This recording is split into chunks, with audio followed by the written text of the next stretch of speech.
What is happening? Everybody, we are here. We are here. Let me play some music to celebrate.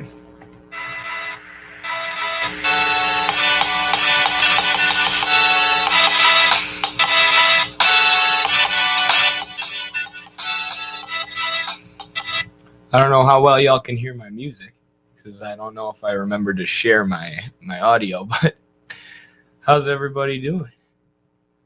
We got a lot of cool stuff to talk about today. Let me just pull it up. Well, not that yet. Hold on, Ben Shabibo. Hi, hello, person with the name I cannot pronounce. Or I don't even know what those letters are from. Forgive me. What alphabet or language? Today we're going to talk some theory, talk about what is Marxism, what's its relevance today. I'm going to go back through an old video that I did talking about not an old video, sorry, an old article I did talking about the relevance of Marxism. I did it in like 2020. So, 3 years ago, 3 years of theoretical development, change and understanding. So we're going to be almost critiquing myself a little bit, which is I wanted to do a whole series going back through my old videos and criticizing them and updating them. But then, TikTok wiped out hours and hours of our content for no reason by permabanning us. So that's not going to happen unless they somehow decide to give it back to us and they've magically been storing all of our videos in a database somewhere. But I won't hold my breath. Aaron Rodgers to the Jets. No way. Did that go through? I saw that was probably going to happen. It'll be so interesting to see how that goes. Will he still be the GOAT? Will his bad attitude catch up? I don't know. It says the trade's being delayed right now. Sorry for non-football fans. That is crazy, though, to me. Shoot, I think I put my hat on too tight. I don't want to squeeze my brain out. Hello, Comrade Eddie. Hello, Jacob. How are you? I'm here on time. Yes, you are. Welcome, Shanna Jana. Shauna Jana. Shout out to 2020 Edby. Yeah, shout out to that guy. Fresh off the Bernie campaign. Just really realizing how messed up the Democratic Party is. Ready to start moving towards communism. Just bought these giant books that his friend Carlos told him to read from Karl Marx. Going to dig into them soon. And, eventually we'll end up here. Shout out to 2020 Eddie. What's up, Eddie? Not much. What's up, Eli? How are you? Me criticizing my old videos if they were still up. Cringe, stupid, absolute a-hole. Yes, that would be me too. Yo, what's up? What's up, Jaredelic? How's it going? I wanted to talk about, sorry, I lost track of what I was doing. Want to talk about the relevance of Marxism today with some theory talk. We'll give a shout out to our $10 Patreons. Going to talk about capitalism and its imperialist stage being a fetter on production. And we're going to use a couple stories from the last year just to do this. This is obviously something that Lenin argues in Imperialism, the Highest Stage of Capitalism, which we're doing a reading guide for right now. Unfortunately, we won't have the next episode of the reading guide today. I'll probably do that on the next stream. But Lenin talks about how, Marx talks about how capitalism and the relations of production become a fetter on production at a certain stage of development. And eventually the relations of production are forced to burst asunder, or they're forced to change in order to make way for and remove the fetters on the advancement of the productive forces. So this applies to imperialism too, because imperialism is the stage of capitalism that we're in. It is the global system that we're in. So we're going to be talking about how imperialism acts as a fetter on production, using, as I said, modern articles from the last year to make this point that Lenin was making in 1917, and talk about how this point has developed since then. I'm going to talk about the Euromaidan coup. We're going to talk about the sniper attacks, the most infamous event from the 2014 US-backed color revolution / coup in Ukraine, there was a very large sniper attack that targeted protesters on the ground, as well as government officials.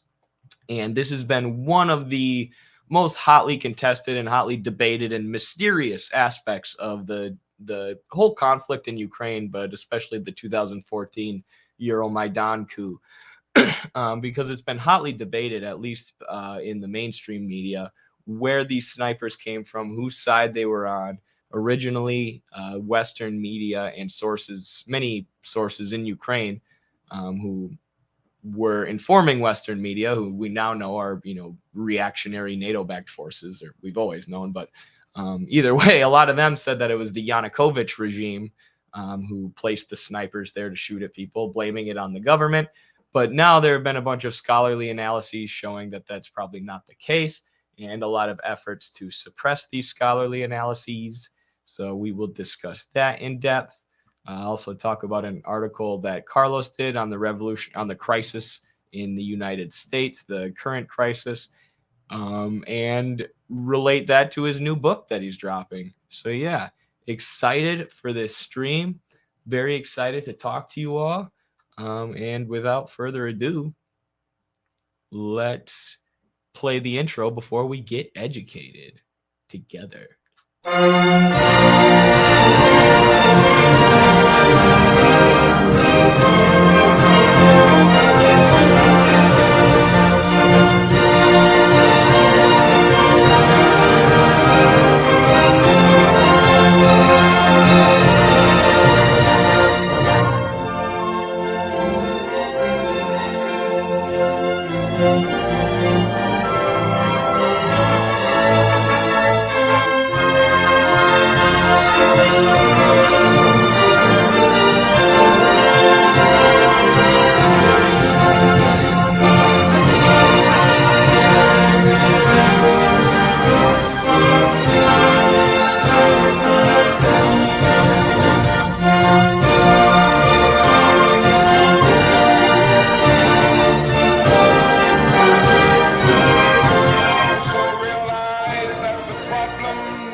Well, boys, we got to pack it in. Ben Shapiro owned us. Yeah, I can still see myself on the screen. I was trying to leave the screen and pretend like I had left because we got owned by Ben Shapiro. That didn't work out. Either way, it's all over for us Marxists. No more Marxism. I know that there are tons of scholars and academics who have dedicated their whole lives to understanding Marxism and updating Marx's analysis for modern day. But somehow, using the power of sheer intellect and facts and logic, Ben Shapiro has destroyed Marxism in just 60 seconds. 60 seconds. That's truly incredible, even for a thinker as mighty and as genius as Ben Shapiro. Ben Shapiro. I got to give him my own nickname there. I can't just cancel or copy Hassan Piker. So let's get into this video right away. Shout out to Ross Iron Coil getting the stream started with a £5 super chat, or $5 or €5. Obviously, I'm not very good with my currency. That's probably something I should figure out as a political science major who focuses my analysis and focuses my work on geopolitics. Should probably figure out what the symbols for different currency mean. But either way, thank you very much, Ross. Ross is a super consistent supporter of the show, and what we do wouldn't be possible without Ross and others like him. So thank you. Let's get into Ben Shapiro. Let me know how the audio is, please. The philosophy of collectivism, the philosophy that says that human beings suffer because the Judeo-Christian system expects too much of us individually. Judeo-Christian philosophy expects us to struggle, to strive. Judeo-Christian philosophy demands that we do our best and that we act virtuously on the individual level so that we can feel secure without invading each other's rights. The Judeo-Christian tradition says that with freedom comes responsibility. Collectivist philosophy, however, thinks differently. They expect us to give our individual striving up. No more striving, no more struggle. All we have to do is trade our individual responsibility for the comfort of collective power. Collectivist philosophy points out that individual virtue isn't natural. It is a struggle. And we can avoid that struggle by handing over all power to a nanny state. Judeo-Christianity says you're free and therefore you must give. Collectivist philosophy says you are unfree and thus the state must take on your behalf. What I did instead was So there it is. That's why we can't be Marxists anymore, y'all. It's crazy that the whole philosophy was destroyed in just 60 seconds. Ben Shapiro is too smart. No, of course I'm kidding. What's interesting about this, I think, and that's my first time watching it. I didn't have anything written down. I just wanted to sort of blind react. But one of the things that he does is he replaces capitalism, right? The relations of production at the core of our society, the material organization of labor and the production and distribution of goods in our society. That is what capitalism is. It's the structure at the core of our system, right? Humans need to produce. We need to use our human activity to interact with nature and produce the things that we need to survive. And under capitalism, production is organized by a system of wage labor, by a system of market production, by a system where the relations are between the dominant capitalist class who exploits the non-dominant working class, the working masses. Now, these relations of production create different forms of society.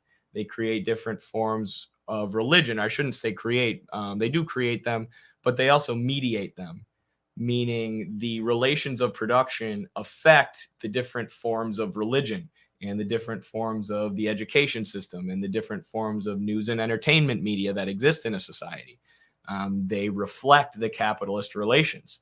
So what Ben Shapiro is doing is calling it Judeo-Christian society, basing society on this religion that's often used under capitalism to enforce the relations of production, to argue why the capitalist relations of production are best, and why they're best suited to individual well-being, as you see Mr. Shapiro argues there. But in reality, you know, the system isn't based on Judeo-Christian values. There's no legally enforced Judeo-Christian values. Those are some of the dominant, especially Christianity in the U.S. are one of the dominant religious structures. And, you know, you have things like prosperity gospel and all these different forms of religion that help to enforce capitalism. And of course, Protestantism was synonymous with the rise in capitalism and the fall of feudalism, which was backed by the Catholic Church, who was a major landowner in the feudal system, feudal mode of production. But the system itself is not based on those religious values. The system itself is based on wage labor, right? We wouldn't have the necessary means of subsistence without wage labor. Everybody in society needs to sell some kind of commodity to survive. And if you don't own the means of production, if you don't own tools in a factory, which you can hire people to work in, the only commodity that you have to sell is your own labor. That's how our system works. Now, you know, we have religious structures that reflect that, and religious ideas like the Protestant work ethic that reflect the capitalist system and reflect what's best for the capitalist ruling class. Just work hard and never complain is basically the ethic that they want the working class to have. But it's not, they don't want you to work in the factory 12 hours a day for minimum wage because of Judeo-Christian values, right? They create the Protestant work ethic and these religious values, or these religious values are created because the ruling class wants you to work in the factory because of wage labor. It's the relations of production, which are material and concrete and historical, and are at the core of society that influence things like religion, that influence what we call the superstructure. Also, and so what Ben Shapiro is able to do by ignoring the actual structure of the system and ignoring the relations of production, because the relations, infer relations between two people, one of them being dominant, or a class, two classes of people, one of them being dominant, the exploiters, and one of them being the exploited, which is, of course, how capitalism works. The owners of the means of production exploit the wage laborers, those who don't own the means of production. And it allows them to accumulate vast sums of wealth. But by saying it's not capitalism, it's a system based on Judeo-Christian values, and without actually analyzing the structure of the system materially, Ben Shapiro is able to pretend like this is a system fully based on individuals, that is just based on allowing individuals to flourish.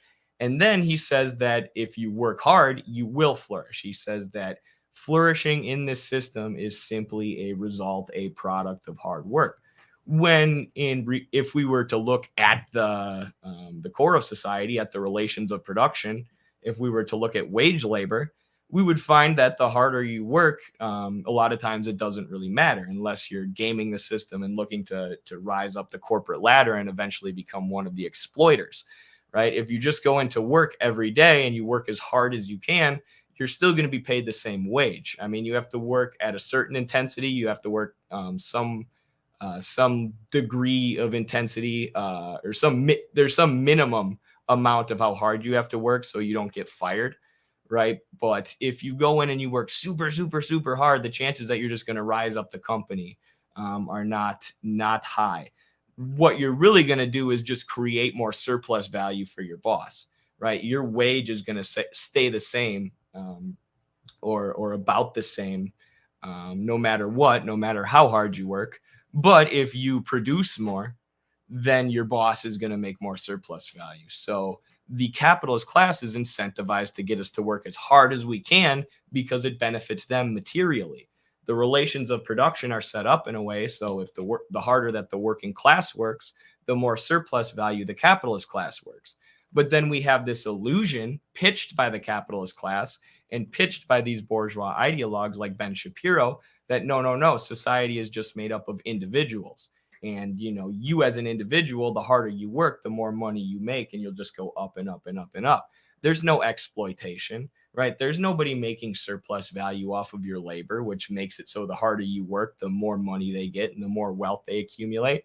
No, it's just all individuals acting individually, and the hardest workers simply rise to the top, which is just not the case. And it's not the case if you look at the relations of production, if you look at exploitation, if you look at how wage labor is structured, as Marx does in Capitals Volume 1, 2, and 3, as well as Theories of Surplus Value. He finds that capitalist production is the production of surplus value, is the exploitation of wage labor, and the drive for accumulation of more and more surplus value and wealth. But if you ignore that, right, if you ignore the relations of production and you say society is just made up of isolated individuals and it's Judeo-Christian society, not capitalist society, if you completely ignore the function of capital in society, everything material about society, everything related to production, the core of society, then you can make capitalism out to be whatever you want. And that's exactly what they do. And that's exactly why things like religion are useful for the bourgeois class, for the dominant economic class, in reinforcing the relations of production, right? They can pitch these ideas about individualism and the Protestant work ethic and how, capitalist society is synonymous with Judeo-Christian society. And it's the only society that could work. So you better not argue against it or you're arguing against God himself. It's the same kind of argument as the divine right of kings and feudalism. We were talking about the Catholic Church there for a second. The ideology that they pushed on people that you can't question the king. You have to obey the king. The king is ordained by God. And in France during the Revolution, the Catholic Church owned 1/3 of the land. So they had this symbiotic relationship with the aristocratic class and with the monarchs, where they all just owned the land, and then the Catholic Church would enforce this ideology that aided the ruling class, maintained the dominance of the ruling class until the relations of production hit a breaking point where the peasants and the emergent bourgeois class no longer wanted to deal with the monarchs and the aristocracy, and they overthrew them and guillotined them. But it's the same thing today with the way Protestantism and even Judaism is used to reinforce capitalism, right? You need to listen. It's Judeo-Christian society. Capitalism is founded on Christianity. Like I said, you go against capitalism, you're going against God. You know, the God wants you to just obey the Protestant work ethic. He's placed those who are in authority over you there on purpose. So you shouldn't question the people who are in authority over you. You should just keep your head down and work hard. It's a very useful ideology for the capitalist ruling class, which is why it's worked its way into so many of our religious doctrines. So to end this segment, I always like to show the diagram of base and superstructure. And this is an oversimplification for sure of Marxism and the dialectical materialist worldview or dialectical materialist method. Say dialectical materialism 5 times fast. It's an oversimplification, but it's a very useful explanatory device for understanding diamat. This is, you have the base of society. This is production. This is how humans use our activity to interact with nature, how humans produce and distribute the things that we need to survive. So anything related to the division of labor, tools, machines, factories, land, raw materials, or the classes. And these classes are not like racial classes or whatever, but classes determined based on people's relation to the means of production, which are material, right, and historical. They develop historically and they can be looked at materially. Some people own the means of production, some people do not. And the people who do not have to sell their labor because that's the only commodity that they have available. This is all the base. This is the core of society. This is what really, really drives and determines society. Capitalism is based on the production of surplus value. The production of surplus value and therefore the exploitation of wage labor is what drives most things in capitalist society, and the accumulation of wealth and money by the dominant economic class, which allows them to control the superstructure, because not only do they produce the necessary goods that people need to survive, but they produce information. They produce the media, entertainment media, and news media. They produce much of the educational material. They control the production of artwork in many ways. They can choose to fund or not fund the production of science or the new scientific experiments. So the relations of production and the dominant economic class at the base affects, conditions, and controls the superstructure. But by isolating the superstructure, sorry, I'm going to go back to my graph just for a bit. By isolating the superstructure, by targeting religion here, which is what that says, I don't know if you can see it, part of the ideology of capitalism, rather than talking about exploitation and the actual relations of production at the core of society, Ben Shapiro is able to hide. He's able to cast an illusion that makes it so people can't see the core of society. They can't see the exploitation that leads to the production of surplus value and leads to accumulation, which our entire society is based upon. And our entire society is dominated by those who have accumulated capital. So that we can't see that, Ben Shapiro isolates the superstructure. And he says, no, this is Judeo-Christian society. It's just this religion. It's based on individuals. And he completely ignores the two historically developed material economic classes at the base of society and the way that this affects society and the contradictions inherent within that base, right? He just hides them all by saying, nope, this is what God would want. This is the Protestant work ethic. This is a society based on individualism. And, it could never get any better than this. So don't look at the core of society. Just be blinded by the superstructure. That Ben Shapiro and bourgeois ideologues serve the ruling class. They keep people focused on the wrong things. And they conceal the base, the economic base at the core of not just capitalist society, but any society, which is why I like to use the returned to what I analogy so often. And because capitalism is a system that developed out of feudalism in Europe.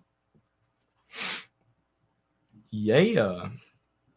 So I don't know if Ben Shapiro actually destroyed Marxism in a minute.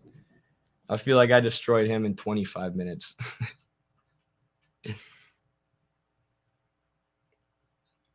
All right, what's the chat got to say? Hi, comrades. Came in late again. You're not even that late, Esperanza. Don't even worry about it.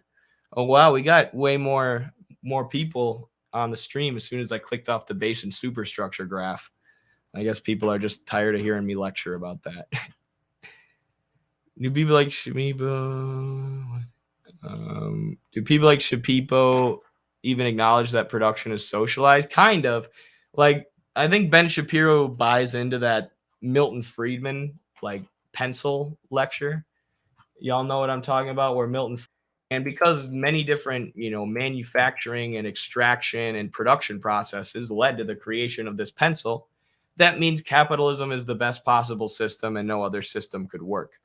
But all that means is that production is socialized, production is cooperative, which happens with the rise of capitalism. But the contradiction in capitalism is that production is socialized, production is cooperative, production happens in the factory between many different conjoined labor processes and many different workers.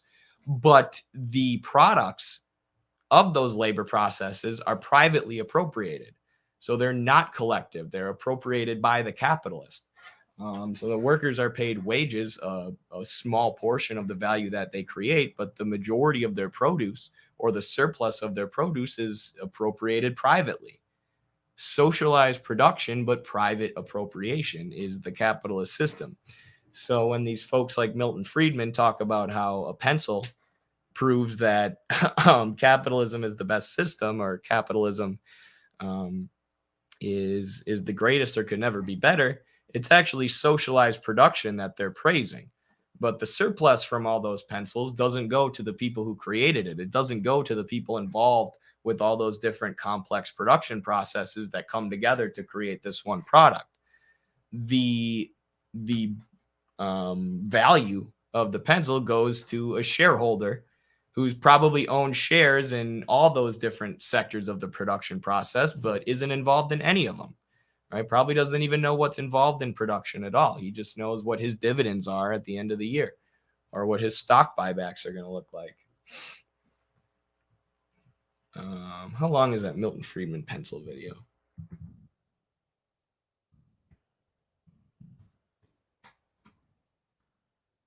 Here, I'm going to play this real quick because it's worth discussing.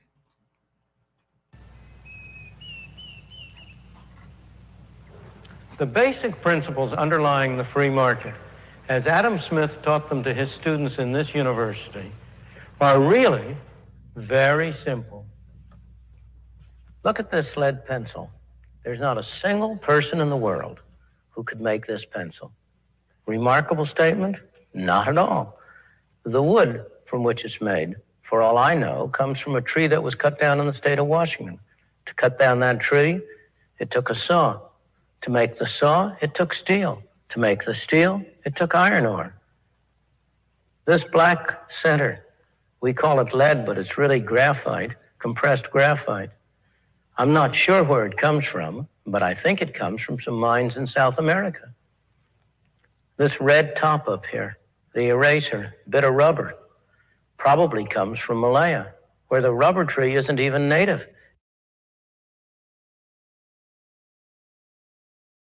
I was muted. What's so funny about this is he confirms so many things that Marx says. Like, for one, like I said, the capitalist probably doesn't even know about the production process that he accumulates the value from, the wealth from.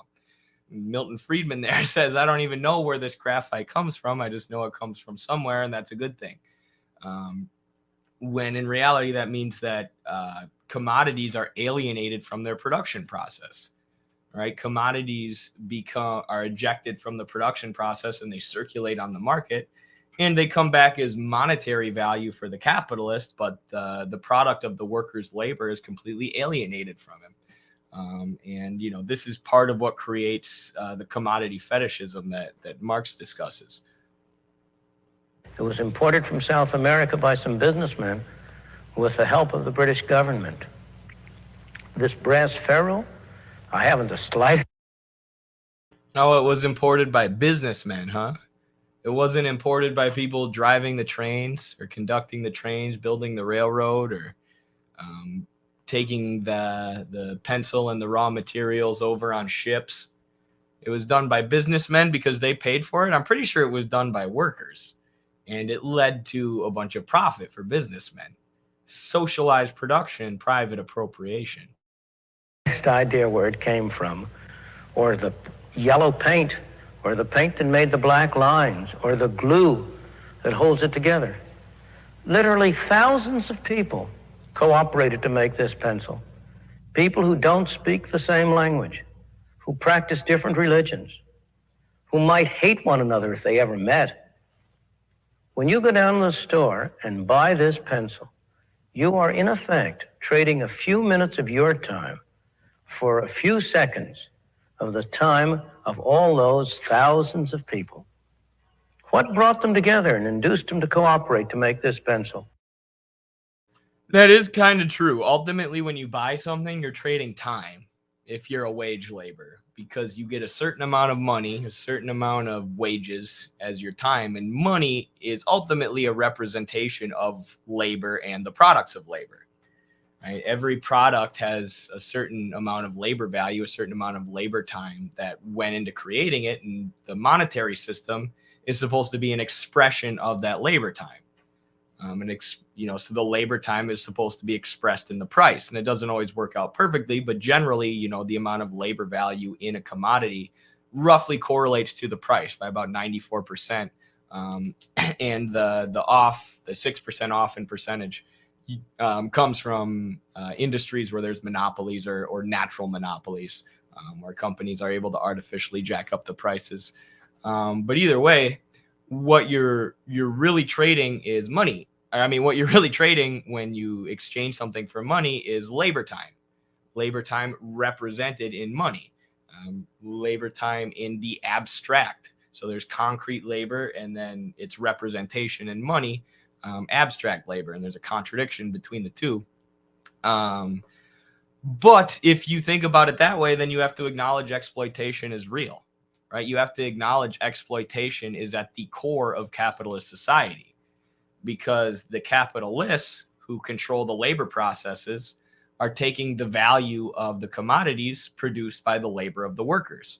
So if those commodities that are produced are worth the value put into them by the labor of the workers, then that means the surplus value created by the capitalist is also created by the labor of the workers. And that means he's exploiting them because he's not taking part in production. He's not putting labor value into the commodity, yet he's extracting a bunch of labor value and taking a bunch of labor value for himself, or labor time for himself expressed in money. Concrete labor expressed as abstract labor. Milton Friedman keeps proving old Marx correct. And to think we thought he got debunked by Ben Shapiro in 60 seconds. I guess not. There was no commissar sending out orders from some central office. It was a magic of the price system, the impersonal operation of prices, that brought them together and got them to cooperate to make this pencil so that you could have it for a trifling sum. That is why the operation of the free market is so essential, not only to promote productive efficiency, but even more, to foster harmony and peace among the peoples of the world. This is like commodity fetishism, and what Marx would call the illusion cast by the sphere of circulation in capitalism. So goods are produced in the production process, but they circulate on the market for prices. And this creates this phenomena that Marx calls commodity fetishism, which a lot of people think is just consumerism, right? It's just obsession with products and love for products, but it's much more than that. Right? It's the way that commodity circulation distracts people and conceals the true nature of the system. As we were talking about with the Ben Shapiro video earlier, the capitalist superstructure and bourgeois ideologues like Shapiro conceal the capitalist economic base, the real core of the system. And this is what Milton Friedman's doing here. The magic of the price system. All these goods circulate on the market thanks to these wonderful capitalists, these wonderful businessmen, and then they come together for these small prices just for you. You know, don't you believe in the magic of this system? And it's very similar when you hear Milton Friedman talk about equilibrium, which is something I talked about in my recent article discussing neoclassical economics. But he talks about the magic of this system and the ability of goods to just magically come together. And what he's really talking about, as we said, is cooperative production, socialized production. The fact that with the Industrial Revolution and productive advancements, machine production was concentrated and production was driven into the cities. It came together. It was socialized. So rather than the isolated individual labor processes of peasants creating for themselves what they needed to survive and then giving a tithe to the king, you have socialized production in these factories, cooperative production for a wage. As we said, cooperative production with private appropriation. So that's what Milton Friedman's noticing here.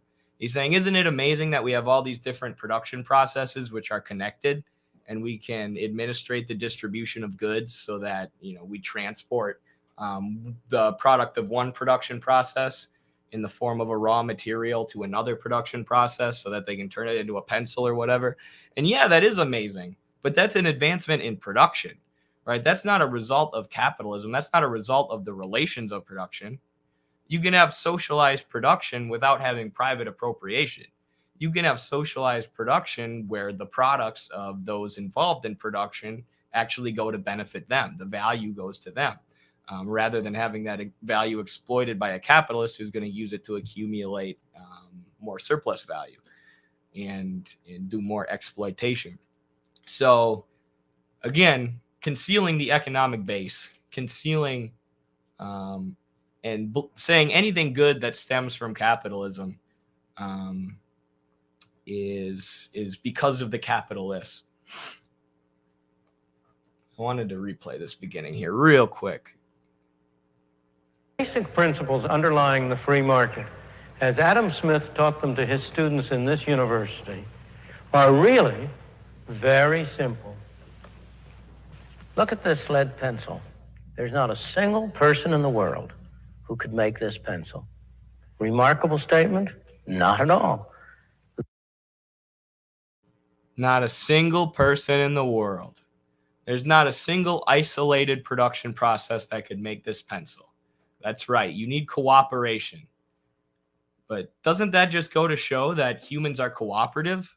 I mean, he's praising all these things that have come about from cooperative, socialized production, right? Well, he doesn't talk about the need for profit. He doesn't talk about why that pencil needs to be sold for more than the labor that went into creating it so that the capitalist can take surplus value. Or sorry, that's not how it works. He doesn't say why the capitalist needs to take a lot of the value of his product that was created by his workers' labor, what's called surplus labor, right? He doesn't explain the relations of production and how those create these great things. He explains these great things that are created by socialized production, while not mentioning that production is socialized, but it's all driven by surplus value, because the appropriation of what's produced is taken by one person. That's still private. So praising social production or socialized production and claiming that it's something produced by the capitalist, by the relations of production, which it is not. He can't even come up with his own bad argument, SMH. Yeah, it's like from which that one Sartre quote, like all of the attacks against Marx are just reformulations of arguments that Marx already refuted. That's basically what Milton Friedman is. What was I talking? Oh yeah, he also speaks about equilibrium in a similar way. And I went through some of his writings and some of his lectures, some of his more academic stuff. And I say that with great sarcasm almost, because while it's considered academic and while it's shrouded in academic jargon and academic language, because Milton Friedman was obviously articulate, a good orator, Its scientific value, its actual value from an intellectual academic standpoint is none, zero. But in his academic work, he talks about equilibrium, which he basically says, he admits it's just a good way for people to start thinking about how the economy works, right? Equilibrium and these supply and demand graphs that magically find the equilibrium that's somehow best for everyone in society, as if that could even be measured, is a good way for people to think about how capitalism works. It doesn't actually explain anything, right? It doesn't actually tell us anything about price or about how capitalism works. It's just a good way for people to think about how capitalism works. So again, it's the illusion that's cast by the sphere of circulation, this constant circulation of commodities in the market that creates the commodities from their production process, right? So we don't see how this pen is produced. We don't see the different production processes that make it up and how workers have their labor exploited in the production of this pen. All we see is a pen on the shelf with a price attached to it. And it creates this fetishism of commodities where we see them as disconnected from their labor process, and where we do fall into things like consumerism. Consumerism is an aspect of commodity fetishism, but it goes beyond that, right? It goes beyond that. It goes to, like, in academia, these ideas like equilibrium, the idea that somehow all these commodities circulating in the market will just always fall on this thing called equilibrium, which means that the distribution and production of goods will be maxed out. It couldn't be any better. It couldn't be any more efficient because we've reached equilibrium. You just have to trust the market, right? That is a product of commodity fetishism. That is a product of not knowing where the commodities come from, not knowing how irrational a lot of these labor processes are and how exploitative they are, because their goal isn't to produce useful commodities. Their goal is to produce surplus value for a capitalist, private appropriation of social production. And this is concealed from people because all they see is commodities circulating. They know their own workplace. They know their own labor process that they have to engage in every day. But when it comes to the sphere of circulation, they just see commodities and advertising that they're beat over the head with. And it creates an illusion. The sphere of circulation makes it impossible for people to see the sphere of production and the relations that determine production, the relations of production between capitalist and wage labor, between exploiter and exploited, between owner and worker. So that's something Marx talks about a lot. And it's really, like, people talk about how Marx could never, Marx predicted capitalism would fall way faster than it did. His predictions were proven wrong in that sense.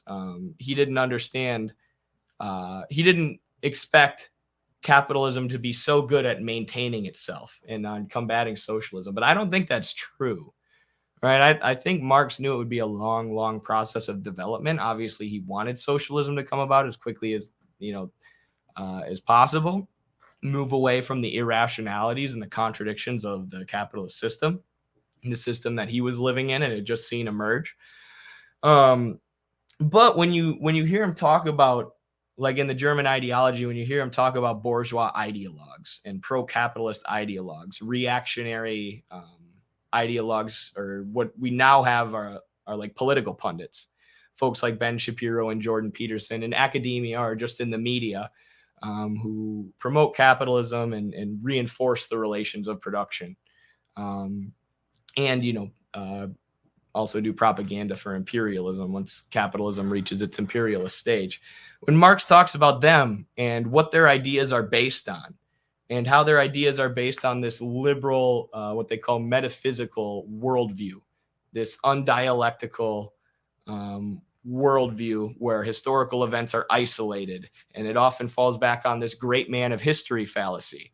When you hear Marx analyze that, or when you hear Marx talk about commodity fetishism and the illusion that's cast by the sphere of circulation that prevents people from seeing how the relations of production at the core of society are actually structured, right? It's clear that he did predict capitalism would be very good at maintaining itself, that the ruling class would have all these different tricks for maintaining itself, and that capitalism as a system itself has these different aspects, has these different parts of its structure that lead to commodity fetishism, which makes it difficult for a revolutionary movement, which makes it difficult for people to really understand their place within the economy and their place within society as a whole, because they're just beat over the head with individualism and consumerism all day and told to grind so they can have more and more and more of these commodities that they have no understanding where they come from. All they see is the price and a whirlwind of commodities circulating around them. So capitalism is really good at maintaining itself. And towards the end of Marx's life, he's really starting to talk about colonialism, right? He only had so much time to write and to think and to come up with his theories. But towards the end, when he's about to die, he really starts talking about the economic analysis of colonialism, right? How does British colonialism operate in India? How does this affect the economy and the society in the UK and in Europe? How does it affect the society and the economy in India? But unfortunately, Marx dies, and Engels takes up a lot of Marx's works that he started before he died, like his anthropological works. Capitals Volume 2 and 3 are what we get from Engels using Marx's notes after Marx dies.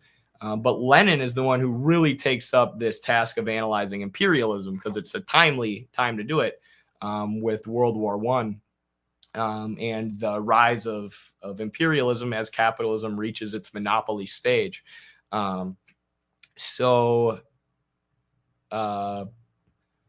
Marx himself was seeing capitalism transition into its imperialist stage well before it would, well before there would be crises in 1890, a crisis in 1900, and a few later crises that lead to a huge accumulation and concentration of capital at the top.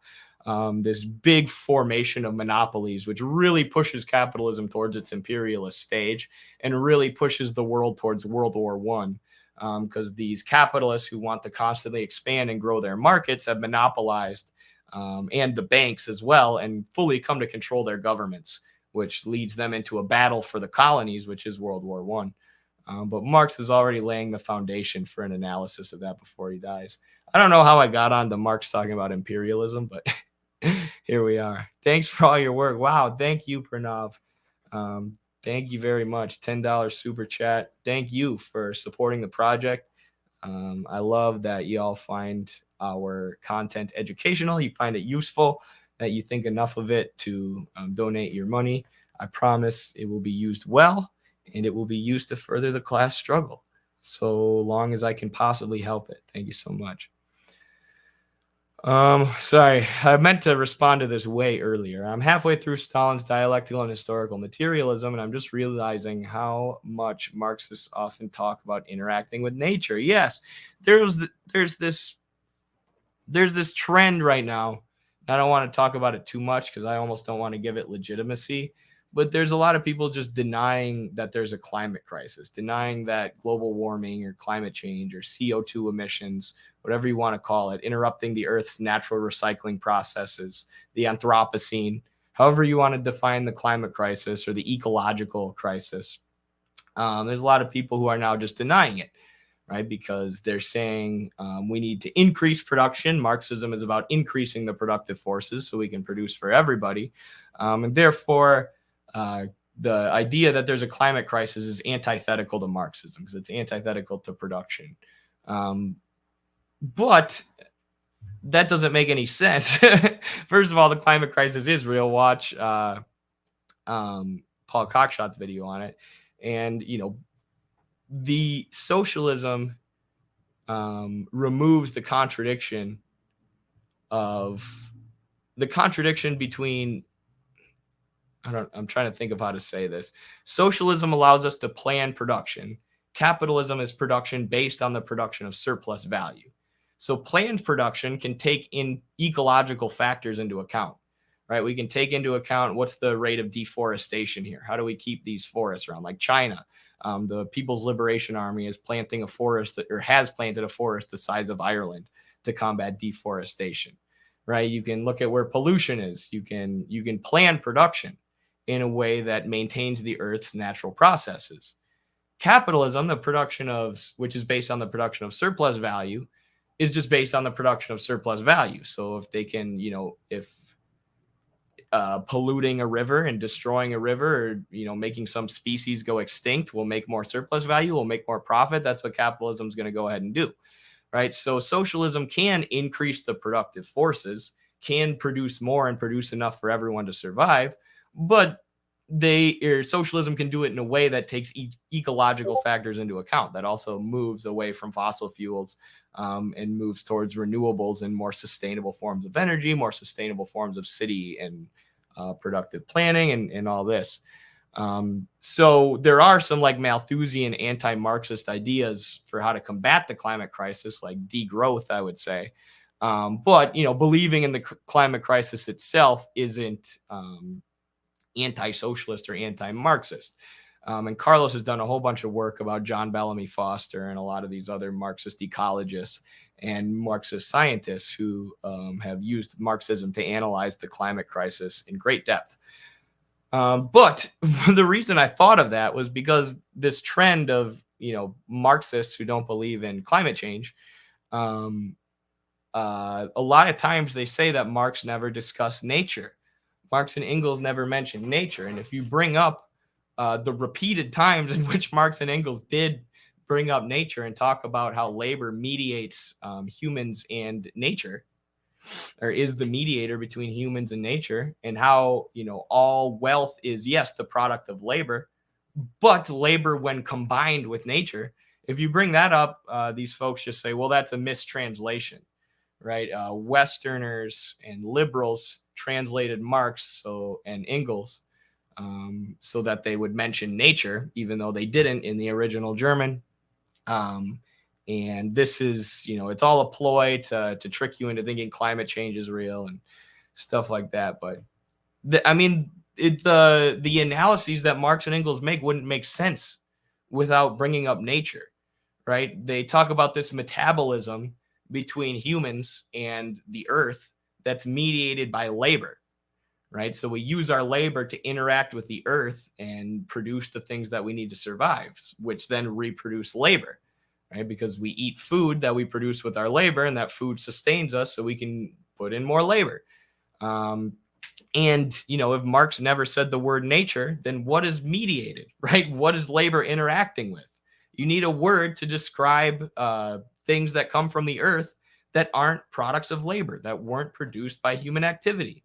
That's what nature is. And, he even makes the distinction at multiple points, or even creates this concept called free gifts of nature, right? So capitalist production or capitalist prices too, are based on the labor value within things. And the labor theory of value, I should say, is based on this idea that labor creates all wealth. But, there are things that nature, production processes that nature kind of does on its own, like with farming. Like imagine if you had an apple farm, right? There are things you have to do. You have to water the plant. You have to put labor into it for sure. But nature is going to do a lot of the work of causing those plants to grow, right? So it's labor still mediating humans and nature. But nature is giving essentially a free gift, right? It's giving growth, which will lead to profit, or it will lead to a use value, the apple, without humans really having to interact with it at all. So yeah, Marx definitely talked about nature a lot. Thank you for that comment, Jacob. Thank you so much for the Akea Watchel for the $5 super chat. Stumbling over my words. A response I use in terms of production is socialism doesn't disincentivize production, just unnecessary production. Exactly. And, I know socialism is increasing the productive forces, right? And many places in the global South, many places where they've been victimized by imperialism, which stops the productive forces from developing, they need to develop more industry. They need to develop more productive capacity. And this is what China's trying to do with their Belt and Road Initiative, and things like that. But in the imperial core, in countries like the US, where we're beat over the head with consumerism and we're polluting and destroying the ecology with the way that we produce, there are some areas of production that could be cut back that are completely unnecessary that we don't need, right? I'm not saying I support this Malthusian ideology of getting rid of industry and, everybody just needs to consume way, way, way, way less. And it's poor people's fault for the climate crisis. They're to blame just as much as rich people. Of course not, right? It's the relations of production that have created the climate crisis, not the actions of individuals. Right. And there are poor people who don't consume an infinitesimal fraction of what the rich consume. And we're all just interacting with the system around us. Right. So you can't place the blame on individuals for the climate crisis. But that doesn't mean there isn't a climate crisis. And that doesn't mean that there isn't excess consumerism. Right. In the U.S., we have more empty houses than we have homeless people. Right. We have enough houses. We have enough use values in terms of houses. We have enough to house everybody. Yet we keep building more and more and more and more.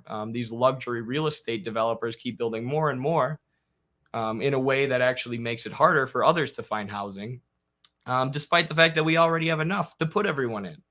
Right. So there's some irrationalities of capitalism in the imperial core that won't just be solved by more production. Produce more industry. We already have enough houses, right? We can stop building these luxury houses and focus on sustaining and rebuilding and revamping the shelter that we already have, making it more sustainable and better for people. So yeah, it all stems from capitalist irrationality in production. I will be ban anime. No, I will be back. I really got to go to the bathroom here quick, but I will get a video for y'all to watch during the intermission. I'm a nice guy like that. I'm so nice. Which match do I want to let y'all watch? This is a good one. I didn't even know this match. I was not aware that this match was even on YouTube. BRB.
Oh my gosh, I just explained all that while I was muted. Sorry.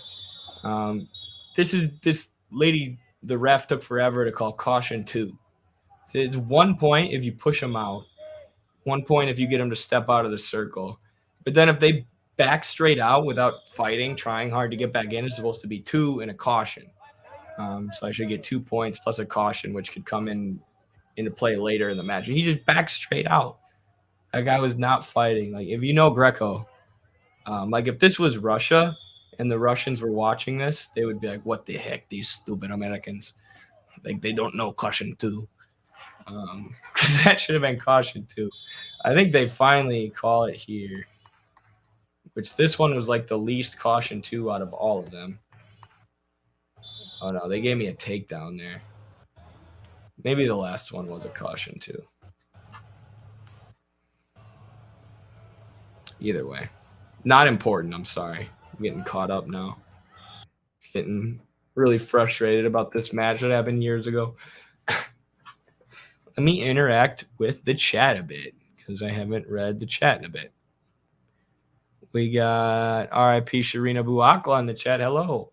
The essence of capitalism is to turn nature into commodities and commodities into capital.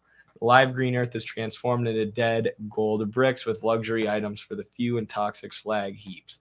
Yes, luxury items is a better way to explain what I was trying to explain.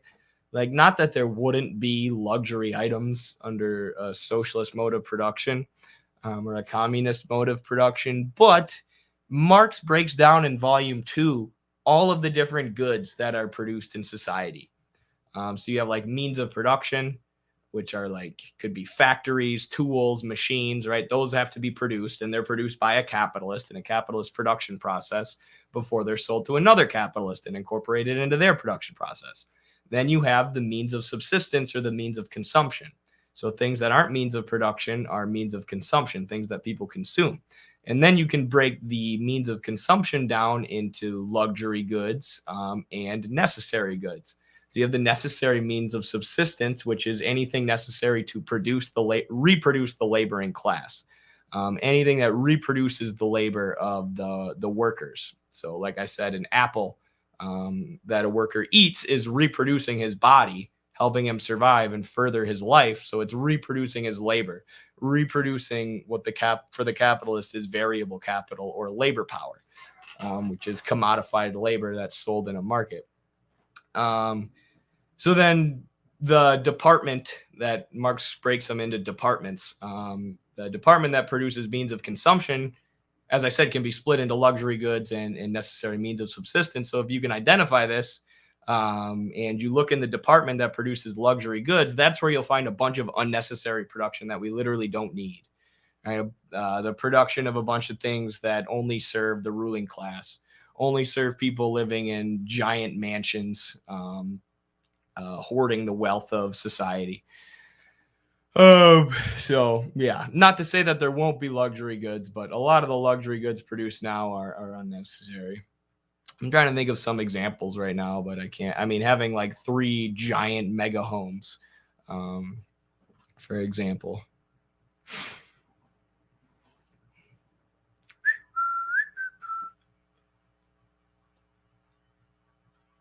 Anarcho-syndicalist guy responding about the Molotov-Ribbentrop Pact. Eventually, I'll cover that eventually when we're having a World War II theme stream.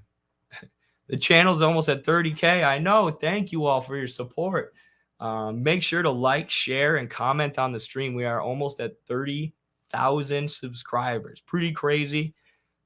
Kind of crazy. I mean, our TikTok just blows up all the time. We hit 30,000 followers in like a month every time we make a new account, and then TikTok bans us again. But it's really exciting that our YouTube is getting there because we've been trying to grow the YouTube forever. So make sure you subscribe. Right now we're at 29,985. So we need 15 more subscribers to hit 30,000. If you're not subscribed already, make sure you do.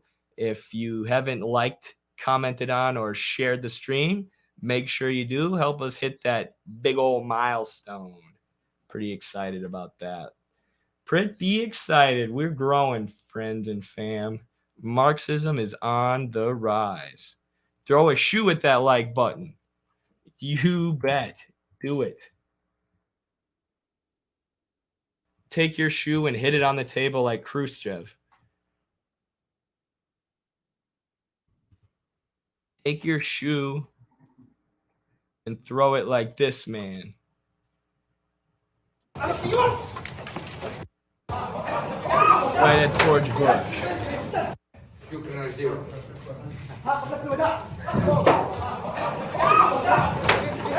Every time I see this, I get sad that he ducked. Like, what if it would have pelted him? And the fact that this man had the time to take off not just one, but two shoes and whip them at the president of the United States before Secret Service could get to him, it's pretty awesome. Shout out to him. He said that he doesn't regret it either, of course. Just like George Bush has never said that he regrets the millions of people that he killed in the Iraq War, which is why that guy threw his shoe at him. But what can you do? I mean, there's multiple great shoe videos in the history of socialism, in the revolutionary canon. Earlier I mentioned Khrushchev.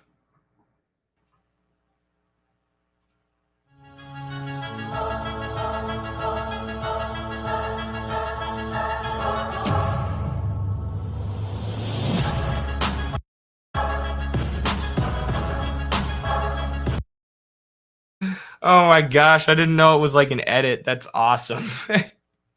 Like an inspirational montage of Khrushchev hitting his shoe on the table. The other day when Carlos and I were talking about the interview that RBN, the Revolutionary Blackout Network, did with Marianne Williamson, which you can see our reaction to that on the YouTube now. Carlos and I were discussing that, and the part at the end where the interview or the stream started to fall apart, where RBN was arguing with each other a little bit, and the interview was great, outstanding up until the very, very end. Then I just think they should have cut that part out. But what they were arguing about was the fact that CJ, I believe, or no, it was Rome. It wasn't CJ, it was Rome. Sorry, came into the StreamYard doing a T-pose, and then he stood up and he spun in a circle. And Marianne used that as an opportunity to leave. She wanted to leave anyways because they were asking her tough questions, and she didn't want to answer tough questions because she was getting exposed as a Zionist and an imperialist. But she used that as an excuse to leave. So it's like, was that unprofessional? Was that not? Should he have done the T-pose? It was freaking hilarious. But was that ultimately the best move? Should they have been more professional? Carlos and I were debating this, and I was kind of taking the side of the RBN guys because it made me laugh so hard when I saw it.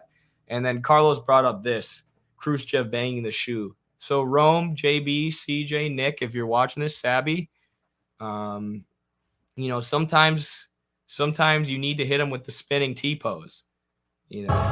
Just like sometimes you need to take your shoe off and just start banging it.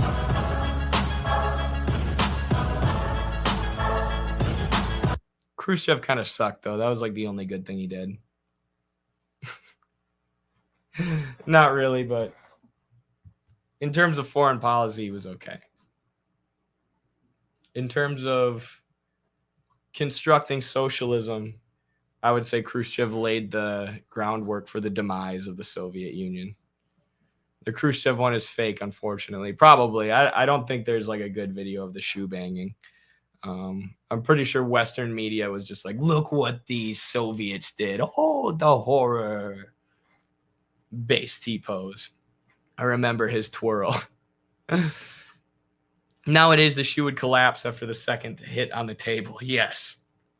That is factual. Where Pilgrim. Absolutely factual. So we recently hit 10 YouTube members. I was pumped about that. YouTube has this membership program now. It's similar to Twitch subscribers. It gives you emotes and some different perks, like your comments get prioritized.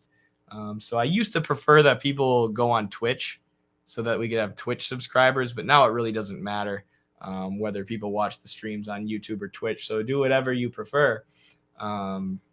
But we have 11 total members now, actually. So that is pretty awesome. I wanted to shout them out here. Been trying to shout out all the $10 Patreon supporters as well.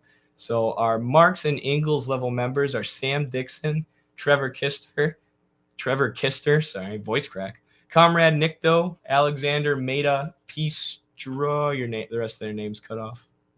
Just can't see it. Oh well. Christopher Bustle, Duck Hash Browns, Red Scary, Insomniac 2007, ILL State Fishing, Dustin Schlesinger, and Layla. So thanks to all our YouTube members. As I always say, our website and everything we put out, our content would be impossible without you. Absolutely impossible.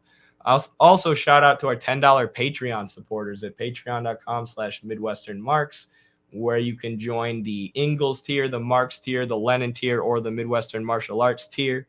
If you want martial arts related content, bunch of perks come with that. If you're a $10 member or greater, you get a copy of the Journal of American Socialist Studies ebook. Same with being a Twitch subscriber or a YouTube member.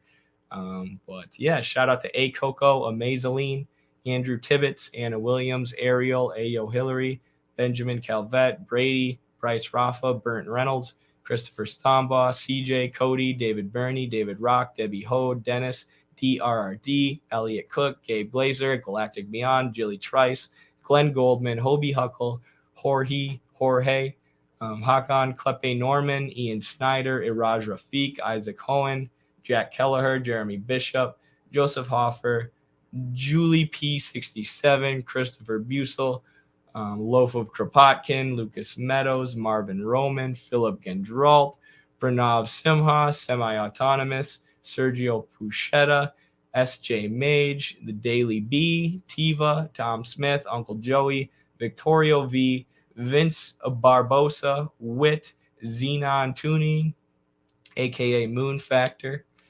Zachary Quesenberry. So that's all of our $10 patrons or greater. Thank you so much. As I said, would be impossible to do what we do without you. Especially some of you know I lost my job recently. I don't know why I said it like that, but I did. Under the circumstances of a bunch of reactionaries who know me from TikTok emailing my job and demanding I be fired. I don't know if that's why they did it. The job didn't say, but can't imagine it helped. So the Midwestern Marx support has really been essential in producing our content during this tough time and keeping me alive. Not really. I'd be fine. But do appreciate it, and it does make our content possible. Thoughts on Brezhnev? I don't know about that much I don't know enough about that era of the Soviet Union.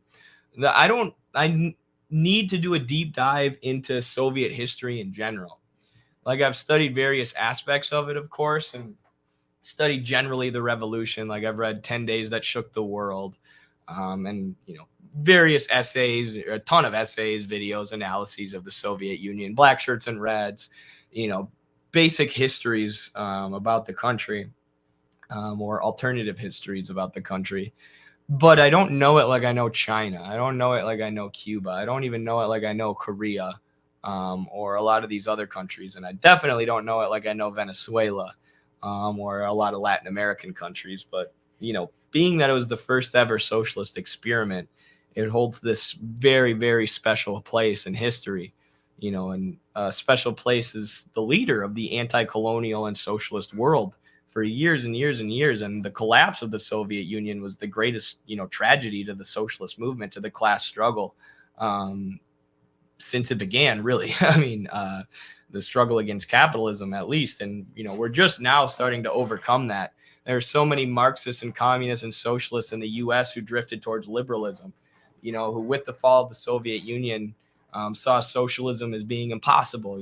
We don't dig in our heels and, get ready for the long haul, understand that, being involved in class struggle means playing the long game, being fortified, being able to struggle in the long term, not just the short term when it's exciting, right? Rather than that, a lot of people just drifted towards liberalism. They quite literally threw in the towel, as Anthony Montero says, who, was a communist, who organized with a lot of our leaders historically, a lot of our heroes historically, who organized with people that directly worked with W.E.B. Du Bois, and folks like that. And he says they literally threw in the towel.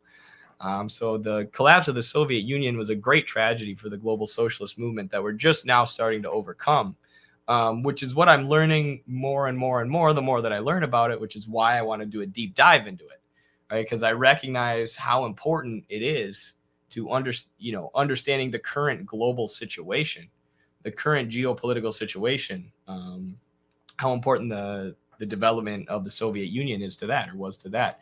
And I know a lot about the Cold War, right? I know a lot about how the Soviet Union was butting heads with the U.S., but I need to learn more about how the Soviet Union was structured internally, how it operated internally, and what were its internal contradictions that led to its collapse.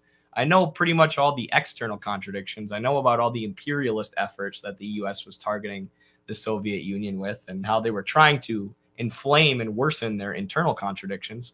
But I need to learn more about how the country itself operated, the revolution itself, things like that. I need to know it as well as I know China and Venezuela and these other countries.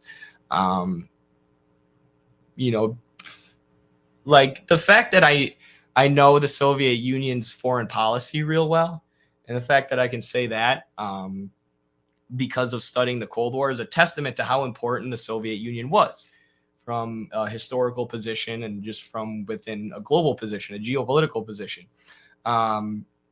Because they, the U.S. or the West and the East were pretty much split, right? Completely split, and went to war with each other over these two ideologies, over the socialism and capitalism.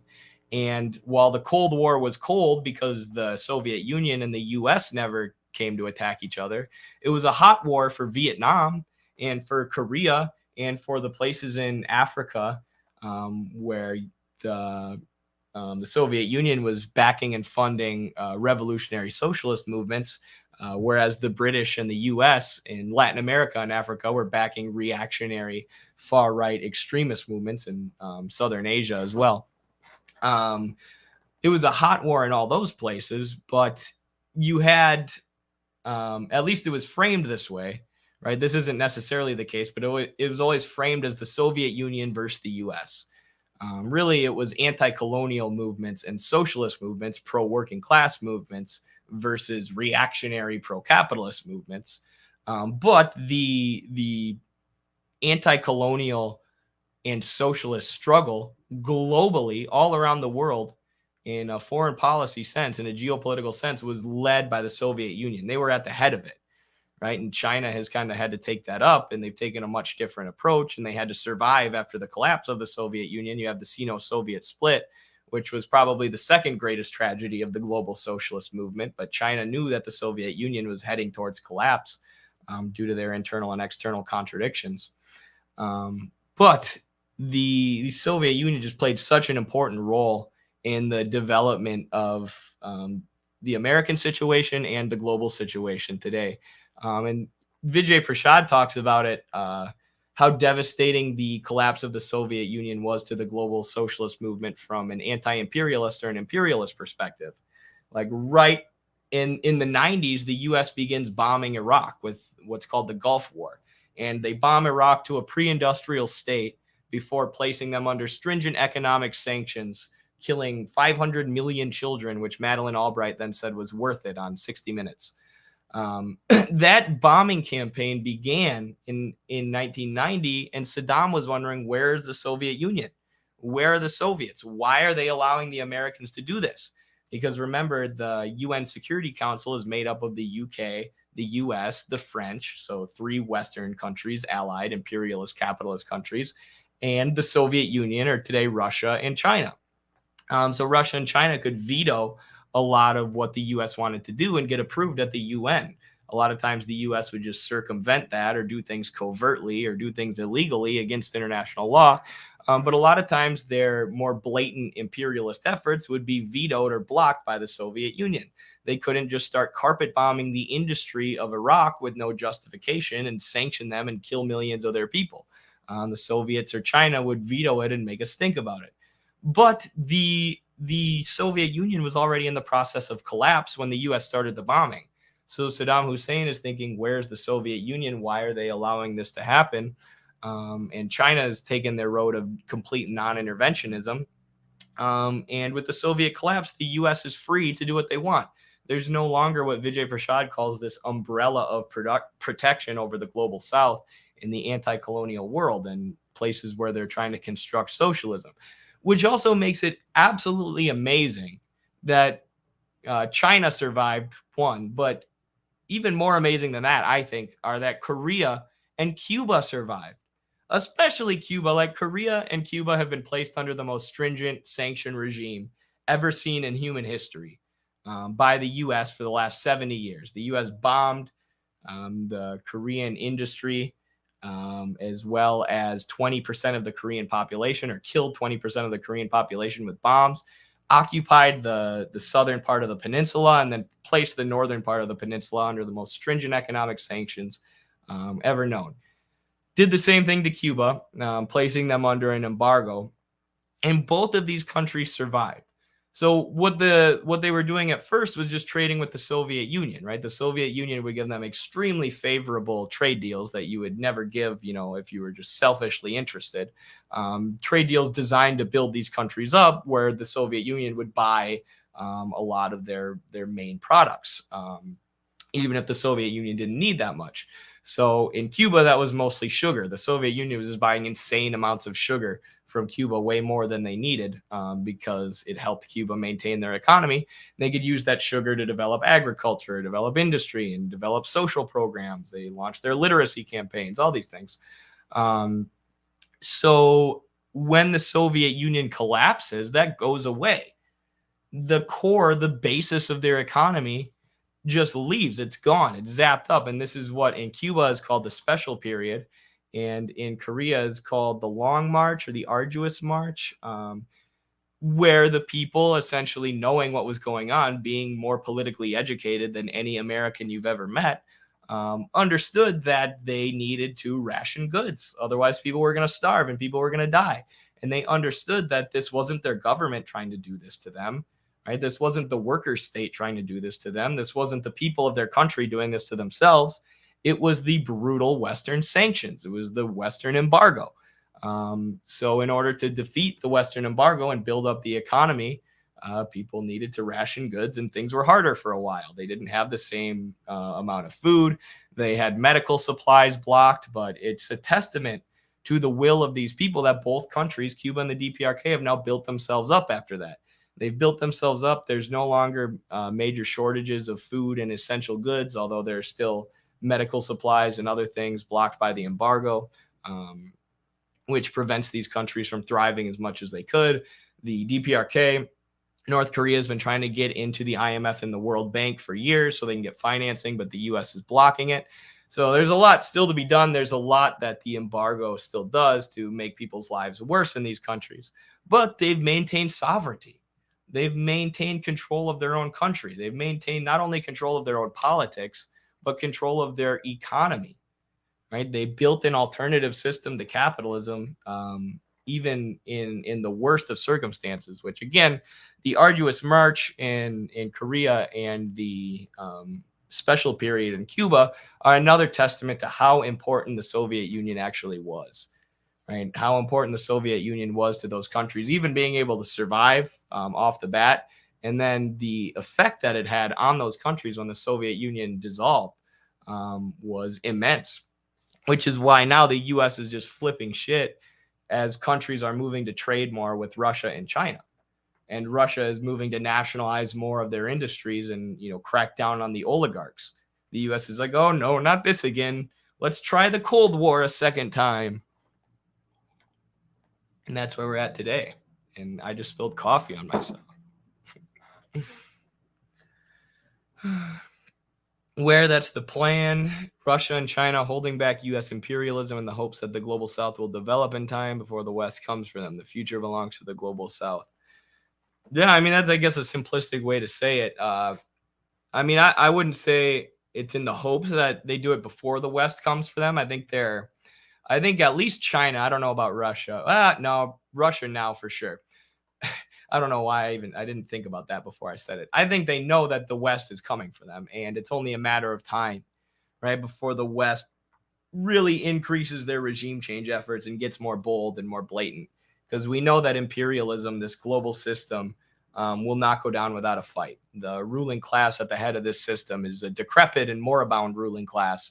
But they will not go down without a fight, and they have nuclear weapons and things at their disposal. They have these giant military apparatuses like NATO, which they can use to combat the spread of socialism. And the defeating of their pro-capitalist ideology. So I think China knows this because they understand the nature of imperialism and capitalist imperialism. Russia understands this because they've been attacked by the West at every turn, and because of what happened in Georgia in 2008 and what happened in Ukraine in 2014 through now. So I think they know that the U.S. is coming for them, but yes, they're playing the long game and helping these countries develop. So rather than making themselves open targets for the U.S. like the Soviet Union did, like, people talk about how Stalin just wanted socialism in one country, and we need Trotsky's theory of permanent revolution because Stalin didn't believe in exporting revolution to other countries. Like, read what Stalin was writing.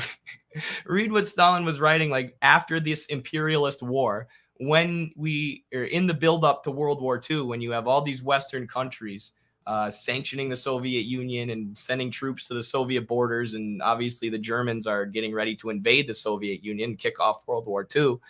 During this time, Stalin is writing like, yes, we need to fund and support and arm revolutionary socialist movements all around the world. Anywhere where the U.S. and the capitalists are funding reactionary, right-wing imperialist movements, we should be right there to fund socialist movements to combat them. We should spread revolution all around the globe until communism takes hold and we have global communism and socialism. Like, he just comes out and says it, right? He comes out and says that socialism is going to spread everywhere. Revolution is going to spread everywhere. We support revolution. We support socialism, and we're against capitalism. So we're going to fund it and support it. And in socialism or Marxism and the national question, he says this applies to anti-colonial movements. Right. So even if it's like Mohammad Mossadegh in Iran, who was a nationalist that wanted to nationalize Iranian oil and reinvest it in the people, not a socialist, not a Marxist, not a communist, the Soviet Union, as well as the Tudeh party, the Communist Party in Iran, was essential in him coming to power.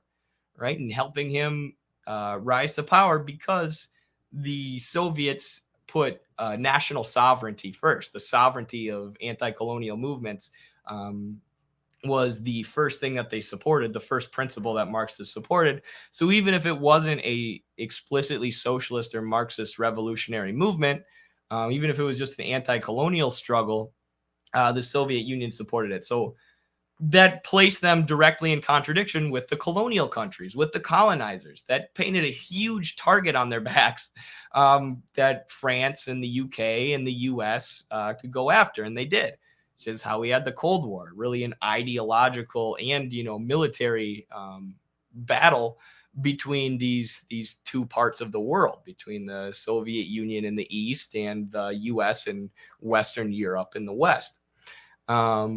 Versus China. China has this policy of what they call mutual development and complete non-interventionism. Right? So China will not condition their aid.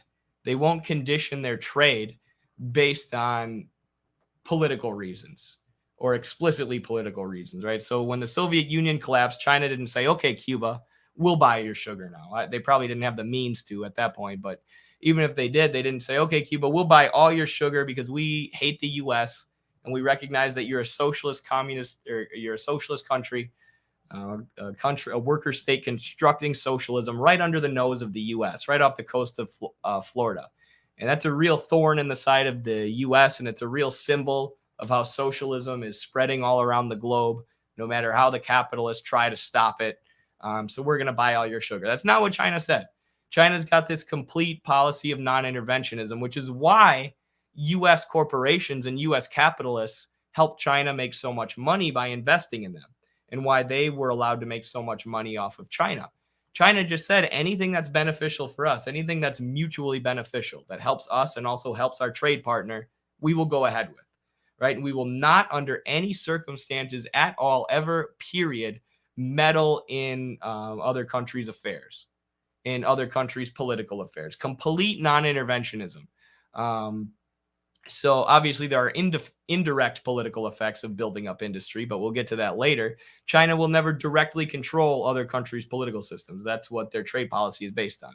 Versus the Soviet Union, right? If there's a communist party, if there's a socialist party in a country, the Soviet Union was funding them. The Soviet Union was giving them intelligence and supporting them and trying to see that political party take power of the government. China said, we're not going to do that. We're not going to meddle in your politics. We just want mutually beneficial trade. But this just shows China's deep understanding of Marxism and their willingness to learn from the failures and the mistakes of the Soviet Union. Which, of course, the construction of socialism is an experiment. It's based on this. Marxism is based on the scientific method, which means looking at the socialist experiments of the past and tweaking them, changing them so that they can be better in the future. This is what China, has done expertly. So Marxism, at the core, in a really simplified way, is the idea that historically production and humans' ability to produce develops and increases, and this leads to different relations of production. So at first, humans live in these communal societies where production is done for the society. The goods that are produced are distributed within the society, and the division of labor is determined by like sex. So maybe the men are the hunters and the gatherers, and the women, or maybe the women are the gatherers and they do the domestic labor, and the men are assigned to hunt and fish and have other jobs. Children might have some jobs, parents might have some jobs. They aren't divided into economic classes. They're just divided by their role in the family, and this determines your role within the primitive economy. This is what we call primitive communism. It's before society is divided into classes. Now, as humans develop tools, as they develop things like agriculture, and they begin harnessing the power of animals to help them produce more, their productive capacity, their ability to produce, increases. And this allows them to accumulate wealth, accumulate goods. So not only are they just, collecting apples or hunting animals and then eating whatever they catch, and maybe storing the leftovers for a day or two, but having to eat them before they go bad. Now humans, with this increase in their productive capacity, can accumulate goods. They can store goods. They can hoard. You can create, and with the creation of money, that's going to allow for more hoarding. But essentially, this is what allows society to become divided into two classes. A class of those who own the means of production and a class of those who work, a class of owners and a class of the toiling masses. So this is a class that, like we were talking about before, is historical and material, meaning it has nothing to do with the individuals making up that class. It has to do with those individuals' relationship to the means of production. The owners of material wealth are the ruling class, the exploiting class, and those who don't have material wealth, so they have to sell their labor or work for the owning class, are the toiling, or are the other class, and they get that distinction as a class based on their material relationship to the means of production, which is something that develops historically. It didn't exist, and then with the development of production, it comes into existence. Now, once you have those relations of production established, they can take various different forms. You can have slave modes of production, right? Which was the first modes of production that came about were largely based in slavery. So you had, once the humans had the ability to accumulate wealth and goods, they started taking their prisoners, people that they defeated in warfare, not only plundering the goods that they had, but taking their people and forcing them to be slaves. Because now that people can accumulate and hoard goods, there's an incentive to get others to labor for you, get others to create those goods so you can take them. So the ability to accumulate, this advancement in production, also ultimately leads to the first exploitation, the exploitation of one person's labor by another person. And at first, that takes the form of slavery. Like I said, those are the relations of production. Later, you have the development of feudalism, where these feudal lords and kings, essentially giant landlords, and the peasants work. They produce what they need to survive. They farm what they need and their families need to survive and reproduce themselves. And then they give whatever's left to the king. They give the surplus to the king or the landlord as a tithe. And the landlord is able to accumulate, get richer and richer, send people to fight in wars of expansion for his own benefit. while the peasants just work and work and work and consistently give the surplus to someone else. So the slavery and feudalism represent two different relations of production. Now, with the Industrial Revolution and the quick development of production and the concentration of production into the cities and into factories and into what we call machine production that we all learned about in history class during the Industrial Revolution, makes these feudal relations of production and slave-based relations of production a fetter on production. Meaning like there's this bourgeois, there's a new class that starts to emerge for one.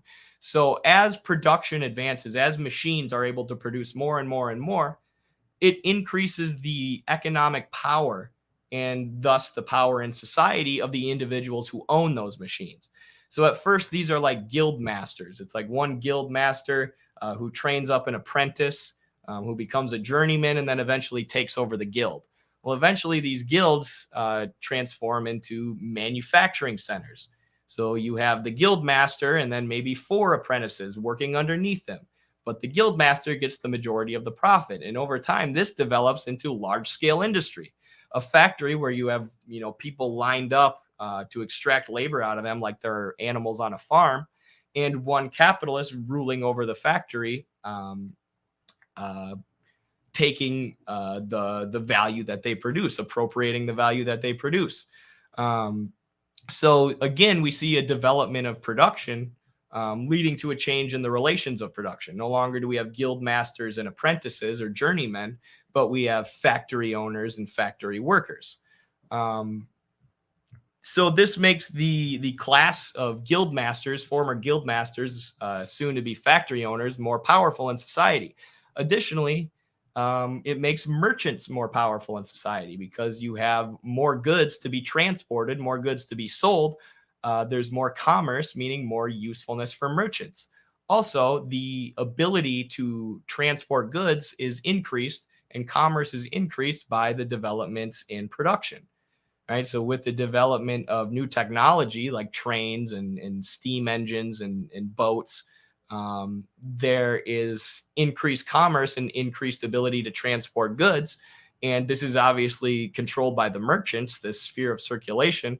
So the merchants become much more powerful and become a dominant economic class. So these merchants and guild masters who become factory owners are what we call the bourgeoisie, the emergent bourgeoisie. And this class emerges within feudalism, right? So you still have these feudal landlords, you still have these feudal monarchs, and you still have the peasants working underneath them. But more and more peasants are going to the city to work in the factories, right? More and more peasants are being driven out of the rural areas and into the urban areas as the mode of production is transitioning out of this agricultural peasant-based mode of production to a machine-based capitalist mode of production. Eventually, the conditions of the working masses get really bad, and this bourgeois class has developed to a point where it is ready to become the dominant economic class in society and the dominant political class. So this is when you have events like the French Revolution, where the peasants follow the bourgeoisie, this emergent class of wealthy merchants and former guild owners, now factory owners, who take over the monarchs, take over the feudal lords, and establish what we know as liberal democracies, right? So this is what we call a change in the relations of production.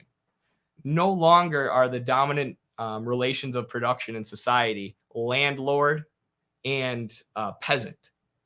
And it is replaced by capitalist, bourgeoisie, and wage labor as the capitalists seize the state apparatus, seize the government, and seize sectors of production, expropriate more and more land, push more and more peasants off their land and into the cities, which is what Marx calls the process of enclosure, the enclosure of the commons. This also represents the transition out of feudalism and towards capitalism. But it all stems, the source of all of this is developments in production, the developments of machines, the development of factories, the socialization of production and the driving of production into urban centers, industrialization. because the feudal relations of production, the relations between landlord and peasant, are no longer suited to this new mode of production. They're no longer fitting, right? How are you going to have an agricultural based mode of production where all the peasants work under the monarchs and the landlords when, most value in society, most of the material wealth is going to the capitalists? And most of the money to be made, most of the work is to be found in the cities, in the factories, not in the rural areas dominated by the lords. And then, of course, the capitalists start to seize the land from the lords. So there's no choice anymore for people to be peasants. And, this causes millions of people to die, this process of enclosure, this forcing of people into the cities with the fall of feudalism and the rise of capitalism.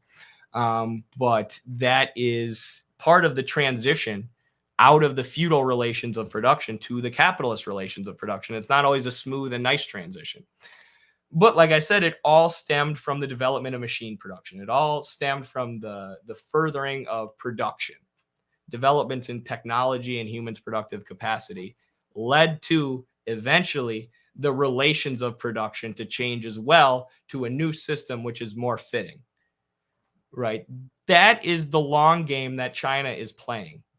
I know I just spent like 45 minutes explaining what China's doing with their Belt and Road Initiative without mentioning China once, just talking about Marxism and the transition out of feudalism and slavery into capitalism, because you had a similar process take place in the U.S. that culminated in the Civil War, where developments in production and humans' productive capacity led the slavery or the slave-based agricultural Confederate Southern mode of production to be outdated, and the plantation owners came into direct conflict with the Northern capitalists. But the point is that changes and developments in production, in industry, led to a change in the relations of production, a revolution in the relations of production.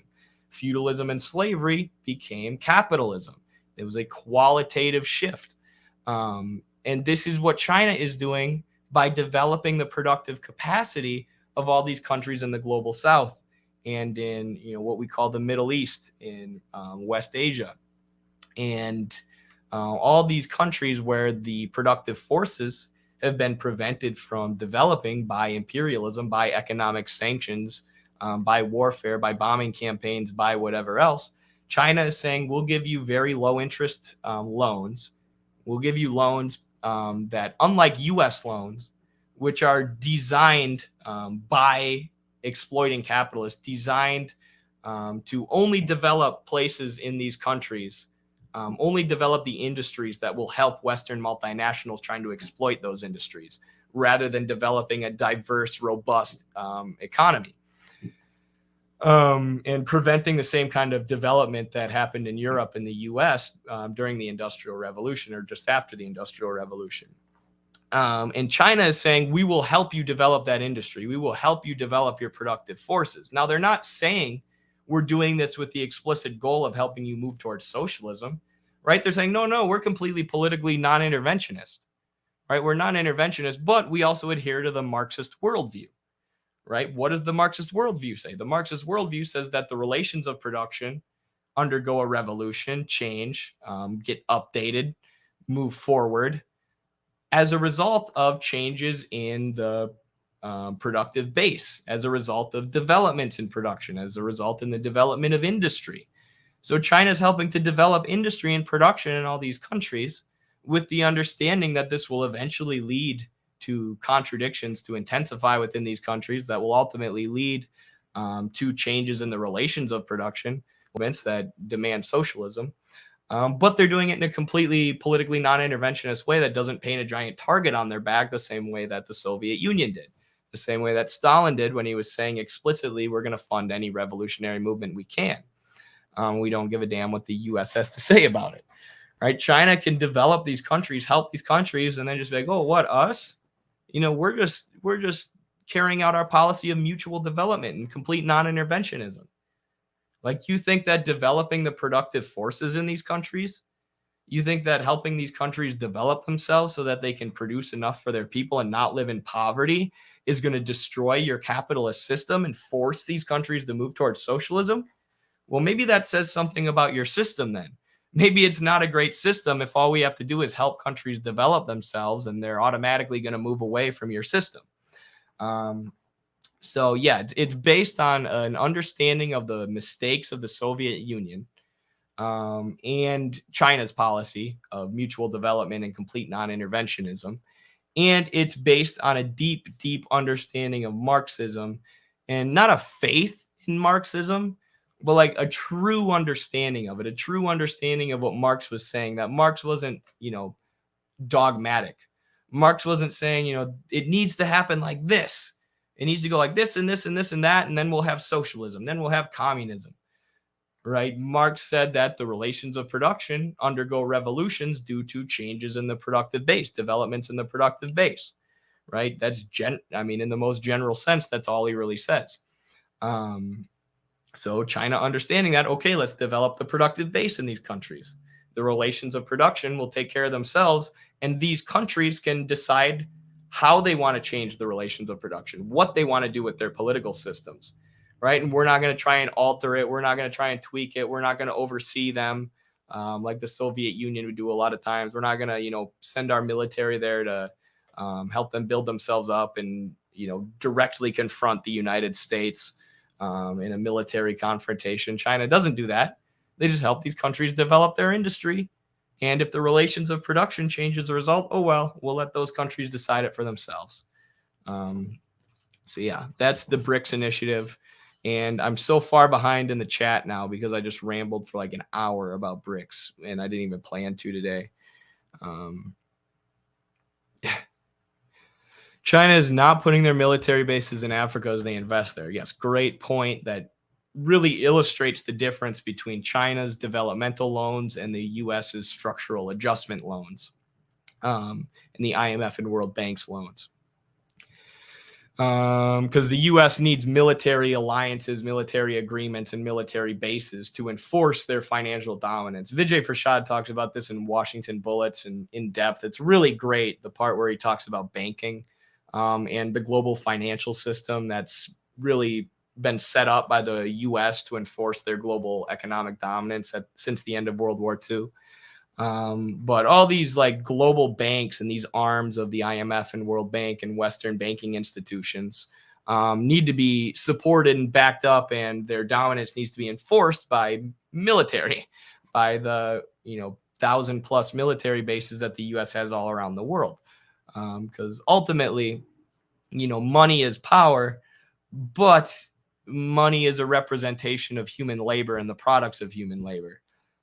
So in order to control people's labor, which is what these financial institutions are designed to do, you need the gun, you need the authority, you need monopoly on violence. So you need U.S. military bases in all these places, whereas China doesn't. Why don't they? Well, because these countries actually want China to be there, right? China is actually trying to develop these countries, not control and exploit these countries. So they don't need a bunch of troops there to enforce the dominance of Chinese finance capital and make sure that their banks are allowed to exploit foreign resources.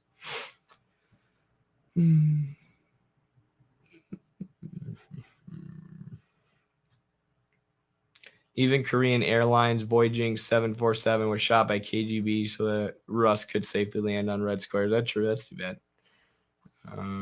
As Gorby immediately prohibited. I think I'm lost in this conversation that's going on in the chat right now. I haven't been paying enough attention. I've just been rambling. But yeah, the Soviet Union probably got too involved in other countries with their foreign policy. Although there are times where I wish so bad. This is the last thing I'll say about the difference between China's foreign policy and the Soviet Union's. There are times where I wish China would take a political stand, where they wouldn't completely adhere to this policy of non-interventionism. Like when it comes to various revolutionary movements, right? Like I wish they would give preference to countries like Cuba or revolutionary movements or, countries moving in a socialist direction in Latin America, like Bolivia and Venezuela and others. That's one of the things, but I see why they don't. I totally understand why they don't. And then I wish they wouldn't fund like Israel and Ukraine, because they have this policy of mutual cooperation and complete non-interventionism. So any state that's considered a state, that's observed as an actual country by by international law and the UN, China will trade with, even if it's a US puppet state, a US neocolonial outpost like Israel, or like Kosovo, or like Ukraine since 2014. Right? I wish China would say, okay, this is literally like a puppet state run by Nazis that the U.S. propped up so that they can attack country or surrounding countries, like they did with Ukraine to attack Russia, or like they did with Israel to attack Iran and the rest of the Middle East. I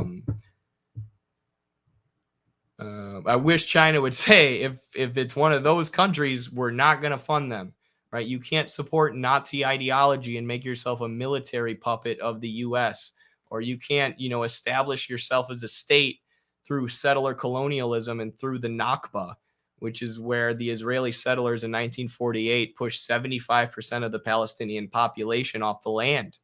78% of the population is now considered refugee or to be refugee status, because Israel just pushed them off the land and took that land, right? Yeah, they're recognized as a country according to bourgeois capitalist international law, but they shouldn't be, right? That doesn't mean they're not a fascistic neocolonial outpost of Western finance capital. They are. So I do wish, China said, we're not going to trade with Israel. But I get why they do, right? I get why they do that, because that would, think practically, how big of a target would that paint on China? We've said that one of the things China's foreign policy allows them to do is avoid putting a big target on their back, the same way the Soviet Union had a target on their back. So China's been able to develop and get rich and help all these other countries develop before the U.S. ever caught on and launched this new Cold War that we're seeing now. China got like 40 years of free development, and they tricked a bunch of Western multinationals into helping them develop, into financing their development, tricked them into thinking they were no longer a socialist country and were just moving towards neoliberalism. So China has avoided painting that target on their back. And imagine, like, if China came out tomorrow and said, we're not going to trade with Israel anymore. We're going to cut off any and all trade to Israel because they're a neocolonial outpost of the U.S. Like, China's moving closer to that direction. They're moving closer to directly confronting the U.S. The other day, Xi Jinping called out the U.S. in a speech saying that they had encircled China with their military. And we now have the China brokering a deal between Saudi Arabia and Iran, which is greatly, counter to U.S. interests. But if China were to come out and say we're no longer going to trade with Israel because they're a neocolonial outpost, the U.S. would freak out. Not only, and the U.S. would call the entire country of China anti-Semitic, which would be interesting to see, but they would lose it. And that would be like an escalation, which China's trying to avoid. So that's why they don't. I just wish they would, kind of. This is how the U.S. has China encircled, by the way. And China just mentioned it now, and the U.S. is mad about it. They're just now starting to be like, hey, you guys have us surrounded with your military, What's the deal with that? We don't have you surrounded with our military.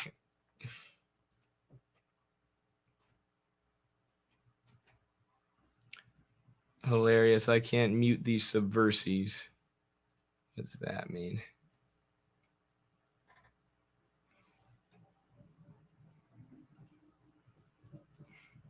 Some of these comments need to be put in a timeout.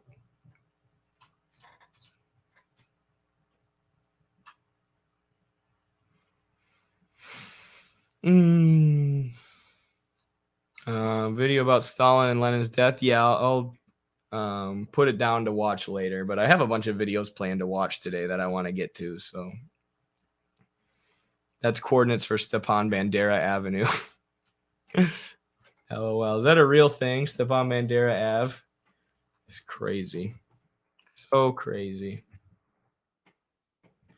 And Americans just, it's always just mind blowing the disconnect between reality and what Americans think. Like, we literally installed a puppet government that made Stepan Bandera a national hero. That would be like Russia or China or someone, some enemy of the U.S., someone that, you know, our ruling class tries to tell us is an enemy, coming into our country, or not even an enemy, just any other foreign country, say Canada, came into the U.S., overthrew our democratically elected leader, put in power their own leader, and then that leader started praising like literally like Hitler, right? Or think of who were some of the Americans who wanted to do a coup, some of the American businessmen who were thwarted by Smedley Butler, who wanted to do a fascist coup and install a fascist pro-finance capitalist government in the U.S.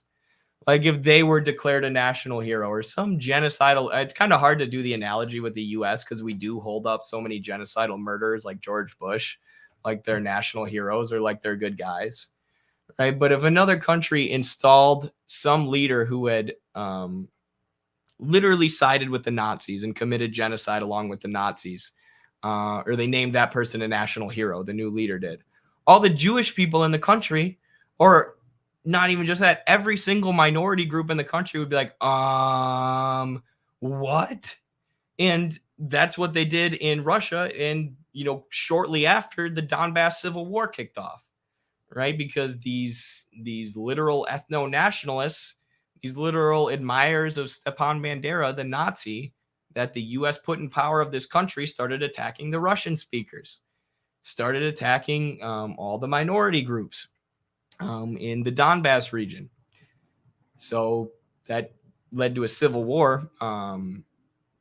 But Americans think that that's the government fighting for freedom, that Nazi government killing their own people based on this ethno-nationalist genocidal murderer who allied with Adolf Hitler, that is the country fighting for freedom, and then that's what liberal democracy is. Like, it's wild. It's just wild. It'll never cease to amaze me, at least a little bit. You know, no matter how used to it you can kind of get, it'll never cease to amaze me. Elon said it openly. He can coup whoever he wants. Andrew Jackson. Yes, that was the one I was thinking of. I was like, that would be like somebody coming to power in the U.S. and making Andrew Jackson a national hero. I almost said that, but then it's like he's literally on the $20 bill, right? Or what bill is Andrew Jackson on? I'm not very rich. I don't know. The $20 bill, yeah. And they wanted to replace it with Harriet Tubman. Literally someone who genocided indigenous populations. He was like the original right-wing reactionary populist. He was like, I'm going to stand up for the white working class in the South, right? The white working class, their wages are too low because of the slaves. You know, so I support slavery. I'm going to keep slavery, but we're going to crack down on the plantation oligarchy because the white workers were starting to absolutely hate this plantation oligarchy, the slave owners, because not only did they have to sell their labor, their wage labor on the market in competition with slave labor, which drove wages down, but this plantation oligarchy was just hoarding the wealth in general, while the white workers were living in destitution and poverty. So Andrew Jackson was like a populist. He's like, I'm going to stand up for the white worker against the white slave owner while keeping slavery. And also, I really, really hate Native American people, and we're going to carry out as much genocide and indigenous massacre as we can. So I was going to use Andrew Jackson as an example. It'd be like someone making him a national hero and think how indigenous people would feel, but we already have that. So there you go. You know, not that I think we need to reject our history, right? Not that I think, you know, there's nothing in the history of America and the history of American struggle that can be salvaged and uphold, or that we can uphold. Of course, I think the opposite. That's why we published the Journal of American Socialist Studies.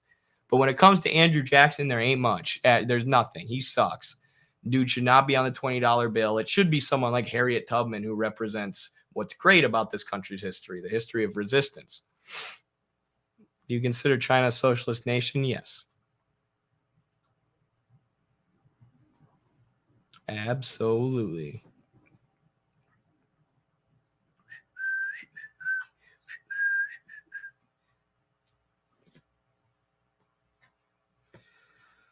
Let's move on to the next segment, since I've only done one segment so far, and I've got like a bunch scheduled to talk about, and it's already been 2 hours.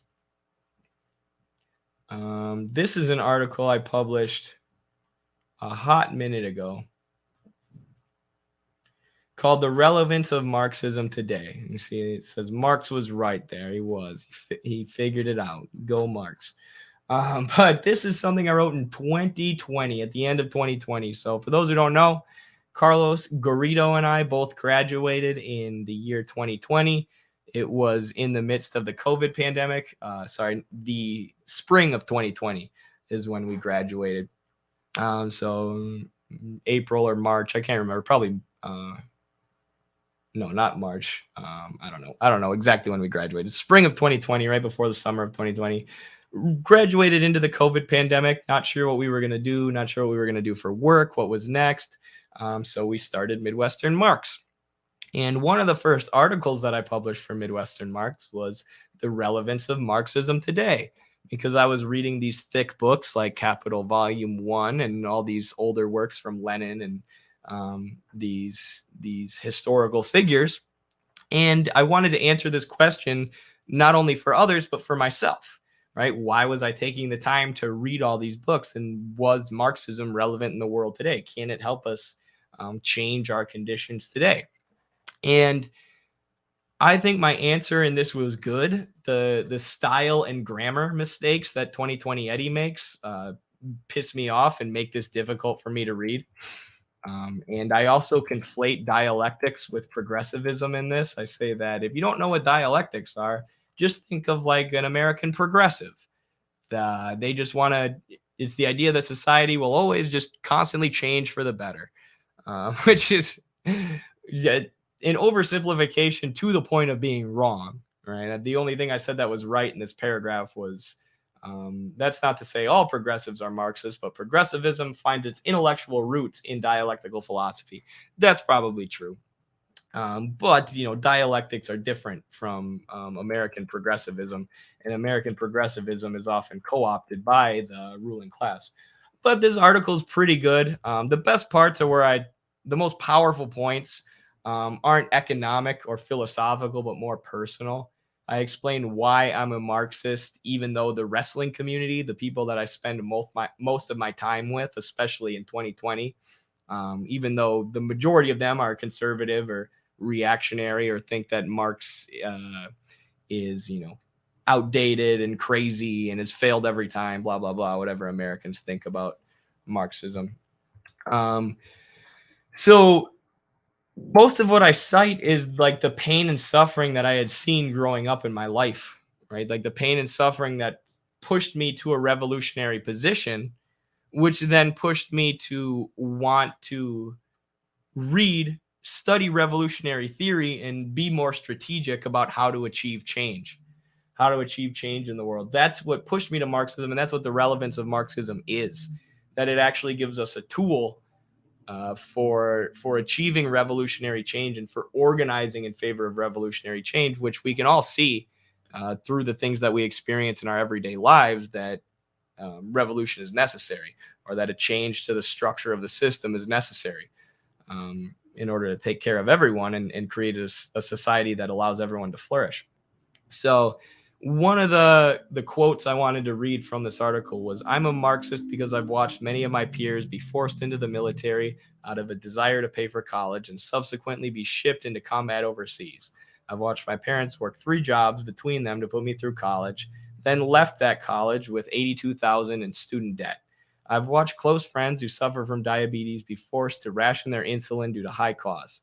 I've seen my friends in Puerto Rico have their city leveled by a hurricane, only to receive little to no help from the richest country in the world who holds them as a territory. I've watched all these things happen in America, which I was told growing up is the greatest and most free country in the world. This is why I turned to Marxism. I turned to Marxism because I am tired of being lied to. So, yeah, basically saying that even though we've been lied to about Marxism our whole lives by the ruling class, and even though McCarthyism and the Red Scare have indoctrinated people with anti-communist, anti-Marxist propaganda forever, the ruling class has been lying to us about everything forever, right? The ruling class has been lying to us about every aspect of our system. People see that. People see that, and it's blatantly obvious. That's almost the reason I turned to Marxism. Obviously, I had, intellectual leaders in my life who were pushing me in that direction. But even more so than that, I was just tired of being lied to constantly by the ruling class, and even by the academy, by the college that I was getting my political science degree from. Not any teacher specifically, but there's a lot of bourgeois propaganda steeped into the education system. But either way, I was tired of being lied to about these things, and I figured if the ruling class was so adamant that Marx was wrong and Marx was an idiot and Marx never said anything smart, that they had to be wrong. Marx probably said a bunch of things that were smart. And then, I quickly found that Marxism is a tool that when we educate ourselves with it, we can better understand how to strategize and organize and change the system around us. So the relevance of it is that it's a tool that can help us change the current system. It can help us understand the current system. And we shouldn't throw it away. We shouldn't toss it out, throw it in the trash, just because McCarthyite propaganda has convinced people that Marxism is bad. So I made one really good political point. I felt like I said, most of the good points that I made in this article were political. I mean, not political, or personal. I guess personal and political, but I made one good point because this was during the Black Lives Matter and the George Floyd protests. And I said that part of the reason I turned to Marxism was because liberalism and conservatism only have individualistic and wrong analyses of the BLM protests, of the George Floyd protests, of the riots and the political unrest that was going on, right? The liberals say it was, cops are bad. It was the individual cop who was evil and bad. Cops are bad, hate the individuals, right? Then Joe Biden's going to turn around and give more money to the police budget, right? Kamala Harris is going to give more money to the police to lock people up, more money to the prison industrial complex, and then say, oh, no, we're reforming the system. We're reforming the system by giving them more money for weapons and, having them enforce stricter laws for nonviolent drug offenders and all this. So that's the liberal analysis of what was going on, of the material conditions. And then the conservative analysis is just, oh, whatever criminal got killed or whatever innocent person got killed, they were just a bad guy. They deserved it, right? George Floyd had traces of some drug in his system. Therefore, he deserved to be, killed in the street, murdered in cold blood in front of all these people. He was just a bad guy. He was just a criminal. He had it coming. It's all individualistic. It's either the cops are bad because of, who they are personally. They're just all bad individuals, or it's the person being killed by the cops are, for the most part, just bad, evil individuals. But really, and I learned this as I started reading Marxism, is that this happens because the state is a dictatorship of capital. The state is a dictatorship of the capitalist class, which has led to the creation of this prison industrial complex, led to the creation of this system where all these companies like AT&T and Aramark and private prisons and others are profiting off of keeping the prisons filled with bodies. And because they control the government, they control the armed bodies of the state as well. Right? The government is essentially just a body with a monopoly on violence. Police and the military and these armed bodies of the state are the only people who are allowed to use violence and get away with it. So they're controlled by the capitalist class, who then use them to enforce their interests.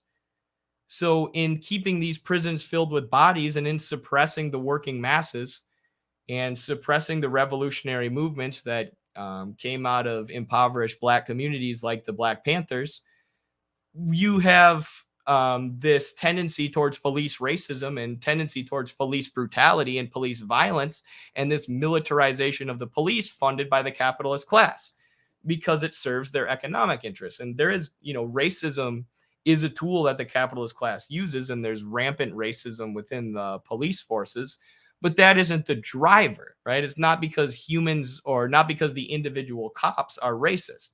It's because the cops are a dictatorship of capital, and it's beneficial to the economic interests of the capitalist class to enforce racism, to militarize the police, to have a more violent and oppressive police force. And Adolf Reed talks about this. If you look at the statistics surrounding police brutality, yes, Black people are far more likely to be targeted by police and experience police violence. But even more than that, the number one signifier, the number one factor that leads to someone being attacked by the police is class, economic class, how much money you have, right? A extremely wealthy Black business person is less likely to be targeted by the police than an extremely poor white person. Now, an extremely poor Black person is double likely. They, are both more likely than the poor white person and the rich white person and the rich Black person. So you have the double effect of racism there. But it's ultimately driven by class. It's driven by the relations of production. And the state is a dictatorship of capital. So reading this analysis, when this was going on and when I was involved with these protests and trying to organize these protests and trying to change the system, reading Lenin's analysis in State and Revolution and Marx's analysis of the state, that was so much better than these liberal and conservative analyses I was getting every day, pushed me towards Marxism. It was like, oh, wow, there really is something to this, right? This book from 1914 or whatever, 1917, helped me understand this contemporary political situation far better than Fox News or CNN could. So that's the relevance of Marxism too. It helps us better understand the most contentious issues. It gives us a method of analysis for which to understand society. You have a dominant economic class and an exploited economic class, and the dominant economic class controls the state. The state is a dictatorship for them with this monopoly on violence. So, I mean, there are some things I would criticize about myself in this article, I guess, but it all comes down to the same thing, which is why I still like reading this article today, that I was tired of being lied to. I was tired of being lied to about everything, not just lied to about Marxism, but lied to about everything.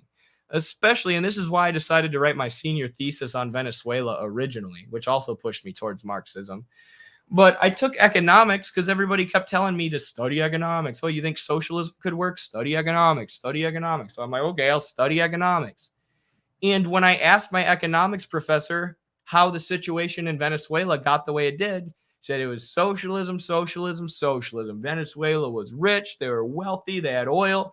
Then they moved towards socialism and they were poor and everyone was starving and nobody knew how to read and Hugo Chavez had all the money. And I was like, okay, but what effect did the sanctions have? She's like, they had some effect, but mostly socialism. No data, no evidence, no graphs or tables or models or discussion of the facts. It was just socialism bad. And I remember saying, don't you think that the economic sanctions and the coup attempts and the constant U.S. imperialism has something to do with Venezuela's economic situation? You're just going to say they have this destitute, impoverished economy and boil it all down to socialism in the abstract. Just the idea of socialism is why they're poor when they're under 160 plus economic sanctions from the richest, most powerful military and economy in the world, the United States. And she's like, no, it's all socialism. And, when I asked her that, when I was asking her about U.S. imperialism, she had the nerve to say, this is my economics professor, who's also the head of the local GOP. She had the nerve to say, the world's not as simple as you think it is. The world's just not as simple as you think it is. Right? The U.S. isn't that bad. The U.S. is trying to help Venezuela. It's just hard. I'm like, no, the world isn't as simple as you think it is, lady. You think all of a country's economy and all their economic hardships can be boiled down to socialism, like I said, in the abstract. So I learned nothing from studying economics. I learned nothing about socialism from studying economics like everyone had told me to do over and over and over again. But then when I read Marxism, it did give me a real explanation, or it did help me understand the world. it did give me a tool of analysis that helped me understand Venezuela's geopolitical situation, their economic situation. And it helped me write my senior thesis and, understand Venezuela much better ever since. So the relevance of Marxism is that it helps us get to the truth in a world of bourgeois bullshit. That's the relevance of Marxism today. It's a method of analysis that helps us see through an enormous mountain of bullshit placed in front of us by the ruling class. It helps us see the core of society, what's driving this society that we all live in.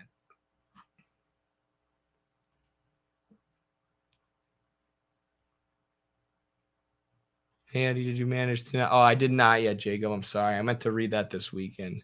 Okay. I'm going to put it on my calendar right now for you. If it goes on the calendar, it will get done.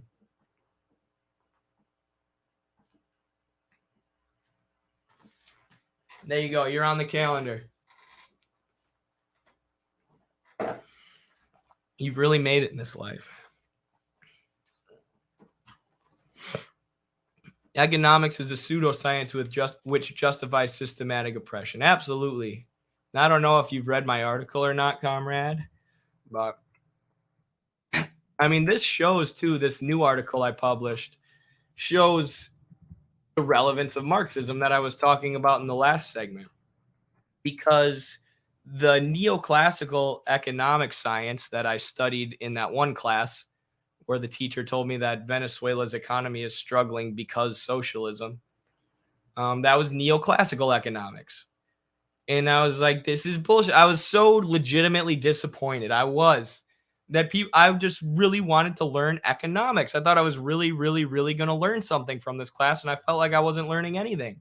I felt like it was a bunch of gobbledygook. So, after 3 years of understanding Marxism, then coming to gain a better grasp on Marxism, I revisited neoclassical economics and wrote this article dismantling it. So the article I wrote 3 years ago, 3 years before this one, about the relevance of Marxism is proved true by this article. This is the relevance of Marxism. The Marxist dialectical materialist method can help us cut through all the bullshit of neoclassical econ. Right? 3 years ago, when I wrote the relevance of Marxism article, I couldn't have wrote this article. I couldn't understand neoclassical economics. I couldn't understand postmodernist philosophy. It took a lot of reading and intellectual development to the point where I felt comfortable writing this. And there's still a lot more that I have to learn, especially in terms of postmodernist philosophy. I'm certainly not an expert in it. But, this article proves the relevance of Marxism that I talked about in the last article.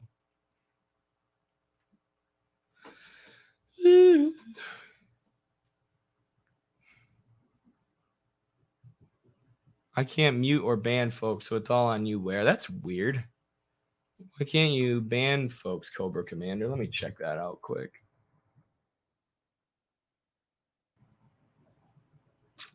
Let me see if we can fix that.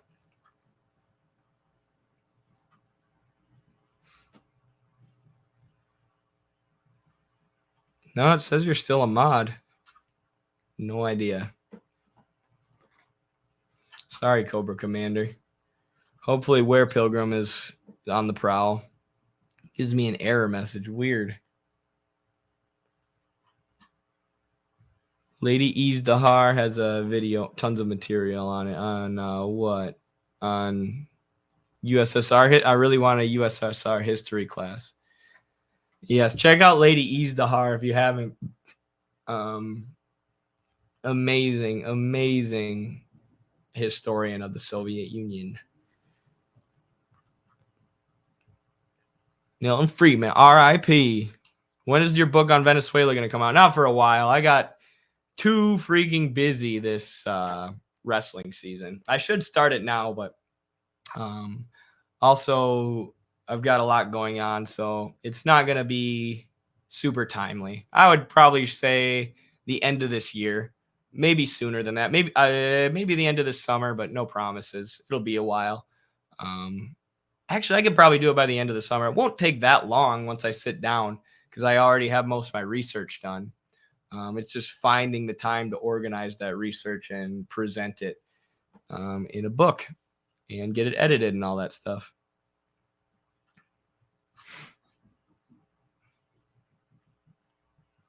Lady Ease the Hars on TikTok and YouTube. Yep. Hey, Eddie, when do you get around to reading my paper? I recommend that you read the message I wrote in the email before. Okay, I will.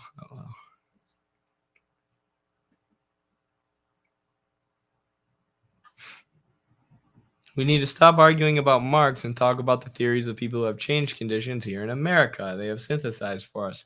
Agreed in many ways, which is why we've been turning towards focusing on Du Bois a lot lately, W.B. Du Bois at our project at Midwestern Marx, as well as thinkers like Henry Winston.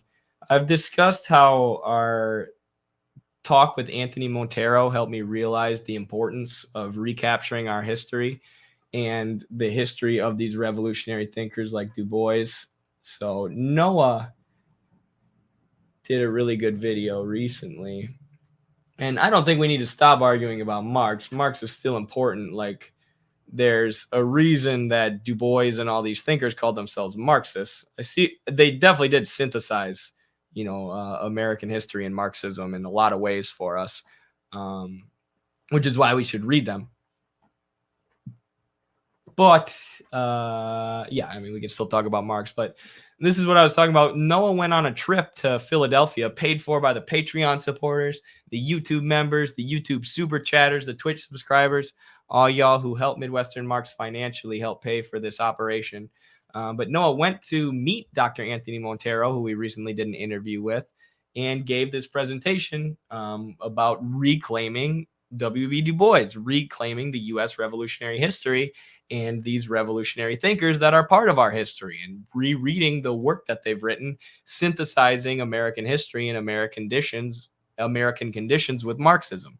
And we need to read these thinkers so we can understand the historical development of our own country, the historical development of our own country to the point where we're at today, which is the essence of Marxism, understanding things in their unfolding, in their historical development, understanding our present conditions and in terms of their historical development. And that's what thinkers like Du Bois help us do. So that's why Noah went to Philadelphia and gave this presentation. And I mean, what Anthony Montero and these folks in Philadelphia are doing is just awesome. Recapturing these revolutionary figures and teaching people about the likes of Henry Winston, Martin Luther King, W.E.B. Du Bois, all the heroes of the American socialist movement that are in many ways ripped out of the history books. Paul Robeson, ripped out of the history books because of their socialist leanings, even though they made contributions and were outstanding in various different areas. Like Paul Robeson was an amazing singer and actor, one of the greatest talents of the entire century.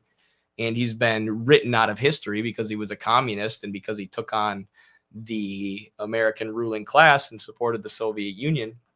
But we need to recapture these figures, right? America is not only our ruling class. America is not only the imperialist, capitalist, genocidal, exploitative ruling class.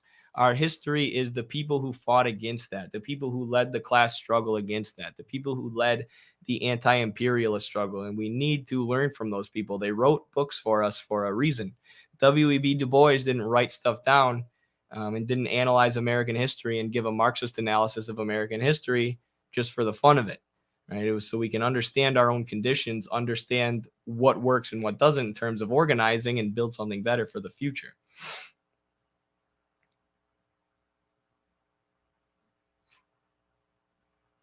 Boom, boom, boom, boom.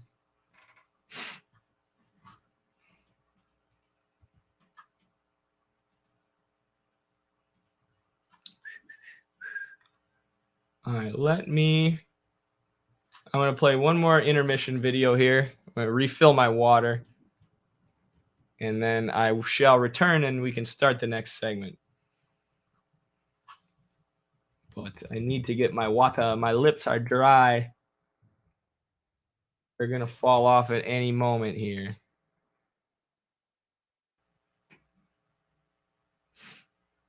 What match should we watch? This is a good one. Actually, I should play the match that I played last time that I didn't finish. Huh? Don't you think?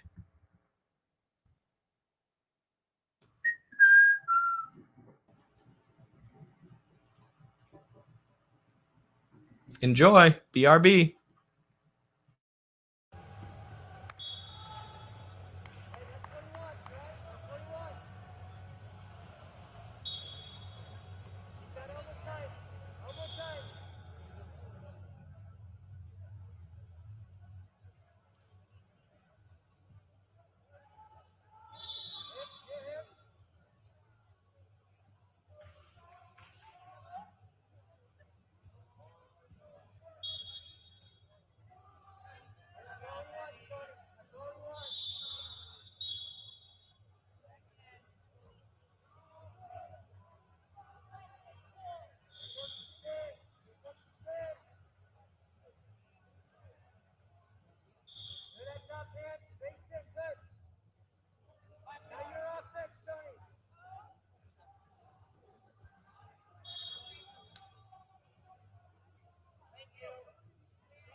I got to get better.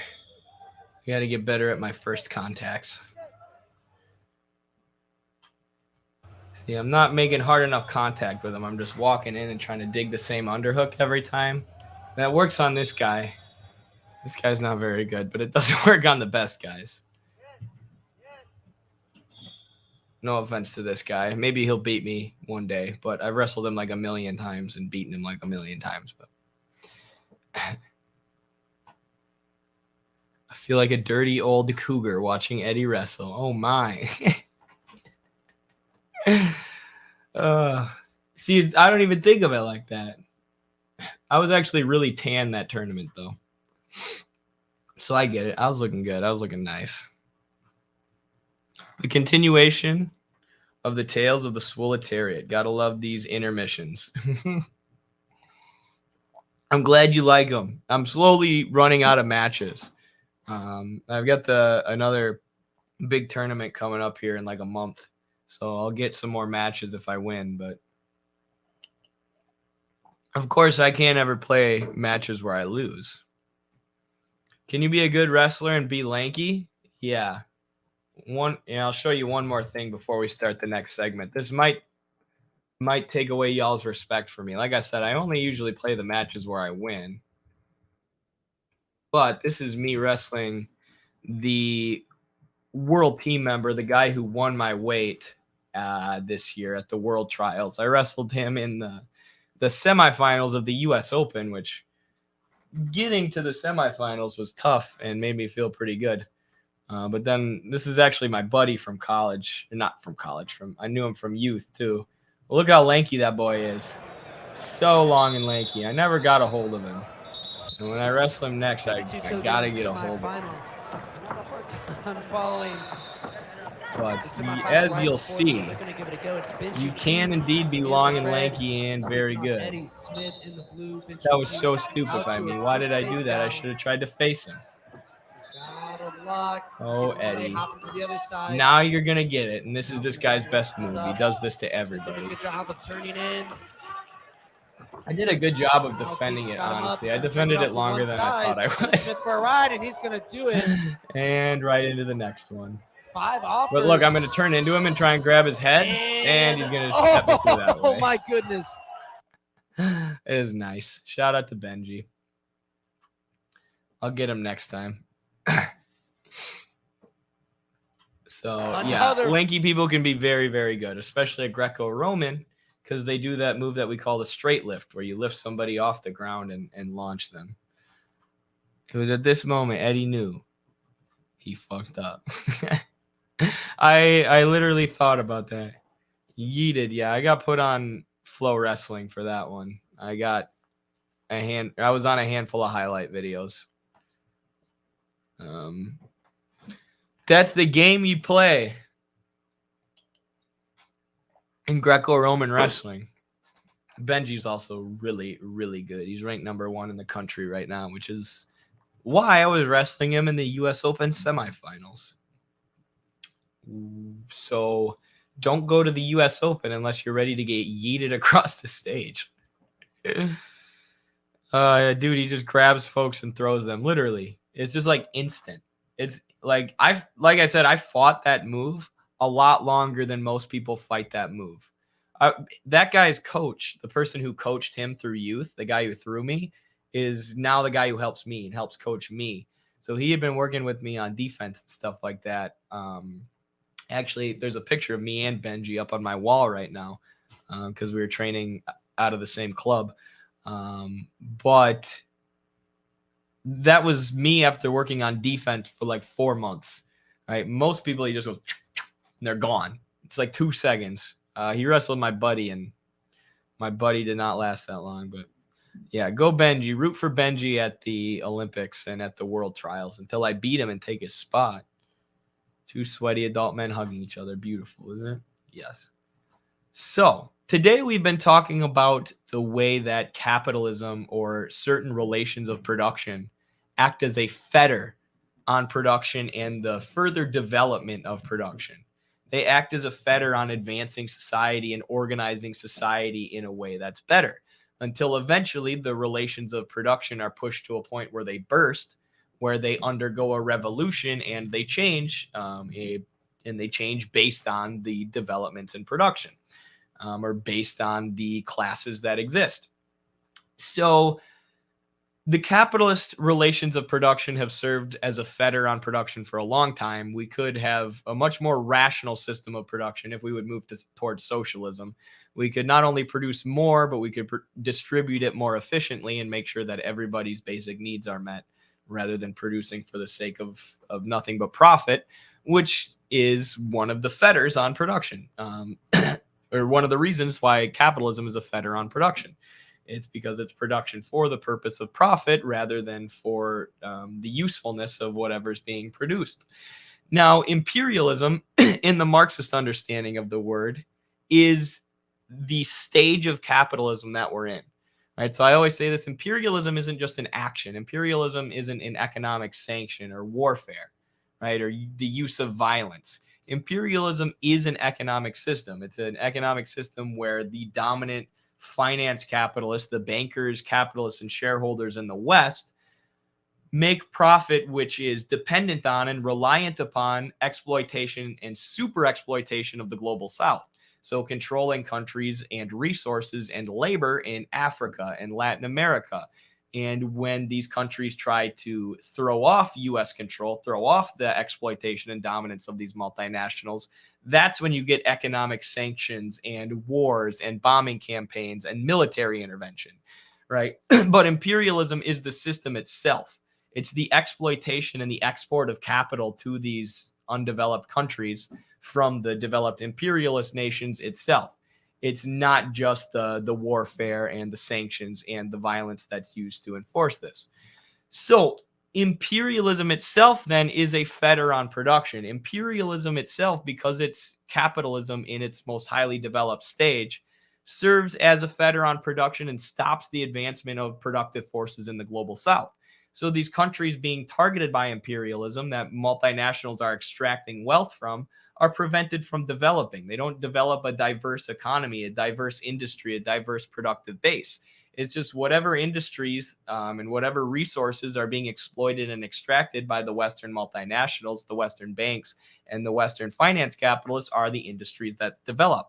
The finance capitalists will maybe export capital in the form of oil drills to Venezuela so they can extract Venezuela's oil. But that's going to make the Venezuelan economy extremely dependent on oil, which is what happened, because that's the only resource that's being extracted. They're not able to develop a diverse economy, and the surplus of that resource is going to the West. It's going to America. It's going to these corporations, so it's not staying in Venezuela at all. And the entire global system is dependent on this. The entire dominant ruling class in America is dependent, their profits are dependent on super exploiting these countries in the global south, exporting capital to these countries in the global south, and essentially stealing their resources and forcing down the price of their labor. So that is serving as a fetter on production, right? China, with their Belt and Road Initiative, is trying to combat this, trying to develop the productive forces in these countries that are being consistently held back and prevented from development by the U.S.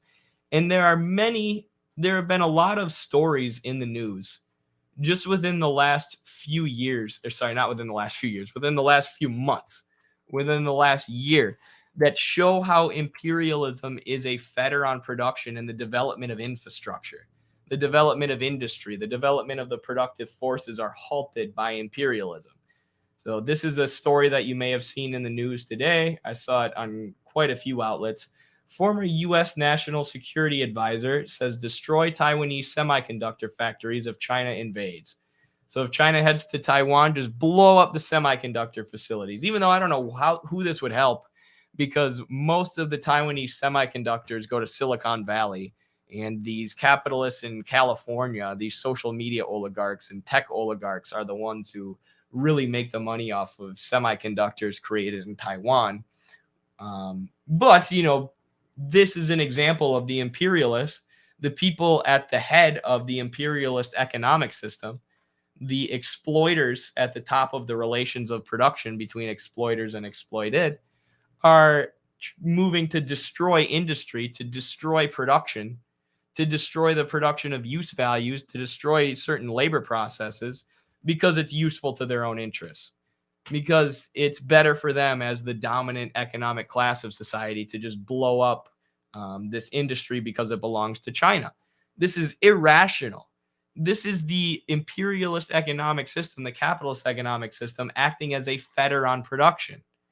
It's taking production, the production of useful things, and blowing it up because of what the ruling class wants, because of the profit interests and imperialist interests of the ruling class. So not only do the capitalist relations of production serve as a fetter on production and the development of production and the development of industry, but capitalism in its imperialist stage, the capitalist relations of production at their developed monopoly finance capitalist stage. Now, that's the most recent story, and obviously no semiconductors in Taiwan have been blown up by U.S. troops yet, at least that we know of. But we did have this very high-profile case of piracy on international waters when America took out the Nord Stream pipeline. Now, this is as good of an example as you'll get because of the geopolitical conflict between the U.S. and Russia, which stems from Russia moving away from the economic interests of the U.S. ruling class, the exploiting class. The U.S. decided to blow up this vital pipeline that was bringing natural gas to Europe, to Germany, and that many European people, working people, were dependent on to heat their homes. And now with Nord Stream being blown up, and with West European countries going along with the U.S. and NATO in trying to isolate Russia and stop buying energy from Russia, people are suffering. People can't afford to heat their houses. People are going on strike en masse. There's a crisis of inflation in Europe and in the U.S., but especially in Europe. The economic situation is terrible in Europe right now. And it's leading to all sorts of protests in the streets, all sorts of civil unrest. And it all stems from the relations of production. It stems from the ruling imperialist class in the West wanting to destroy Russia and China for going away from their economic interests. But then it also stems from them blowing up the Nord Stream pipeline, them blowing up infrastructure that makes people's lives better, productive advancements, productive and technological developments that make people's lives better and make human labor more effective and more valuable. The imperialist ruling class is blowing up that infrastructure that makes people's lives better, halting these productive advancements, halting this development of industry that improves the lives of working people because it's in their own interest, because it's in their profit interest, because it's in the interest of their bottom line. That is all that matters. So again, imperialism and the relations of production at the core of imperialism acting as a fetter on making people's lives better with industry and productive development. And those are two of the most high-profile stories that have come out recently, but there are so many more. There are so many more stories that prove this same point, that imperialism is a fetter on production. And some of the worst are the ways that the U.S. has utilized natural disasters in the past. Naomi Klein talks about this in her book, Shock Doctrine, how the U.S. uses any natural disaster, or any sort of destabilization or traumatic event in a country to pounce on and try and induce these countries with trickle down, with neoliberalism, seize these countries' resources and their political systems and their labor. And there are so many examples of the U.S. doing this, like doing a coup or inducing a bunch of privatization on a country after a natural disaster, or, as Naomi Klein explains in the book, like what they did after Hurricane Katrina. After Hurricane Katrina hit New Orleans, where all of the public schools were done away with and replaced with charter schools that people could profit off of, because Milton Friedman wrote an op-ed to George Bush urging him to do it, using a natural disaster to induce a place with neoliberalism. And the Western imperialists have gotten very good at this strategy, which is why they overwhelmingly approved the House overwhelmingly approved a resolution to maintain sanctions on Syria after an earthquake. After an earthquake, when they're trying to get aid, when we should be bringing them aid. When these people need help, when there are children stuck under the rubble of an earthquake. The richest country in the world, based on capitalist relations of production, looks at this and says, let's put sanctions on them and stop them from trading and stop them from getting aid. Not let's help them. Not let's send some of our military personnel to aid people and aid in the cleanup because we have the largest, most expensive military on earth. No. We wouldn't waste our money on helping people. Let's use this opportunity. Let's use this devastating earthquake that's torn apart families and killed thousands of people to put sanctions on them and starve them a little more. We can starve them out and overthrow the Assad government, and then their people will have freedom. We just have to starve a few million of them first. We just have to force a few thousand of them to die in an earthquake unnecessarily first for freedom. And this is absurd, and this is imperialism, the imperialist financial oligarchy, the ruling class in this system, acting as a fetter on production and distribution that acts in a rational way, right? If the entire globe was based on a rational system of production and distribution, when there was an earthquake in Syria, the entire globe would go, oh, what can we do to help, right? Can we send relief workers? Can we send aid? Can we send food? Can we send medicine? But instead we get the opposite. The imperialists say, how do we block food? How do we block aid? How do we block medicine? How do we use this natural disaster to make our murderous sanctions aimed at starving people more effective? It is the exact opposite of what they should be doing. And socialism is the dialectical inversion, the dialectical transformation of that. Of having countries like Cuba who say, we're going to send doctors when there's natural disasters, right? We're going to send aid. We're going to send people to help. We're not going to sanction you, right? Socialism is the exact opposite of capitalism. But this is how capitalism and imperialism, capitalism in its imperialist stage, acts as a fetter upon production. It doesn't advance production.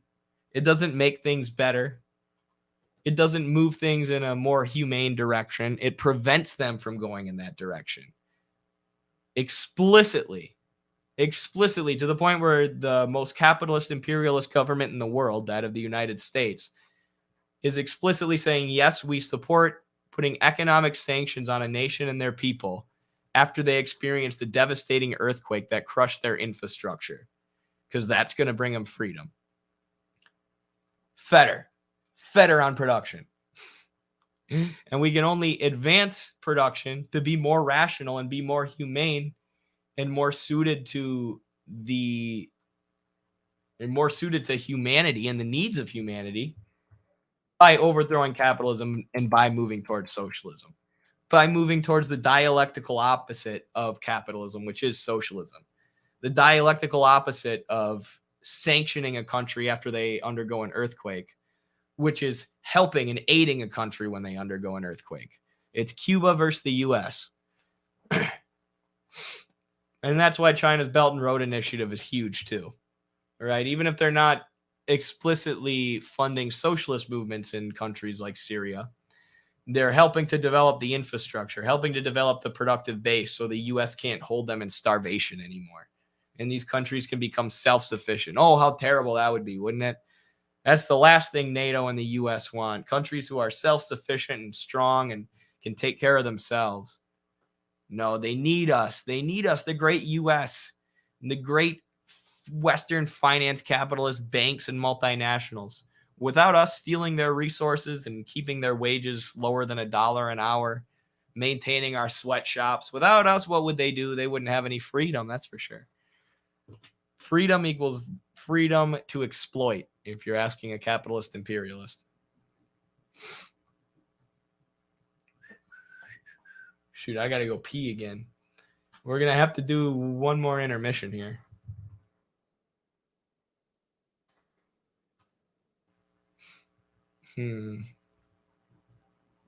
What should I play this time?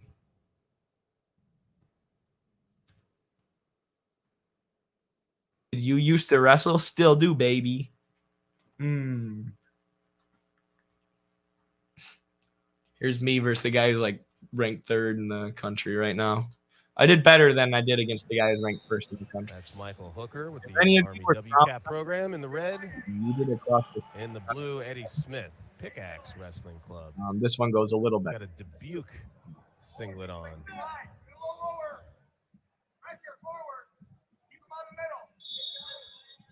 Dubuque, the university in Iowa, pretty sure. Nothing to do with the coach at Princeton University. Pretty sure, anyway. Arm spin attempt by Smith, and that misses. White battle back to their feet.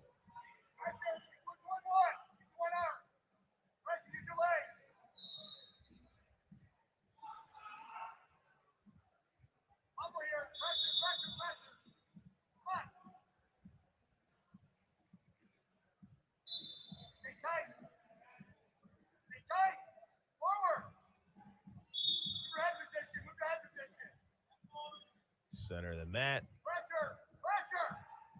The hand fighting battle continues.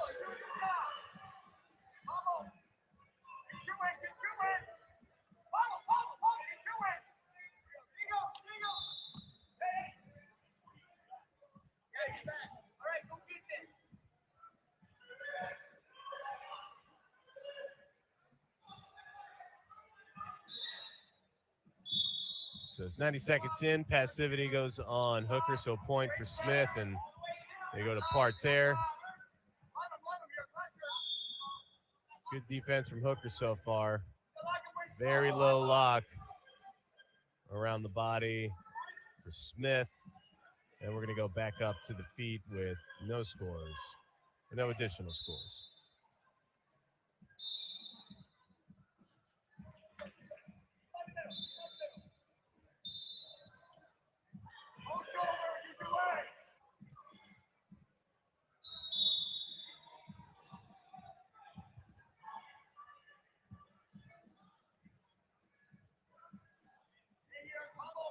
Still in the center. Leaning in heavy is Hooker.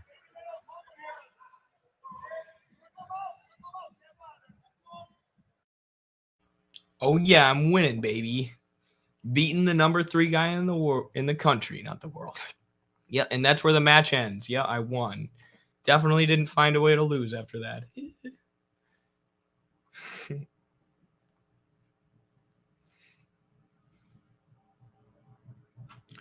Eddie inspires me to work out again. I'm glad. Civilize the mind and make savage the body. Mao Zedong. The best quote of all time by any socialist ever. I think he said that in his study on physical education. I don't remember. But he did say that. Bad Empanada made a good video about Uyghur oppression. Did he? I haven't watched that one because I used to think Bad Empanada was like in with Vaush and them. And then since I've seen Bad Empanada's videos and realized, like, okay, he's a lot better than Vaush. And him and Vaush hate each other also, which is a good sign. You know, anybody who's friends with Vaush, I don't trust. But yeah, I just assumed that his Uyghur video was, you know, BS. There was one video where he was talking about why China's not socialist. I think this is kind of what turned me off of Bad Empanada. There was one video like that, and he said something like Michael Parenti said that China was moving towards neoliberalism in the 80s or 90s, and therefore that means China's neoliberal today, which is not true. China did look like it was moving towards neoliberalism at that time. That was before their poverty alleviation programs, the massive crackdown on corruption, the Belt and Road Initiative, all these things. It was just when they moved towards more markets, reform, and opening up. So Parenti's analysis wasn't up to date or didn't have the benefit of what China's done since he wrote that. But that's not to say Bad Empanada is bad. And of course, everybody makes mistakes, especially when you're surrounded by a bunch of imperialist nonsense. Bad Empanada is super anti-Vaush. Yeah, like a lot of his videos now are just dunking on Vaush. Like he has the best anti-Vaush videos, which is good. There should be a million anti-Vaush videos. You know, I don't want Vaush to get depressed, but his takes are horrible. Always.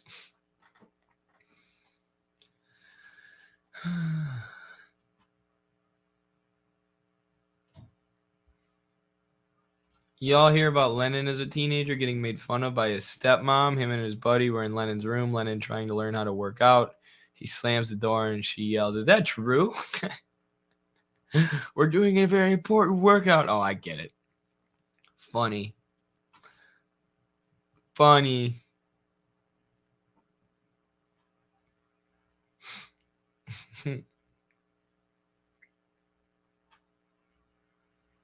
Is spin hard to do because of lack of friction when grappling? Did I miss the arm spin?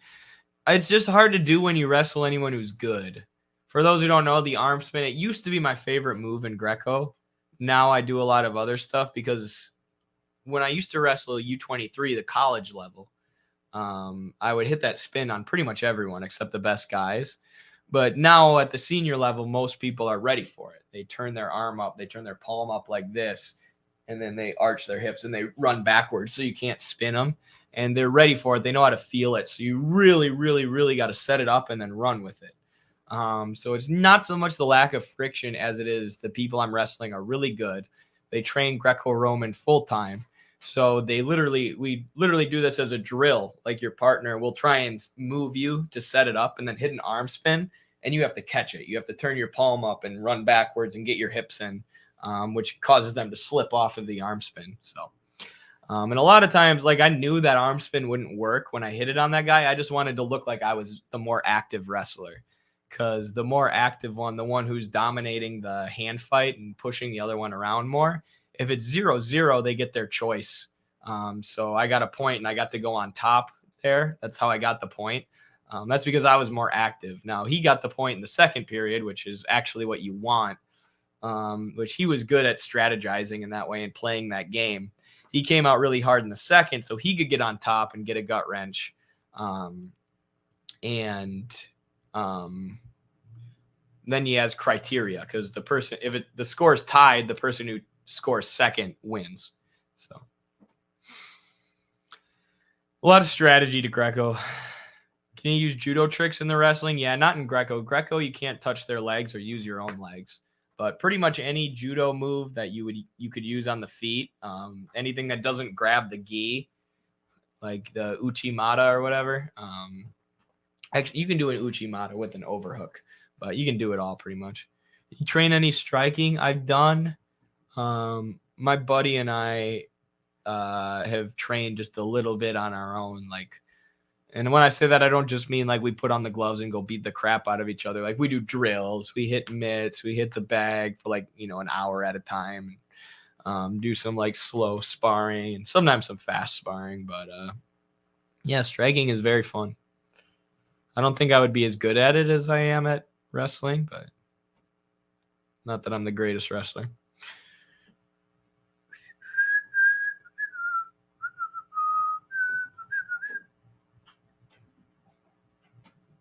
Oof.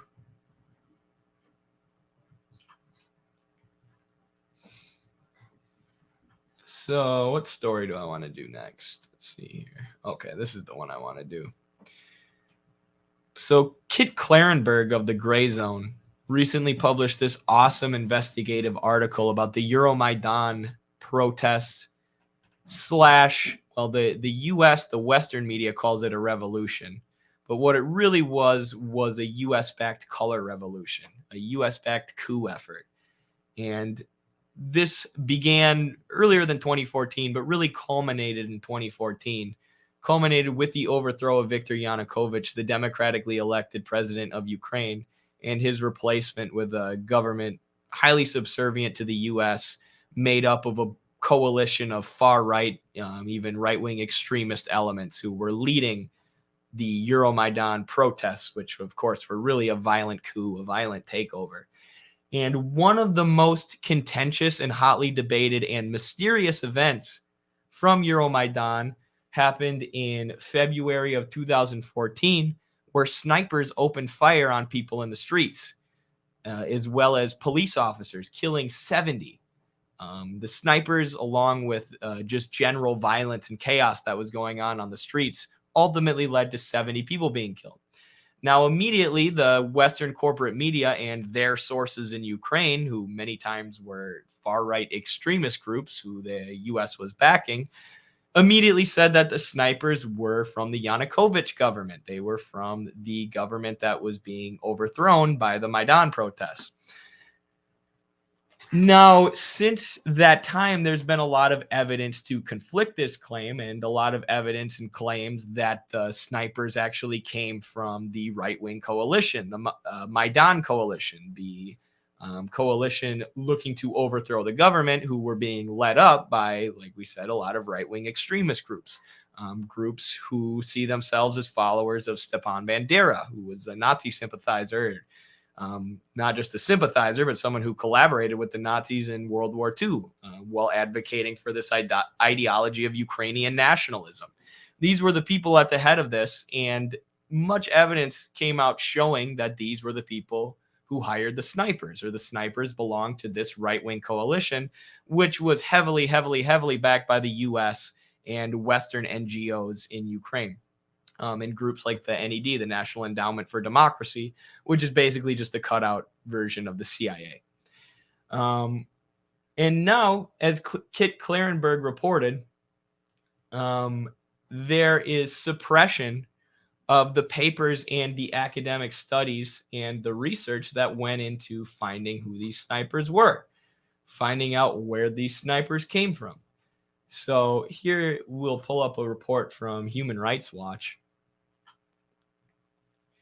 So Human Rights Watch says, what were the truth behind Ukraine's Maidan attacks? And this article goes on to say that it's been hotly debated. People don't know that if the snipers came from the Yanukovych government or if they came from the Maidan coalition. It's never been revealed. So also, it's interesting how everywhere that the U.S. does a coup, everywhere the U.S. does a regime change effort, like Syria, Libya, Ukraine, it's always a coalition of groups, right? Because the U.S. just takes any group who will serve their interests, even if that's literal Nazis, literal ethno-nationalists, and they'll support them and they'll try and merge them together with other groups. So in Libya, it was the coalition of rebels. In Syria, it was the Syrian rebel coalition, or I can't think of exactly what it was called, but they called it a coalition. And really what it was just a bunch of extremist groups who the U.S. brought together, gave a whole bunch of funding and advice through political NGOs, through the NED, through the U.S. intelligence agencies like the CIA, and then encouraged them to take over the government from there. And that's what happened in Libya, Syria, and Ukraine. These coalitions of far-right extremists. In Syria, actually, they weren't successful, but they threw the country into civil war. And in Libya, as well as Ukraine, these far-right extremist rebels overthrew the government.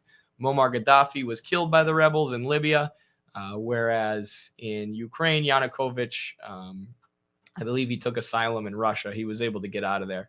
But either way, funny how they always have to rely on coalitions, because there's never any actual, like, real political group trying to overthrow the government wherever the U.S. is targeting. So they have to create one by finding the most extremist, most radical, most pro-U.S. forces in the region, like the Banderites, these ethno-nationalists that they were supporting in Ukraine. So the coalition government, after taking power, after ousting Yanukovych, never launched an investigation. They never said, let's find out where these snipers came from. This was an important event. Ukrainian citizens were massacred. We are now in charge of the Ukrainian government. Let's launch an investigation into what really happened. Because the coalition government that took power was actually just a coalition of right-wing extremists backed by the U.S. Any political movement or any political group in the region who will support the U.S., which usually ended up being these fascistic, ethno-nationalist Banderites or people associated with them. So, it didn't really make them look very honest when they took power of the government amidst all these contentious events and then launched no investigation into these events. Even when people are pressuring them, hey, can we find out about those 70 people who were randomly killed by snipers in the center of our country? And the new government, the government bringing them freedom and democracy, is like, no, we're not going to talk about that. They definitely didn't come from us. It is all Yanukovych. So anyways, now this political scientist from the University of Ottawa conducted a rigorous academic study, a rigorous academic analysis of these events, not just the Euromaidan protests or the Euromaidan revolution, which was really a coup, but the sniper attacks themselves. So Ivan Kachinovsky, as I said, from the University of Ottawa, has been one of the leading experts on this issue. He's published a lot of things about Maidan generally, and now his most recent research papers took aim at the event with the snipers. And of course, which probably will surprise nobody in our audience, his research concluded that the snipers were in fact a part of the Maidan coalition and not the Yanukovych government. They were part of the coalition of U.S.-backed extremists and not the democratically elected government. Imagine that. Who would have guessed that the U.S. would back a bunch of far-right extremists who would kill 70 people in the streets? However, despite Kachinovsky's incredible and rigorous scholarly research that you would think would be shocking, right, that you would think would be front-page news, especially with what's going on in Ukraine now, hey, this wasn't actually the democratically elected Ukrainian government, the Ukrainian government that was overthrown in 2014, who hired these snipers to kill 70 people in 2014. It was the right-wing coalition. It was the U.S.-backed coalition that overthrew him who killed 70 people. Wow, what a story. Not for U.S. media, because it goes against the interests of the capitalist ruling class who produces the U.S. media.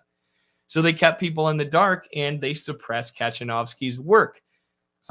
Despite that, though, this work has been published or cited over 100 times since Kachinovsky published it by experts and various academics. And this is why we're always telling you guys not to use mainstream media and to use academic sources, because even though the academy, is largely controlled by the ruling capitalist class, or in many ways is influenced by them, there's still a level of intellectual rigor and academic rigor that goes into academic sources. You have to have them peer reviewed. So you can't get away with just saying bullshit, with just saying pure nonsense the same way that the mainstream media can. Which is why Kaczynowski was allowed to publish this and why his work has been cited by so many other experts, but ignored by the US media. So these are some of his studies focusing on Maidan and the event with the snipers. So even though academic sources aren't perfect, they're still a lot better than mainstream outlets. But the mainstream outlets can also just ignore academic sources. They can ignore studies that should be important, should be blasted over the media, should be circulated in every household that aren't. And this is how they keep our population dumb, for lack of a better word, how they literally just keep Americans uninformed, how we don't really know what's going on in the world in terms of most of the important geopolitical events, because we're just kept in the dark, right? There are important academic studies or academic research published about these things, but normal people don't have access to them. Normal people are just fed Fox News and CNN, who are going to completely ignore all the important research that's being done or all the important analyses from political scientists. So it creates a barrier between real knowledge, real truth, and the masses. Whereas in a society that made sense, the media would take the best research and the best studies being done by folks like Ivan Kaczynowski, and they'd circulate it, they'd simplify it, they'd help people understand it. Instead, it's the opposite. They suppress that research that goes against their interests, and then they lie to people. So again, that's why we use scholarly work. And that's why we encourage people to use scholarly sources, even though there's a lot of pseudo-intellectual scholars like Jordan Peterson and Ben Shapiro in the US. And that's why it makes me so mad to watch their videos, because their lectures and stuff are just not up to intellectual standards, not up to scholarly standards. They would never pass a peer review process, a good peer review process. But either way, Kaczynowski is not a bourgeois intellectual. He is an actual rigorous intellectual. And he submitted a new investigation in 2002. So the ones I pulled up previously, this one was from 2021, and this one was from 2015. But he wanted to publish a new one in 2022, like we said, specifically focused on the snipers and summarizing all the new evidence that has come out since his last papers.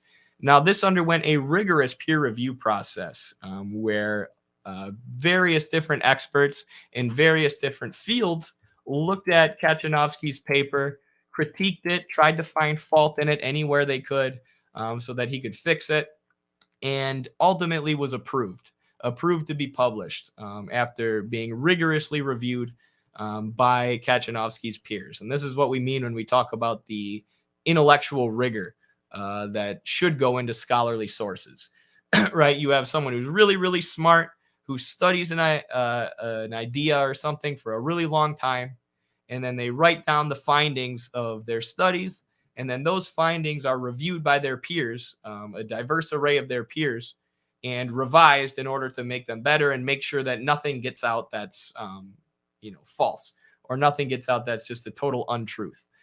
This is the scholarly peer review process. This is why scholarly sources are better for the most part. And However, even though Kaczynowski's work was praised by the peer reviewers and it passed through the peer review process, it was not published. They rejected publishing it, which Kaczynowski has said is surely a political move. Right? There's no reason why the peer reviewers would say this should be approved to be published in a journal and praise it for how revealing and how important of a piece of work it is, but then they reject it for publishing, right? They literally approved it and then said, they approved it and then rejected it. They said, this is worthy of being published, but we're not going to publish it. And they gave a whole bunch of weird reasons. 4 total papers in all accepted Kaczynowski's work, said it was up to their scholarly standards, but refused to publish it. I'm trying to find the place where they said that, gave their reasons why. One of their reasons why was because Kaczynowski characterized the war in the Donbass that kicked off after the Euromaidan coup as a civil war, as a war within Ukraine. So really just nonsensical reasons were given by these 4 peer-reviewed journals for not publishing this work that they said was good enough to be published. And this is why the Journal of American Socialist Studies is so important, right? Because I've talked about how important the peer review process is, how important scholarly intellectual rigor is, right? And it is important. The peer review process is the best way to go about presenting scholarly information and making sure that scholarly sources don't have a bunch of errors. But journals can just choose not to publish the most important stuff, right? Not only can the media choose to not circulate good research, good academic studies that people should hear, but journals can do that as well. A lot of these journals get their funding, get their research grants from capitalists. A lot of institutions, a lot of colleges, as Jane Meyer details extensively in her book Dark Money, are literally getting Koch brothers money in exchange for, not publishing certain kinds of things. So even though the research can be good, even though it can be peer reviewed, even though it can go through this rigorous intellectual process, the relations of production can still make themselves felt because the capitalist ruling class controls the production of information and they control the journals. They can just not publish this great research that was done. So scholarly sources are better, but the academy, the people who produce these scholarly sources in capitalist countries are still heavily, heavily influenced by the capitalist class. And this article is a perfect example of that. Scholarly rigor does not prevent any and all academic infiltration or what Kit Clarenberg calls here conspiracies of silence, right? It stops the academics from publishing so much straight nonsense, right? They can't publish something that's just blatantly false and unprovable if there's any kind of good peer review process. But they can just ignore and not publish extremely important research that does pass that does get through the peer review process that goes against the interests of the ruling class. So scholarly rigor is good, but it doesn't solve all problems within a capitalist education system. So Kaczynowski said in an interview with the Gray Zone, they reached out to him and asked him for comment. He said, many scholars are afraid to conduct evidence-based research that runs contrary to the established Western narratives on Maidan, the Russia-Ukraine war, and other issues related to the conflicts in Ukraine and Kiev following the 2014 coup. So he's basically saying what I just said. There's tons of good research to be done. There's tons of important things to investigate. There's tons of things that political scientists should be focusing their time and energy and resources on that they're not because they don't think it's going to get published. They don't think it's going to get put in a journal anywhere. So they're not going to make money off of it. It's not going to be a thing on their resume, and they're going to waste all this time doing this research just for nobody to see it because there's going to be a conspiracy of silence when they publish it. And this is why the Journal of American Socialist Studies, why having an academic peer-reviewed journal, which you can find right now on MidwesternMarx.com, is so important, right? Because if I publish my scholarly analysis of the historical development of American healthcare and came to a Marxist conclusion that we need a socialist healthcare system, it would be very, very, very, very hard for me to find a journal to publish that. Very hard, especially in the field of healthcare administration, which is the field I'm in right now. But I can publish that for the Journal of American Socialist Studies, and I can still undergo the same rigorous peer review process where I have Carlos and a handful of other academics take an outside look at my essay and, tell me where I should make adjustments. So it allows the Journal of American Social Studies, and our goal with doing it is allowing for that kind of scholarly rigor, that kind of scholarly research put towards explicitly socialist ends that can be circulated and used to educate people, right? That won't be suppressed like the mainstream journals, but will actually be, will purposefully circulate that kind of information and get that kind of information to people. So yeah, check out the Journal of American Socialist Studies, and that's why I'm so proud of that. So proud of that journal, and that's something that Carlos really had to sell me on. Right, I wasn't sure at first that the Journal of American Socialist Studies was worth our time, effort, energy, money, but it really, really, really is, because it brings together all these great socialist minds, many of whom are like me and Carlos, trapped in the bourgeois capitalist academy, where all the journals are influenced and controlled by capitalists. It gives us an outlet. It gives us an outlet to publish our work. And, I don't really care about this, but for a lot of people, it's nice to have that as a resume, right? Like my job in the future, and my job, as long as I'm associated with a college, will probably be related to wrestling. But there's a lot of people who are trying to make it, trying to survive being a professor, who are socialists and who want to do research like this. They're trying to survive and be a professor within the capitalist education system. So allowing them to publish in the Journal of American Socialist Studies lets them put it on their resume, right? Lets them make a little bit of income off of their writing. So yeah, shout out to Jess and Jess too. I will answer that super chat in a second when I finish this segment, comrade. Thank you so much for the super chat though. So 4 total papers, like I said, accepted Kaczynowski's work but wouldn't publish it. Another journal did the same thing with his previous investigation of the far right's role in the war in the Donbass. So like I said, there were a lot of right-wing extremists who were involved in leading the Maidan coup and then leading the attack on the Donbass, the area in eastern Ukraine that borders Russia, with mostly Russian speakers, people who see themselves as being ethnically Russian, who went to war with the ethno-nationalist Ukrainian government after the Maidan coup, or who were attacked by the ethno-nationalist Ukrainian government. So, many people say, though, like, for example, now people say, well, Zelensky's Jewish, right? So if Zelensky, the leader, is Jewish, how can you say that there are ethno-nationalists, that there are Nazis running the government or leading up the government? And it's not just like the president, right? It's not just the most visible heads of state, right? Zelensky makes a good puppet for the U.S. and Ukraine precisely because he is Jewish, because they can say, no, we're not funding and arming Nazis. Look, there's a Jewish leader there. When in reality, the militias, the military, and the on-the-ground bases and sources of power and armed bodies of the state are headed up by groups like the Azov Battalion and Right Sector, these ethno-nationalist Nazi militias. So what Kaczynowski did in that work, investigating this, was seeing to what extent is the right wing involved? To what extent did the right wing lead this coup and kick off the war in the Donbass? How much power does the right wing actually have, compared to the more visible heads of state? Is Ukraine actually, somewhat liberal democratic? Or are these fascist militias and fascist paramilitaries and fascist political parties actually the ones who are calling the shots, actually the ones who are in control of the government and the economy?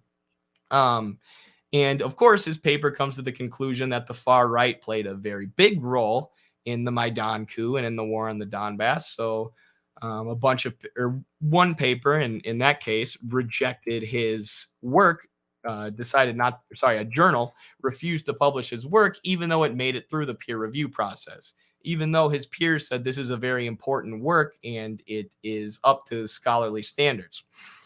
So Kaczynowski claims that the journal's editor offered an assortment of excuses. This is a quote from the Gray Zone article, by the way.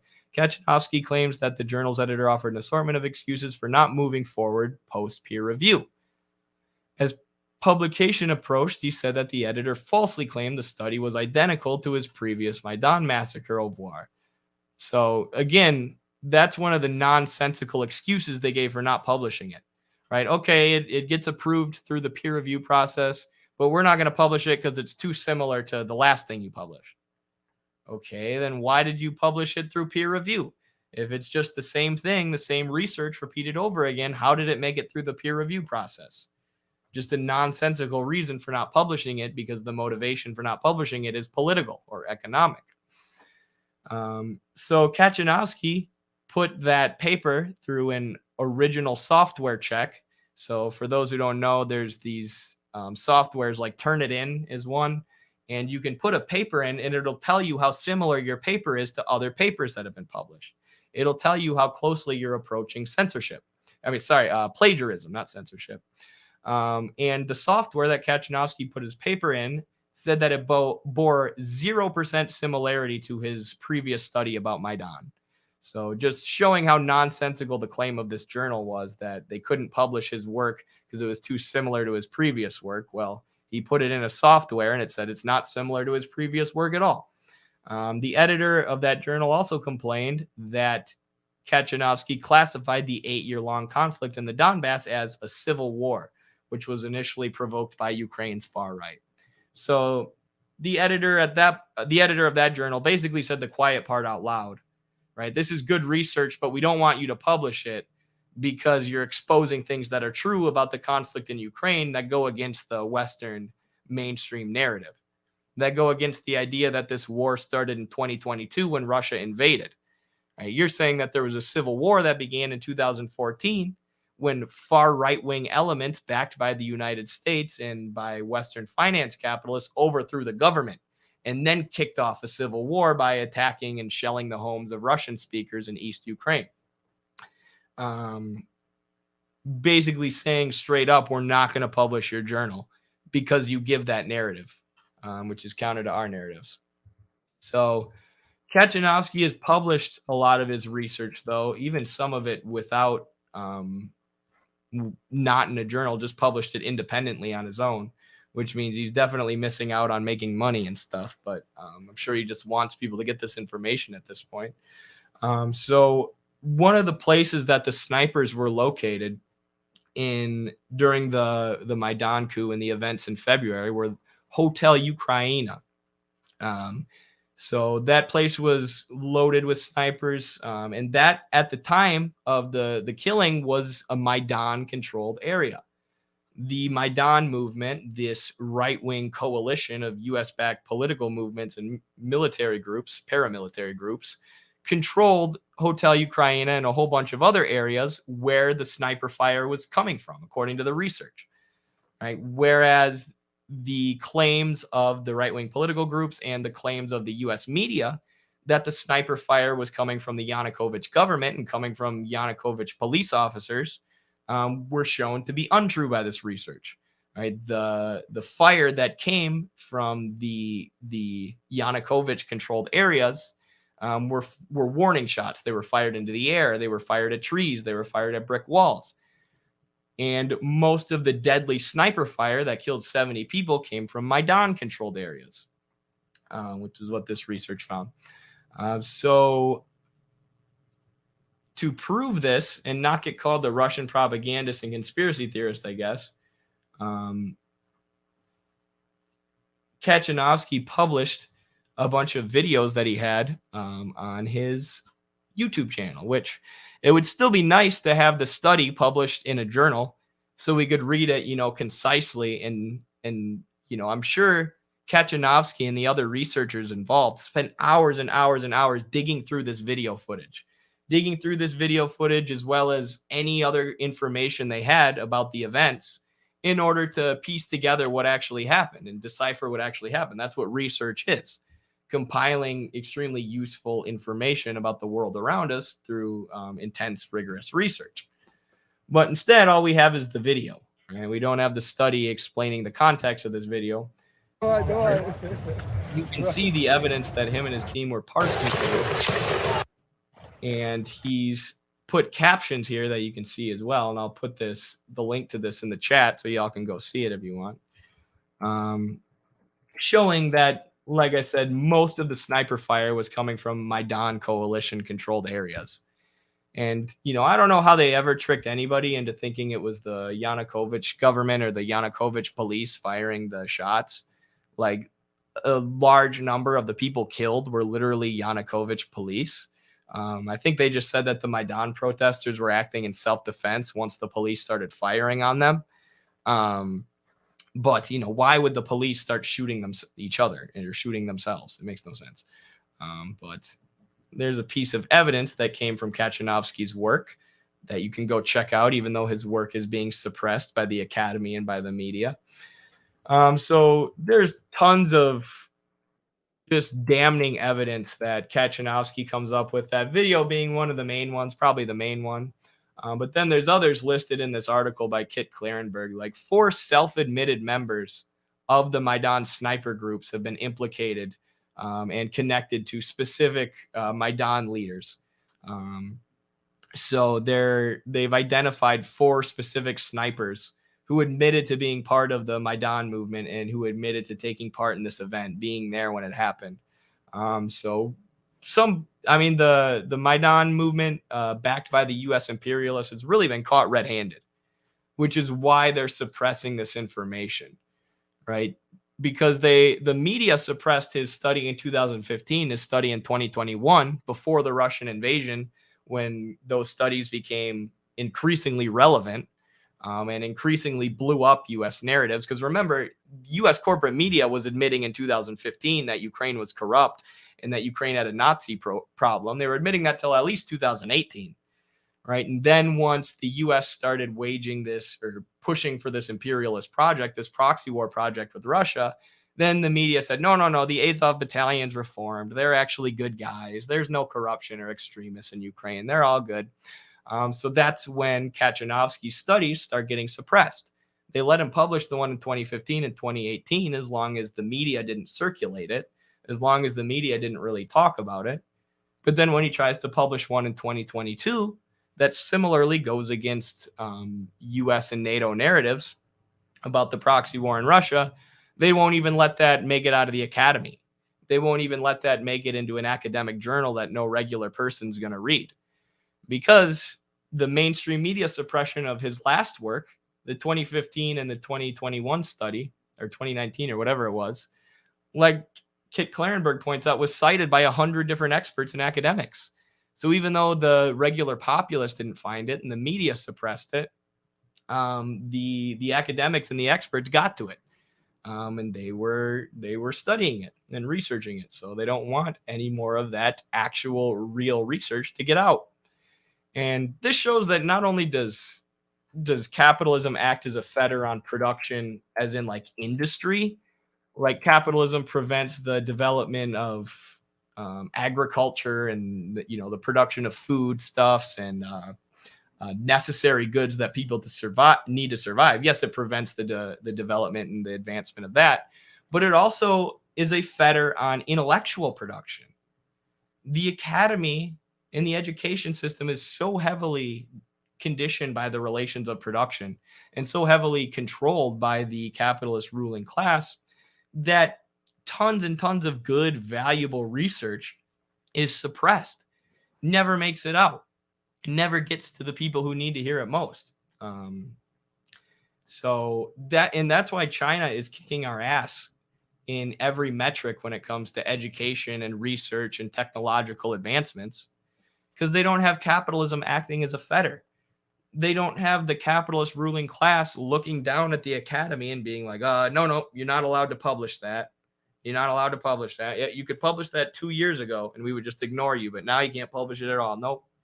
That's good research. That can pass peer review process, but can't publish it. Can't publish it. It goes against what I want. Me, the banker, me, the capitalist. Can't publish it. I don't like it. It's good research, but I don't like it. Get rid of it. Incinerate it.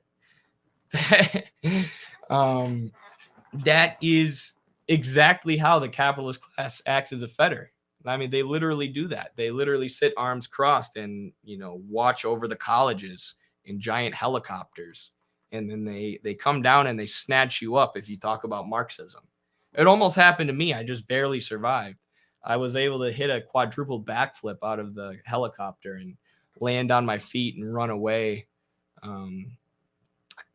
And I also took the capitalist who tried to get me in the helicopter. I also stole his girlfriend. And I'm now dating his mom.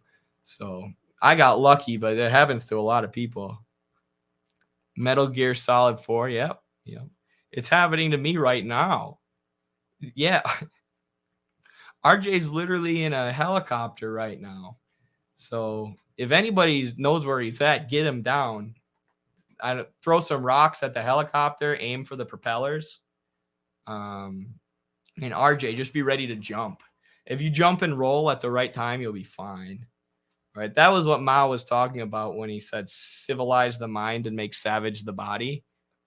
He means like make your body so savage that you can literally jump out of a helicopter and be fine because the capitalists are going to come try and capture you in a helicopter. That's how Kobe died.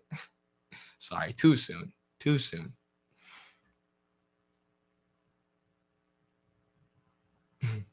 Someone call the pilot's mom.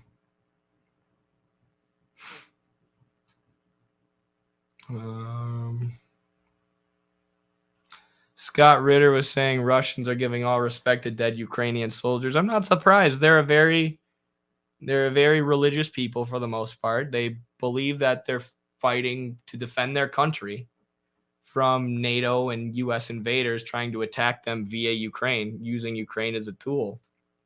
And the Ukrainians have been accused of all these war crimes. Right there, I saw a video the other day of, I hope this doesn't get me demonetized or whatever, but I saw a video the other day of Ukrainian troops burying someone alive because that person refused to fight. So they, buried him alive, tortured him, and that serves as, of course, a sign to all the other troops: don't try and leave, right? Don't refuse to fight. You have to fight, or we'll literally kill you. And there's so many, like there was that other video that came out of Ukrainian troops literally torturing captured Russians. They were shooting them in the kneecaps. If you're on Signal, and you follow the right people on Signal, or not Signal, Telegram, one of those apps, I can't remember. You can there's so much video evidence, coming out of Ukraine, just stuff that people took with their phones or whatever else. It's actually kind of crazy, because even with all the social media and internet censorship that we see today, there's still information and truthful information that's able to seep out of Ukraine. Now we have these apps like Telegram and Signal, or even Rumble, that are literally designed to not censor people, not let the ruling class and the Silicon Valley oligarchs censor information. But so not only does Russia have the incentive to not treat the dead with disrespect and torture people and stuff, because they're a religious people and they actually feel that they're fighting in self-defense. They're not just a band of ethno-nationalists making money through drug sales, like groups like the Azov Battalion in Ukraine. But also, if the Ukrainians are doing these war crimes, if the Ukrainians are doing all these terrible things, it makes Russia look better to not. It makes Russia look better to pay respect to all the dead. It makes Russia look like the good guys, and makes Ukraine look worse. So U.S. propaganda is never going to report on that. U.S. propaganda is going to claim that Russia is killing people just for fun and then also eating their babies and their pets just because Putin feels like it. But if Russia doesn't do that, if there aren't scholarly peer-reviewed sources that can claim Russia is torturing people and disrespecting the dead and all these things, then it makes Russia look better ultimately, even if it's only minor. So I don't know. People are so bad, like not Americans, but people indoctrinated with liberalism are so bad at understanding that other countries have interests. Other countries have motivations and interests, and that's not necessarily bad. But it's good to understand that. It's good to understand that Russia and China and other countries' interests are not exactly the same as ours, even if we were all to move towards socialism, right? The interests of our country would still be to take care of our people in a way that's in harmony with the earth, and that's in a process of mutual development with other countries and not imperialist warfare. But still, each country would have their own individual interests, taking care of their own people.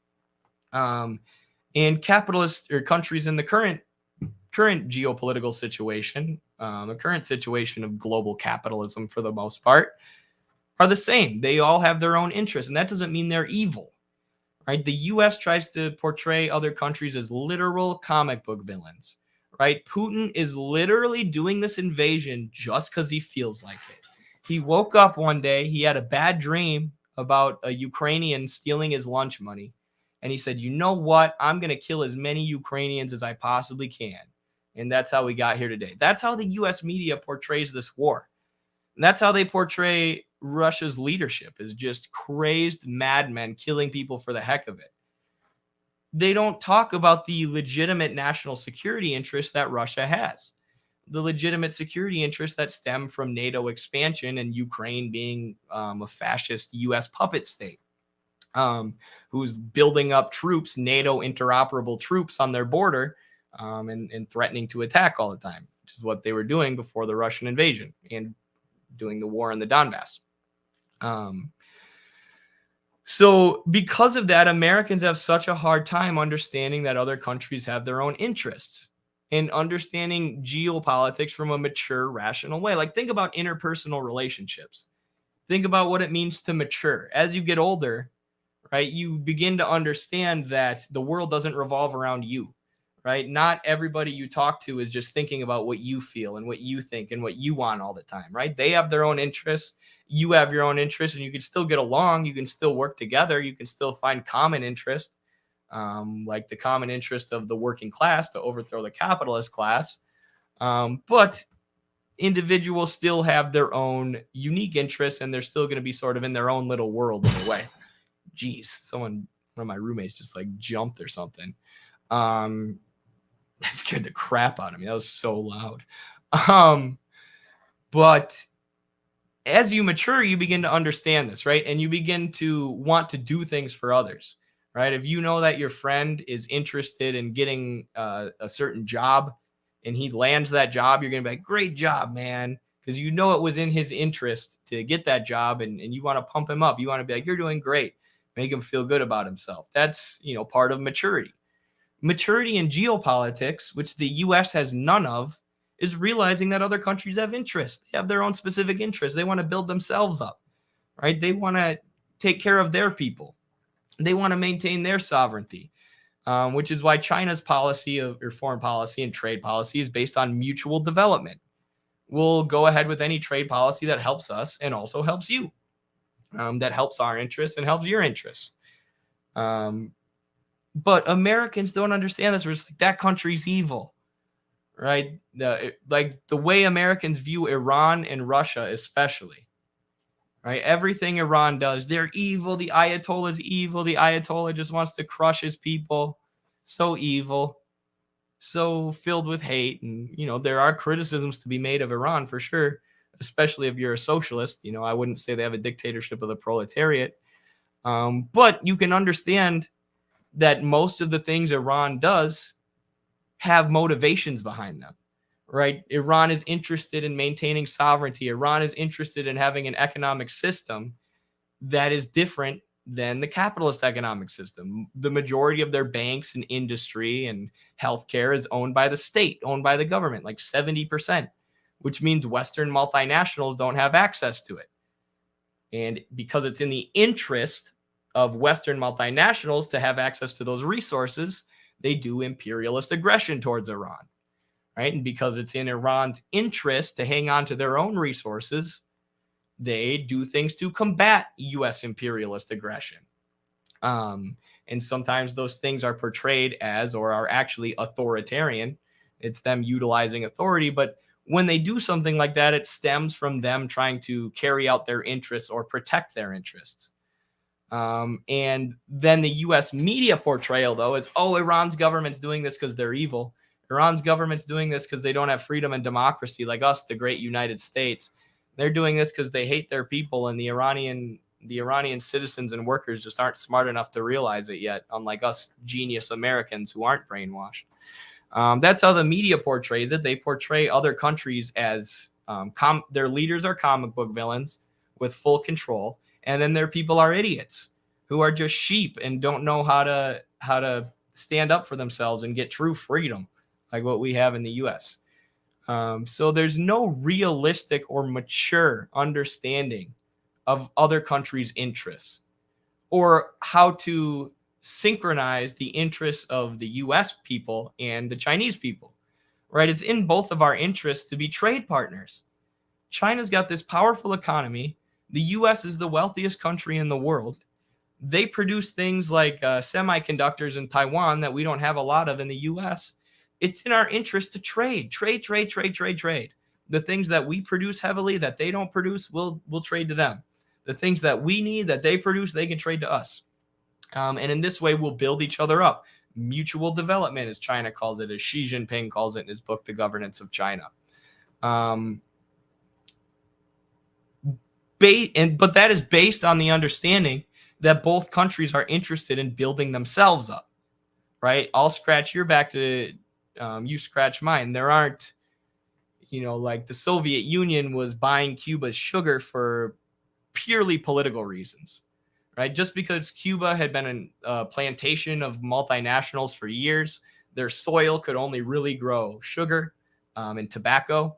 And the U.S. placed them under embargo, so they couldn't really export many goods, but they needed money to develop their economy. The Soviet Union says, we're going to buy all your sugar, right? It didn't really benefit the Soviet Union in any way. China's trade policy is different than that. Mutual development. So we'll trade with these countries. We'll develop industry in these countries because we know it's going to benefit China. We know it's going to benefit China if we have tight trade relations with all the countries in Africa that produce the vast majority of mineral wealth in the world, or these countries in the Middle East. And coincidentally, these are countries that the U.S. has been starving and attacking and sanctioning and bombing for the last however many years. So these countries are inclined to turn to China and to turn to this policy of mutual development. But moral of the story, a lot of Americans just have this comic book understanding of other countries, this immature, childish idea that America's the best. We have so much freaking freedom. It's crazy. Every other country is jealous of our freedom. Every time we go, destroy another country and blow up their industry, it's because we're bringing them freedom. And like I said, their rulers are dictators with total control, and their people are sheep who have no idea how to prevent themselves from being controlled. And yeah, when it comes to manufacturing consent for imperialist interventions, this is really useful for the United States. It's really useful that Americans don't have a realistic understanding of Russia. Otherwise, they would say, wait, what? You're telling me that Putin just woke up one day and invaded Ukraine because he's evil? Or because he decided he wants their resources? That doesn't make any sense. Right? What are his motivations? Let me go watch Putin's speech. Let me pull it up. Let me see what he said Russia's motivations are. Oh, okay. The US-backed coup in 2014. Let me look into that. Oh, really? There's something to this. Okay, I see what Russia's saying. It's in their national security interests to do this invasion, right? That doesn't mean you have to support it. That doesn't mean you think it's the correct geopolitical move at the time. But you can understand that it's not motivated by just Putin being some evil comic book villain. It's motivated by real security and, economic and political interests that Russia has. So the fact that Americans don't understand that, and that they're especially will view countries like Russia, who we've been beat over the head with Red Scare propaganda for a long time, and Russophobia with movies like Rocky IV and Red Dawn, not just in our news media, but in our entertainment media. They're able to convince people that this country is just a comic book villain, evil authoritarian comic book, dominated by Putin, the supervillain. And Americans don't understand that other countries have interests. I don't know. I kind of lost my train of thought there, but that's what I was ultimately trying to say. The sun is going down right now, and it looks real. I don't know how to adjust my lighting here. I'm trying to make it so I don't look like I'm shrouded in shadows, because that's kind of what I look like right now.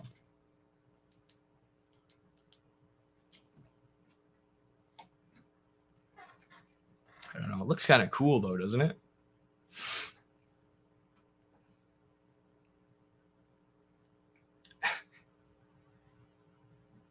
Nothing like getting your daily dose of stupidity from a kid that doesn't know shit in his bedroom. See, fuck who all.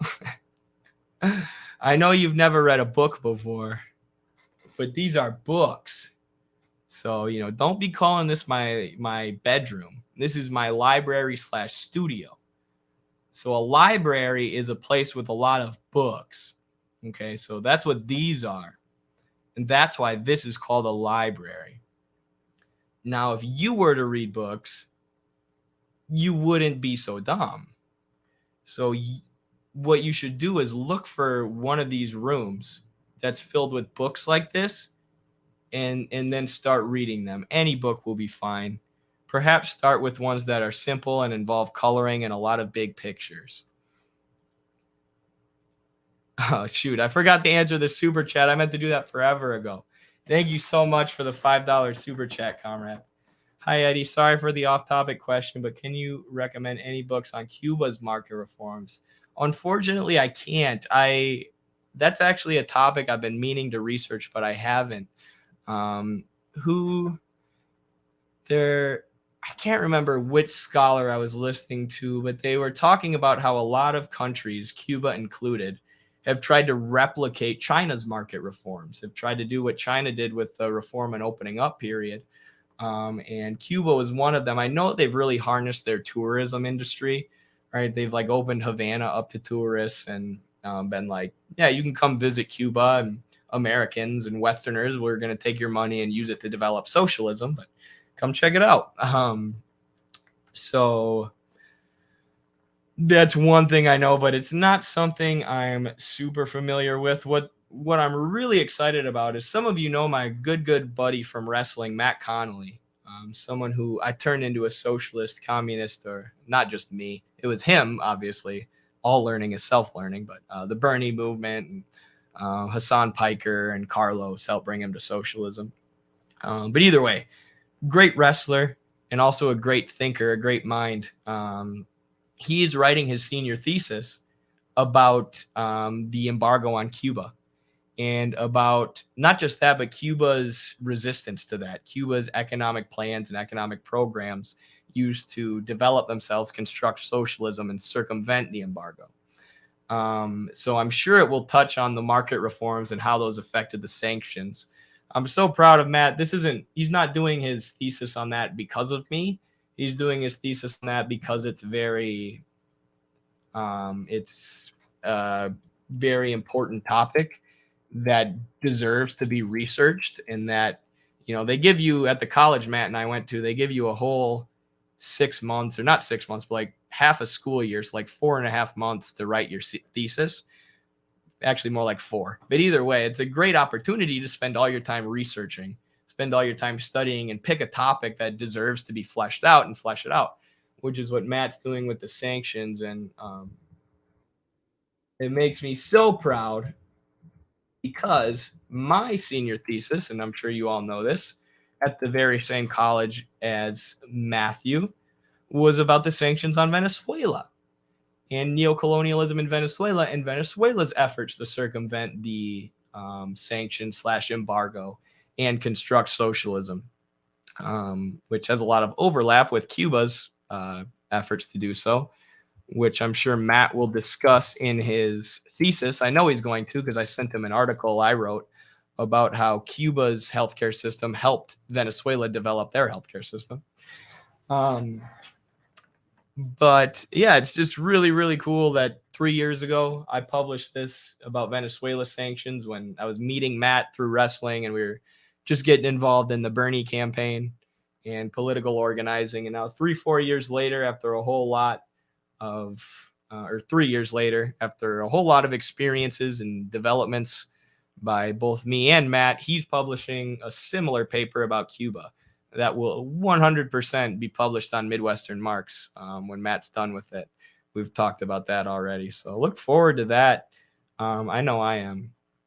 I seriously am really pumped for that. Hello, Naughty Yvette Chambers. Good to see ya. I want to move to Cuba. It may save my life. True, same.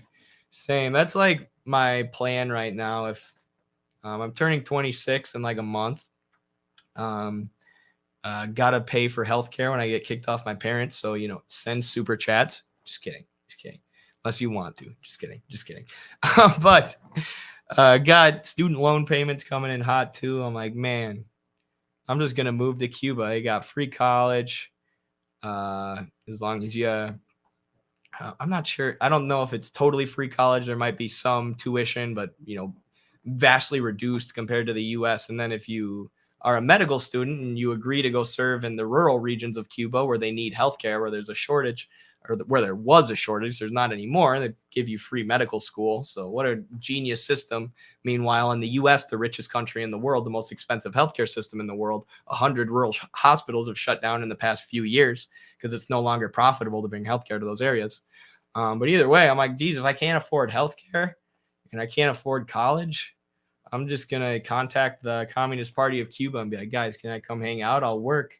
I'll wrestle. I'll do whatever you want. Just don't make me pay 90% of my paycheck in rent like I have to in America.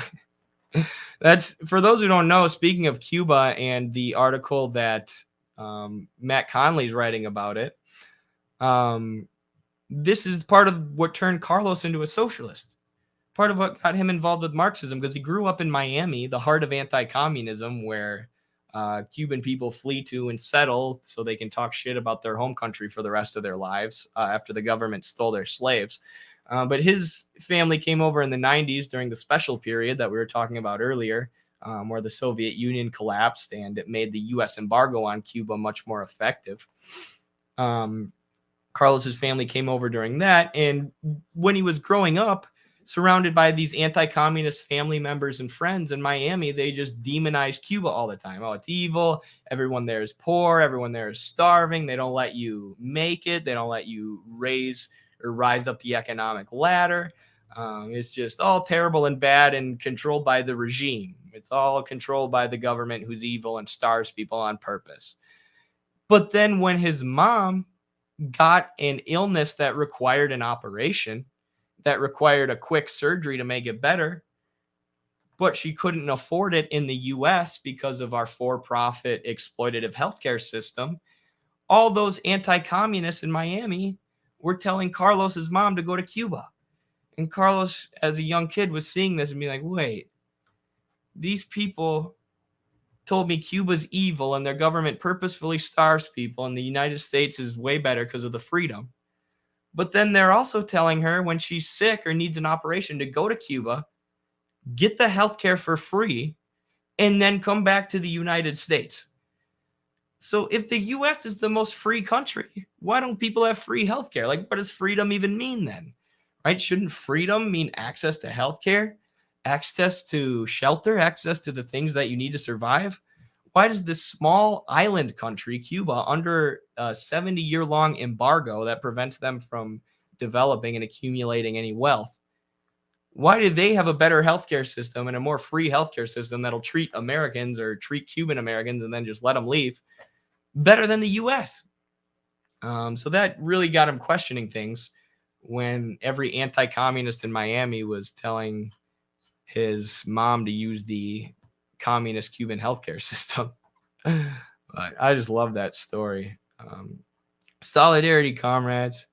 Solidarity, Christian Ortiz. Great to see you again. I'm glad you can make another stream. Solidarity forever. Universidad de Habana for my PhD. For sure. For sure. No, what Carlos and I always say is our mission is here. Our mission is in the U.S., right? Like you can look at it as a negative, being born in the most imperialist, capitalist, neoliberal country on earth in history. Or you can look at it as an opportunity, right? That's the other side of it. That if we are successful in waging the class struggle and in achieving socialism in the U.S., in bringing the working class to power, the working masses to power in the U.S., we can end the imperialist hegemon. We can end the dominance of Western finance capital, Western bankers, and multinationals. which has maintained dominance over the globe for the last 70 years at least since the end of World War II.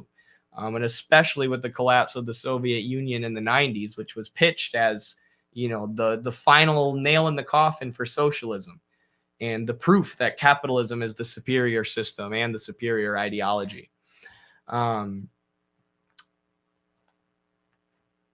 I lost my train of thought. I forgot what I was talking about, but we have the opportunity to take out the capitalist hegemon, not take it out, but sublate it is the perfect word. Sublate it, transform it dialectically into something new, into no longer an imperialist monopoly capitalist society that operates exclusively based on the interests of capital, Western capital, banking and multinational capital, the capital of the monopolies who control our government, the financial oligarchy, but instead acts as a society for itself. Right? A socialist society is a society for itself. It acts in a way to take care of the needs of its people, to benefit its people, to see its people flourish. It utilizes labor and the products of labor in a way that maximizes human flourishing as best we can, rather than having a society that throws human flourishing under the bus for the sake of capital, for the sake of the expansion and accumulation of wealth and material objects. We can turn the imperialist hegemon into that. Not only does the U.S. act as a society for capital and throw our own people under the bus, but it sends our people to go fight and die in wars abroad, wars overseas, to stop other countries from moving away from the interests of capital, to stop other countries from transforming themselves, from having revolutionary changes, from sublating from a society based on capital to a society based on the people. If you try and do that, the U.S. is going to sanction you. They're going to send troops to you. They're going to surround your country with military bases. They're going to do all these various things to maintain the dominance of capital globally and in our system. And if that goes away, it could almost be a domino effect. I mean, we got to be careful about predicting the future, right? And socialists have always been optimistic about the future and how quickly everything's going to transition to socialism, right? It's not just like if the U.S. wasn't doing imperialism, we would have socialism tomorrow. There would still need to be struggles and movements in every country. But it would release a huge fetter, a huge block, a huge brick wall in the way of all these other countries, all these other societies around the world that currently prevents them from moving forward, that currently acts as a fetter, preventing them from gaining worker power and developing a rational system of production alternative to capitalism. Right? If you try and do that, like we said, the military is going to come in to enforce the dominance of capital. Not any one country, right? Not even necessarily individuals who make up the capitalist class, but capital itself, which needs to constantly and incessantly expand and find new markets. The U.S. is the number one driver, and they're NATO allies as well, and these apparatuses of finance capital like NATO that allow Western finance capitalists to do warfare and control other countries without having it be connected and drawn back to a specific country. So people can't just point the finger and go, the U.S. did it, like with Iraq, with Ukraine, Libya, and Syria, it's NATO, right? So it's not tied to one country, but that also represents the globalization of finance capital, right? It's finance capitalists and bankers and shareholders in London and Wall Street, right? They're in West Europe and they're in the U.S. and they're in Canada. It's not just the U.S. leading this up. It's the finance capitalists, but the U.S. is the primary country. They're the leading country. They're leading this cabal of capitalists, for a lack of a better word. They're the leaders of NATO. They're where the most powerful banks and multinationals and finance capitalists are centered, and where those capitalists have gained the most control of the government and built that government into a military apparatus that can defend the interests of capital. So if we wage a class struggle here and we make the U.S. socialist and we bring an end to their imperialist actions abroad, countries are going to start going socialist so fast, like it's going out of style. Like there's a clearance sale at the Socialism store.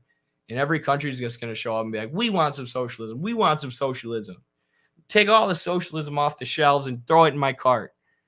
Because the U.S. isn't going to kill us for doing it anymore. It's a good analogy, isn't it?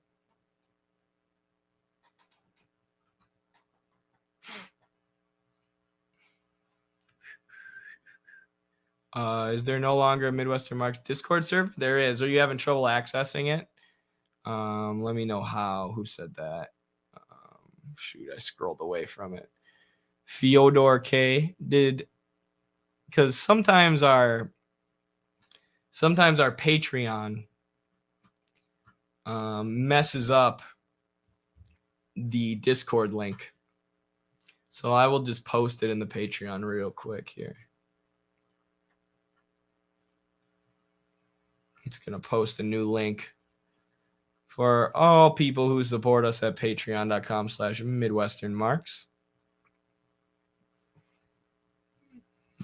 Just say...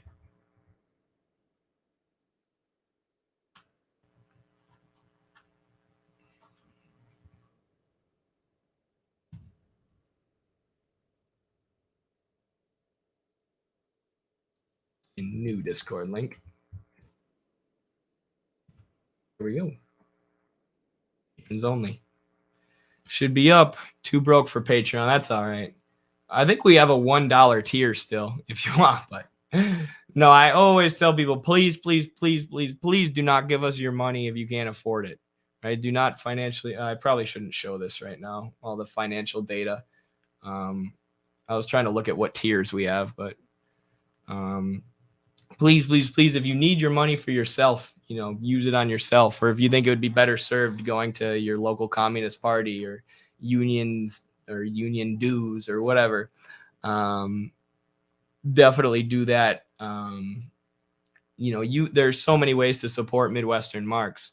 You can share our videos. You can like our videos. You can help us edit highlights on Twitch. You can retweet our videos. You can leave comments. You can just make sure that you're interacting with all our stuff to boost it in the algorithm.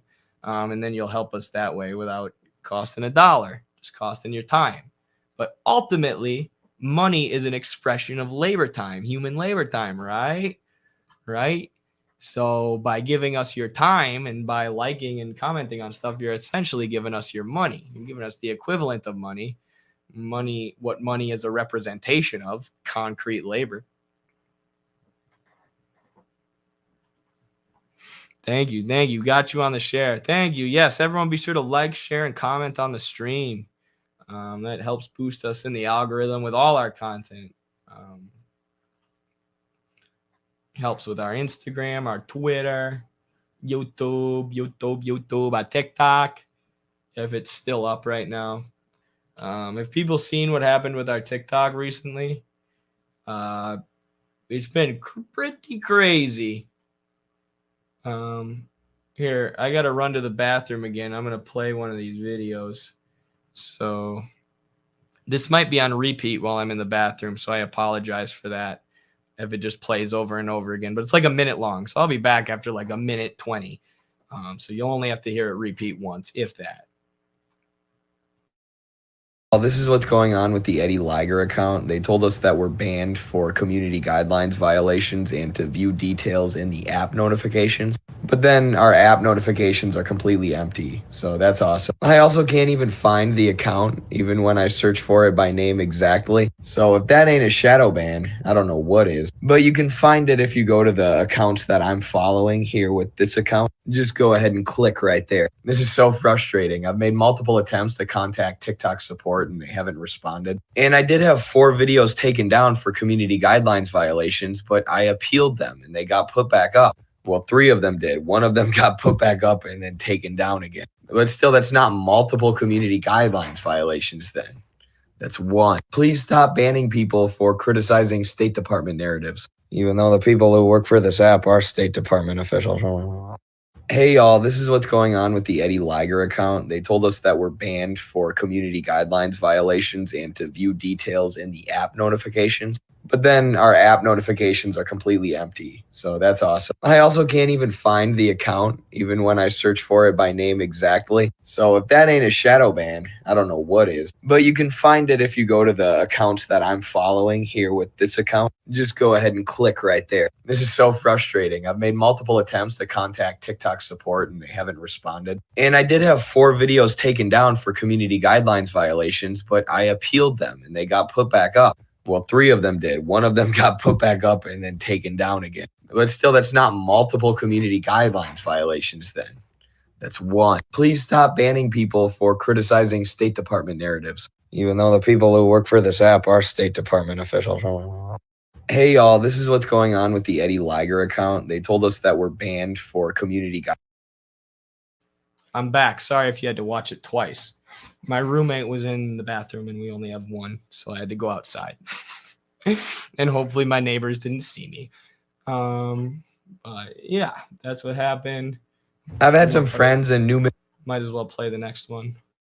Midwestern Marx followers recently realized how crazy it is that TikTok banned one of our accounts with 370,000 followers. And then we built another one up to 120,000 followers and they just wiped that one out too, including wiping out all my videos and content. So if you search my name now, all it is people attacking me and you can't see any of my responses. It's like a censorship and defamation operation. But also, like, I could be an influencer right now. Like, I could be doing celebrity TikTok boxing. We had so many followers, but you know, everything happens for a reason. This has also kept me humble and helped me understand that we can use social media as a tool of education and communication, but real bases of organizational power have to be built on the ground and in the workplaces. Because at the drop of the hat, Silicon Valley oligarchs can wipe out everything you've done on social media. Ultimately, we need real, tangible class struggle.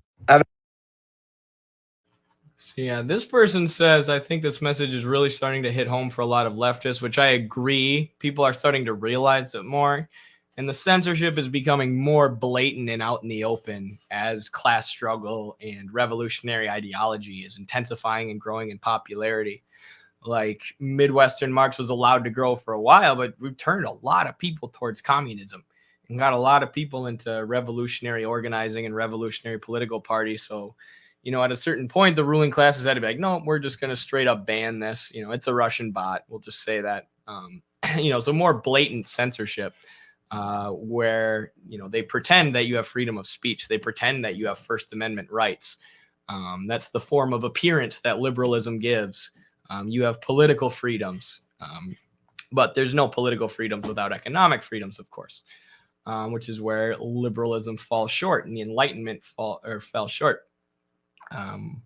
But now I'm rambling.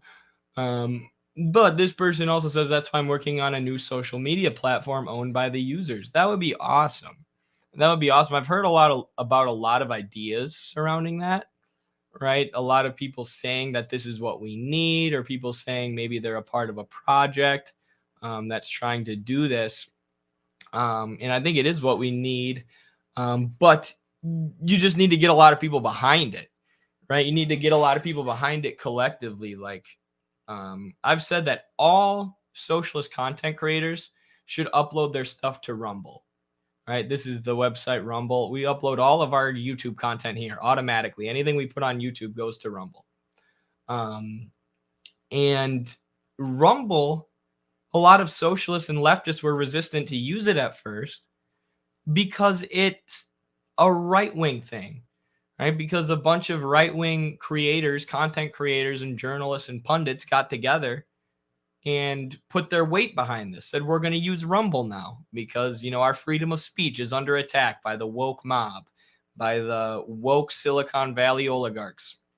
And, you know, there are a lot of right-wingers or conservatives who are censored, of course, especially now that they're a lot of them are opposed to the war in Ukraine, the imperialist proxy project in Ukraine, but it's nothing compared to the left-wing censorship, compared to the censorship of socialists, the blatant suppression that we experience for sharing obvious truths and things that are rational, like 7 Midwestern Marx accounts being banned, or the censorship of the research of Ivan Kachanovsky in academic journals that we were talking about earlier. Socialists are censored the worst. So there's more need for us than there is for right-wingers to have a source like Rumble, right? Which is why we should use Rumble, right? And that's all I'm really saying here, I guess. And then the other thing I'm saying is that if we want to create a left-wing platform, we have to do it the same way the right-wingers came up with Rumble, right? Like a lot of people with a lot of followers and a lot of pull a lot of left-wing creators and journalists would need to put their support behind it, and would have to need and would need to put their content behind it, and probably put some exclusive content on it, right? Like you can only see this if you go to Rumble.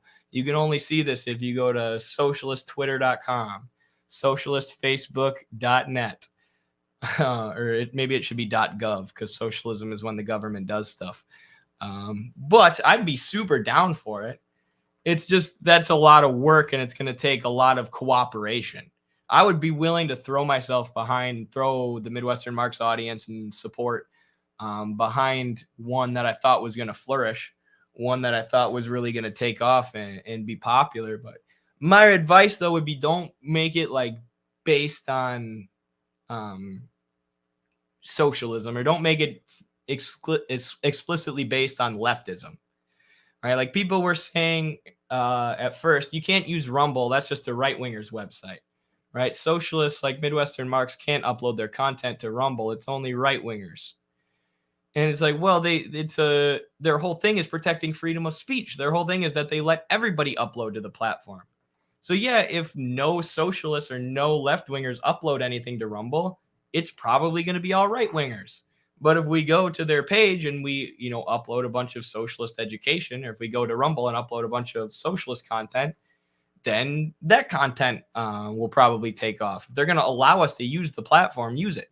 But my point being, I don't think a platform just based on leftism, a platform based on bias in a certain direction would take off, right? I think if Rumble said we're a right-wing, if they said explicitly we're a right-wing video hosting platform, right, we're just going to boost Donald Trump and MAGA people. And I don't know how Truth Social works, but it sounds kind of like that's what Truth Social is. I don't know. There's left-wingers on Truth Social, but it just seems like a Trump app, basically.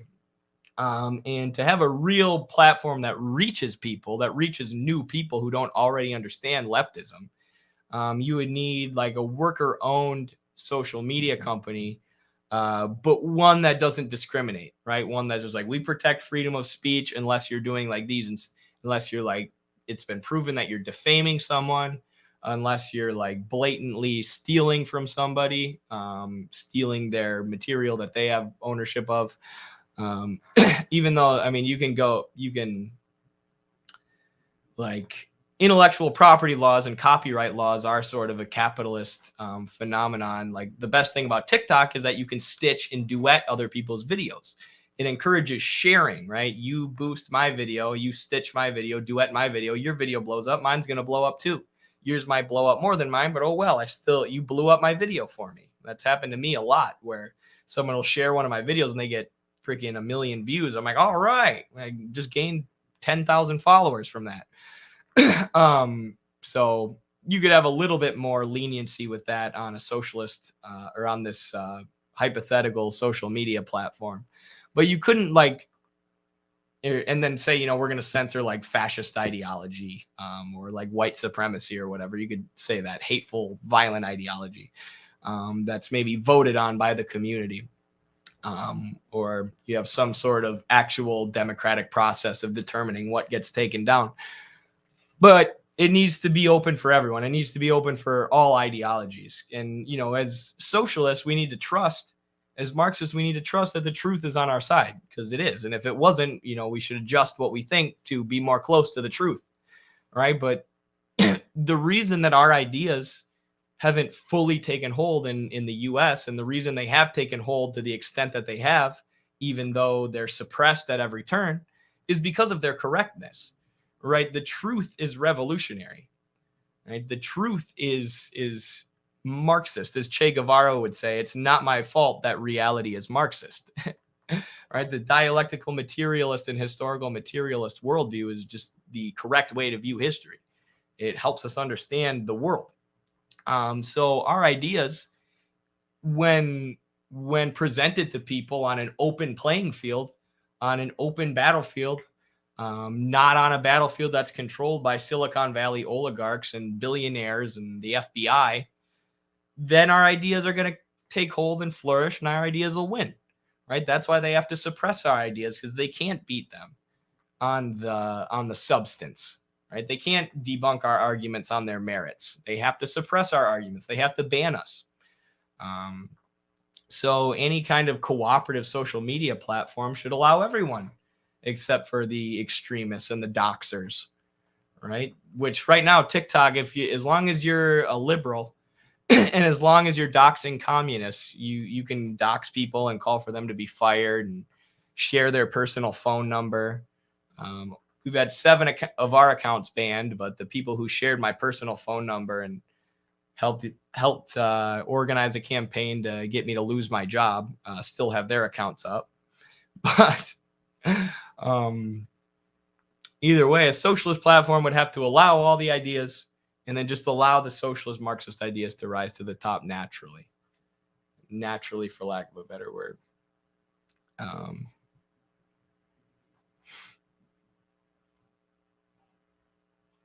Yeah. How do I get my screen to zoom in? I'm on StreamYard. I don't know if anyone's an expert with the StreamYard. I want it to be zoomed in like this, but without the overlay, to my left.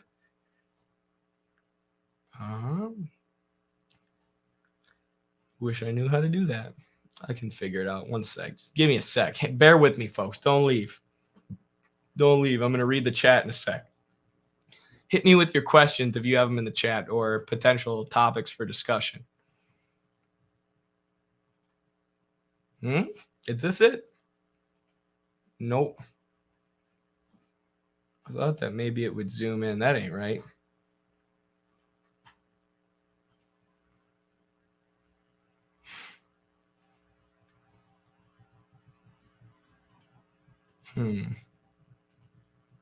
I wish I could figure that out. Because I feel like that would look better if my camera was just zoomed in a little bit. Here, let me try pulling it a little. Sorry, I know 4 hours into the stream is a little bit late to be messing with the visuals, but we can always improve. And now I can ask y'all for feedback, like what looks best. Does this look best? Like if I could just crop out my door handle in the back there, if I could get rid of that and zoom in just to like where my green guitar is, that would be perfect. Perfect. But alas, but all ass.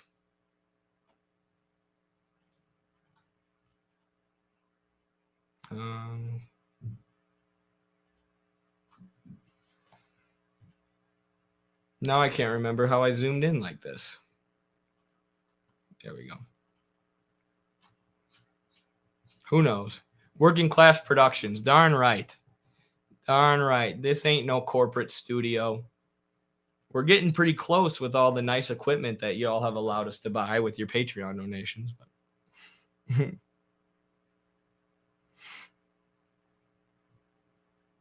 Hi, Eddie. A recent topic on Twitter is how American communists deal with the views that most worldwide imperialists have against Americans.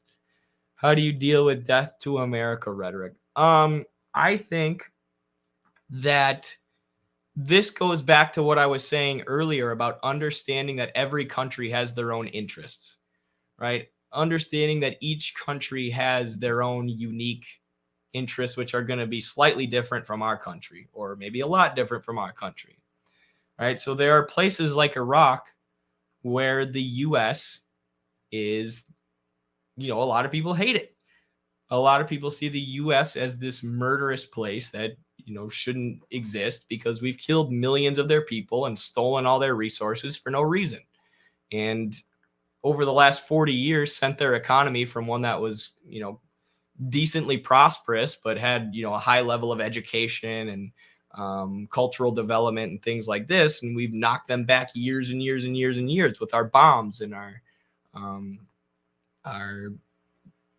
invasions and our sanctions. So it makes sense that socialists in those countries, socialists internal to those countries, would organize people based around anti-American sentiment, right? Would say like, yes, socialism, anti-America, death to America, whatever. Because America is doing what they do. America led the Iraq War because of capitalist imperialism, because bankers and multinationals in the West, on Wall Street in the US and London, the UK, wanted access to Iraq's oil and wanted access to resources and cheap labor from Iraq. And Saddam Hussein was asking for higher oil quotas, asking the US to pay more money for the oil. So the US turned on him and invaded and killed millions of people and bombed their infrastructure to a pre-industrial state during the Gulf War. All the things that we know the US did in Iraq. So it makes sense for Iraq to organize people, organize the masses against the US, right? Or in Mexico, right? Or not just Mexico, but all of Latin America and Central America. There is a continued push towards socialist or socialistic governments. What's been called the pink tide or the new pink tide. Not a red tide, right? Not communism sweeping across Latin America, but more and more socialistic, more and more pro-working class, and more anti-imperialist governments, right? So these countries all have a history, a long, long history of being exploited and suppressed by the U.S. Whether we're talking about El Salvador or Nicaragua, Honduras, Colombia, Venezuela, Mexico, all of these countries, there's an anti-American sentiment among the working people because America has treated them so poorly, because America has exploited them and treated them like not even second-class citizens, but try to treat them like a slave, right? And just siphon out their resources and tell their people to accept neoliberalism and shut up or else. The U.S.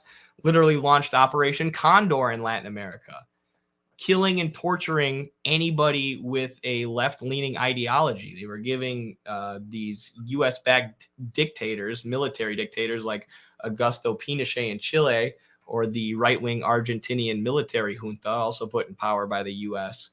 They were giving them kill lists. Here's everybody we know in your country, in the area, who leans communist, who leans socialist. We've been spying on them. The CIA has. So here's a kill list. Oh, and by the way, here's all these torture techniques that we developed in MK Ultra on our testing torture on our own civilians. And you can use these on the communists, and you can test out these torture techniques for us. Tell us how they work. That's what the U.S. did in Latin and Central America over the last, like 200 plus years. The U.S. has been involved in colonizing those countries, with neocolonialism kicking off at the end of World War II, but same thing, essentially, just less direct and more hidden, more covert.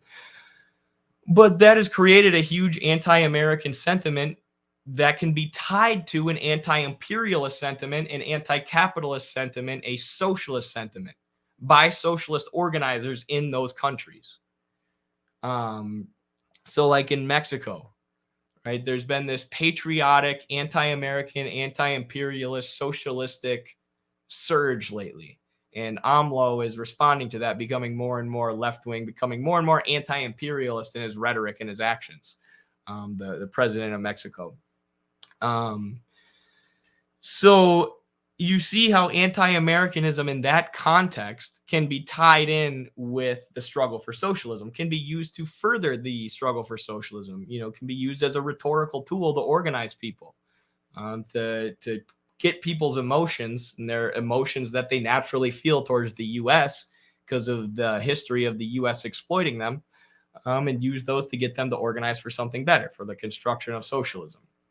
But in the U.S., it's just not the case, right? It's not the case that that people are going to be organized by yelling anti-American stuff, by burning the flag or yelling death to America. It's just not going to help. None of the, very, very, very, very few working people are going to follow you, right? You can explain, maybe with certain indigenous groups and, if it's also explained that socialism means sovereignty, so that means control of their own land, of their own politics, of things like this, just more control for the indigenous communities being given back. But as far as the vast majority of American workers go, they're not going to follow a movement that's like burning the flag all the time. It's just not useful for us. It's not helpful for us. What we need to do is deconstruct the wrong idea of patriotism that has been induced on our people. People in any country ever historically, period, are going to have patriotic sentiment, or they're going to have patriotic sentiment, period. That's where the period should go. It's just a fact, right? Even in like Russia, at the time of the Russian Revolution, was an imperialist country. The Tsar, the monarchy, was sending the Russian workers to go fight and die in these senseless ass, totally useless wars for expansion and accumulation of wealth by the monarchs and the Tsar. Totally senseless. The people were horribly oppressed. The conditions were terrible. There were famines and starvation that were rampant. But, Lenin and the workers still talk about the great Russian workers, the great Russian working class with our historical role, right? It's not the working masses who do these terrible things. It's the ruling class. And in order to make our country truly great, we have to overthrow the ruling class and put the great Russian workers in power, right? There's a sense of patriotism because that socialist organizers and Lenin utilized to organize people, because every group of people in any country ever throughout history have a sense of patriotism. It just is what it is. Like I was talking about earlier, with every country having their own interests, right? Naturally, countries are going to want to look out for themselves, and the individuals in that country are going to want to look out for themselves and the country they belong to, right? So then our goal, or our task as American socialists, is to show people that the current form of patriotism that we have is being used to justify horrible, murderous interventions like Iraq, which don't benefit the American people at all, right? Which our people are sent to fight and die in and not taken care of when they come back with PTSD, and are costing us millions and millions and millions of dollars to flip the bill for. So convincing them that our sort of super patriotism is not helpful, and it's not actually good for our country. It's not building up our country. And then just showing that our country could only be great. We can only have a country to be proud of if we get rid of capitalism, if we bring an end to imperialism, if we create a workers' state, if we get the workers in power. Right. So if you're patriotic, if you love your country, like so many American workers and the American masses do, then you should want to get rid of capitalism. Unless you want to get rid of capitalism and the relations of production at the core of our country, you don't actually love our country, because our country is going to continue to waste our resources, going to continue to waste people by sending them to fight and die, so that bankers and oligarchs can accumulate vast, unheard of amounts of wealth, while people die because they don't have access to healthcare, or people die of starvation, or people die in these endless wars themselves, or people die of opioid addiction because the ruling class purposefully got people addicted to opioids. Read my article in the Journal of American Socialist Studies 2, now available on Midwestern Marx. The ruling class purposefully got people addicted to opioids so they could make a profit, right? If you're patriotic, you should look at that and be like, no, we must bring an end to this, right? If you love your country and you love the individuals that make up this country, you should demand that the pharmaceutical industry be nationalized tomorrow, that, they pay for rehabilitation services to help every single person who they've dosed with opioids to help their bottom line, and help heal some of the immense damage that they've inflicted on our country. Right? That is what the patriotic person should demand.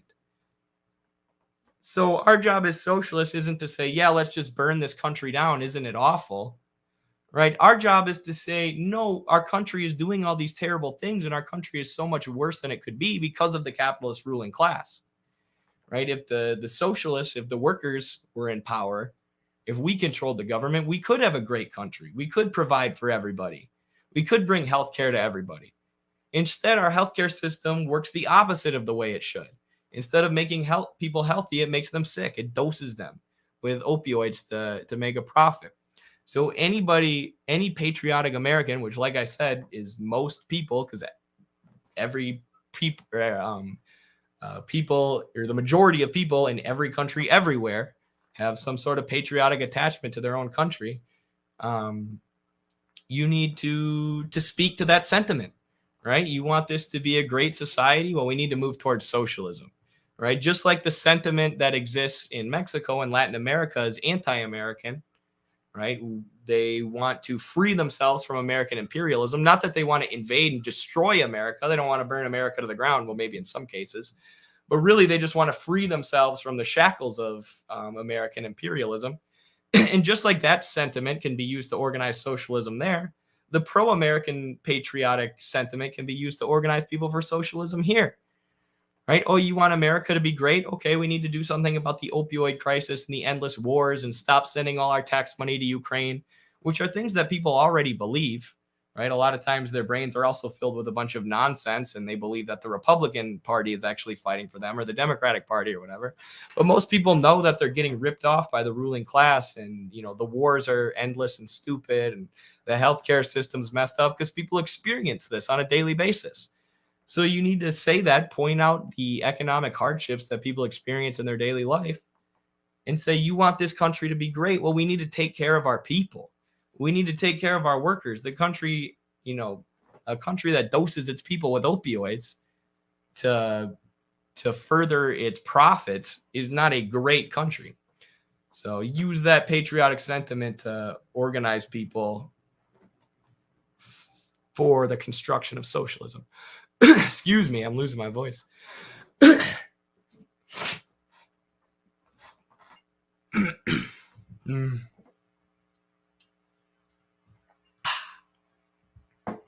Eddie rants too much. Sorry. I know I do.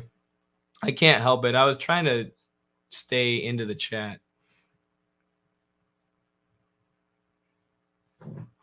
Death to America for an American would just translate to these guys want to hurt me / us. Not good for attracting people.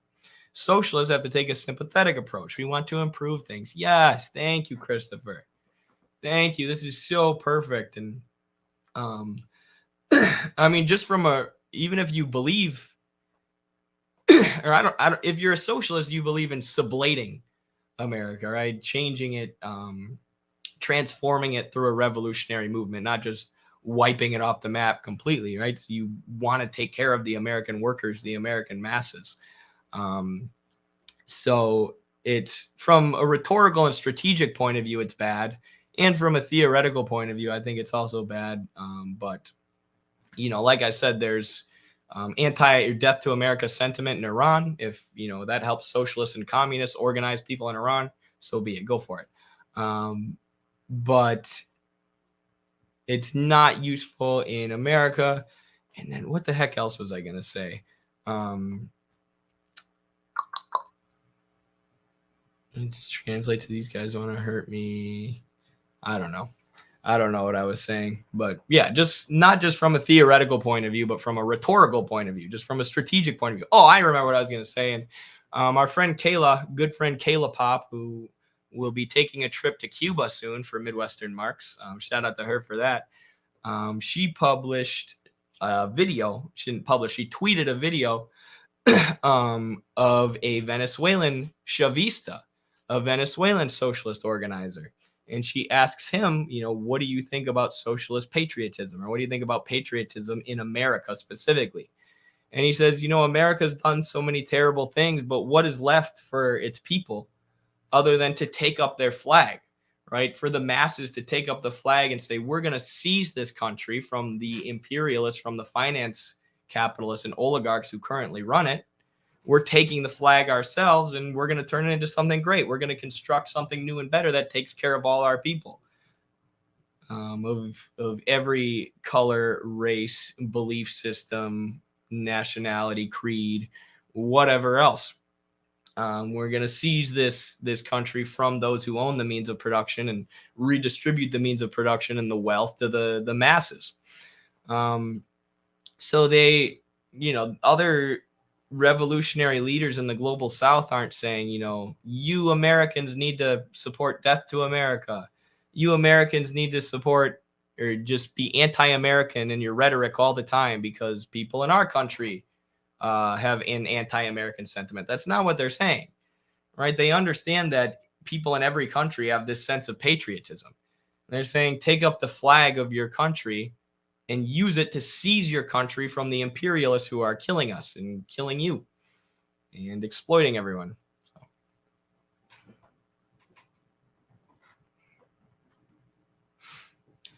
Are there any books that offer a better or more Marxist-Leninist alternative to Naomi Klein's shock doctrine? Also, when are you going to give us a tour of your bookshelf? Oh, that's a good idea. I should do that on TikTok soon. I did that once for TikTok. Maybe I'll do it for YouTube as well. I don't know if there's any good alternatives. There's good socialist criticisms of that book. Naomi Klein just has really good analysis of U.S. imperialism, but then, like a lot of thinkers, she stops short of supporting socialism. And there's a lot of like color revolutions and things that she ends up supporting, especially when they're in Europe, because of her lack of Marxist analysis. Like in that book, Shock Doctrine, I'm pretty sure she gives support for a U.S. color revolution in Poland. And she acts like at first it was a movement for freedom, right? And it was a movement led by the trade unions, the solidarity protests in Poland, they're called. You'll hear Zizek talk about how awesome they were all the time. Basically a color revolution. It was a U.S. color revolution. But Naomi Klein talks about this like at first it was a working class movement. It was a union movement. But then it became an imperialist movement somewhere along the way. Once they took power, it just went astray because power corrupts absolutely.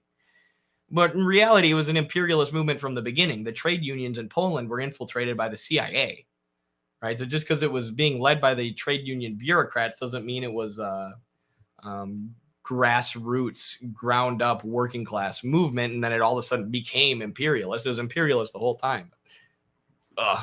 Naomi Klein still got good analysis. I'll never forget when she called Venezuela petropopulism, though, and criticized them for having an economy based on oil because they're polluting the environment, even though their economy is based on oil because they were robbed by the colonialists for 100 years. I'm still 2 hours, 57 minutes behind. You'll catch up, Nadia. We believe in you. You got this. Kayla Pobb is the GOAT. Actually met her over the phone when my family and I were connecting to housing justice organizations when we were battling our landlords. Cool. Very cool. Yeah, Kayla Popp's freaking awesome. Agree that she's the GOAT. Kayla Popp is the real deal on the ground doing the people's work. That's facts. Why is mainstream media constantly inventing reasons to break apart the society? Or that is why. Yes. And I mean, this is why we have to have a criticism of wokeism, because it's co-opted by the CIA. It's co-opted by the imperialist class, right? You have CIA recruitment ads right now talking about diversity and mental health, right? They're using the ideology or the rhetoric that's considered left in order to justify imperialism. But what it does is distract from class, right? It keeps people divided over their racial groups or over their sexuality or over whatever else, anything but their economic class, which is historical and material, which actually determines their place in society. So yeah, any way they can think of to polarize us. And that's why, the only political issues that get any coverage on mainstream media are like abortion or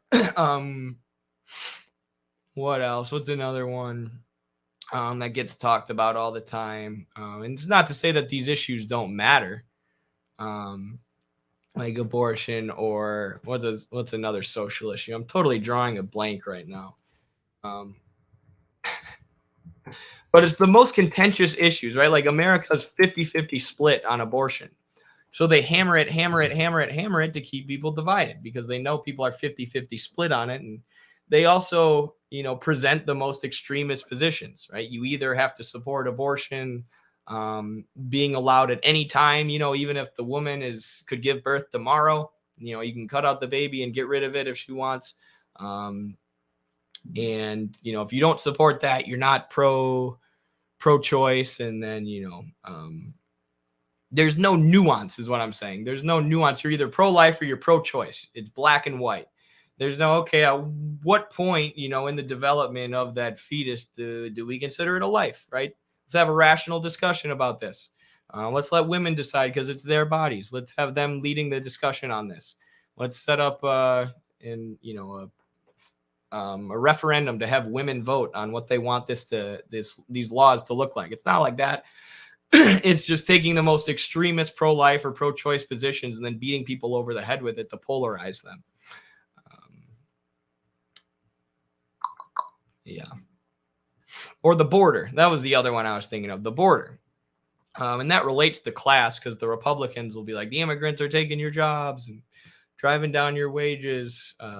So we got to build that wall. Don't demand ownership over the means of production. Demand that your tax dollars be used to build a giant wall. That'll make our wages higher. Do both. Americans need to understand they live on Death Star. If you can't educate folks, then why our entire government needs to be overthrown? We're never going to get there. Right.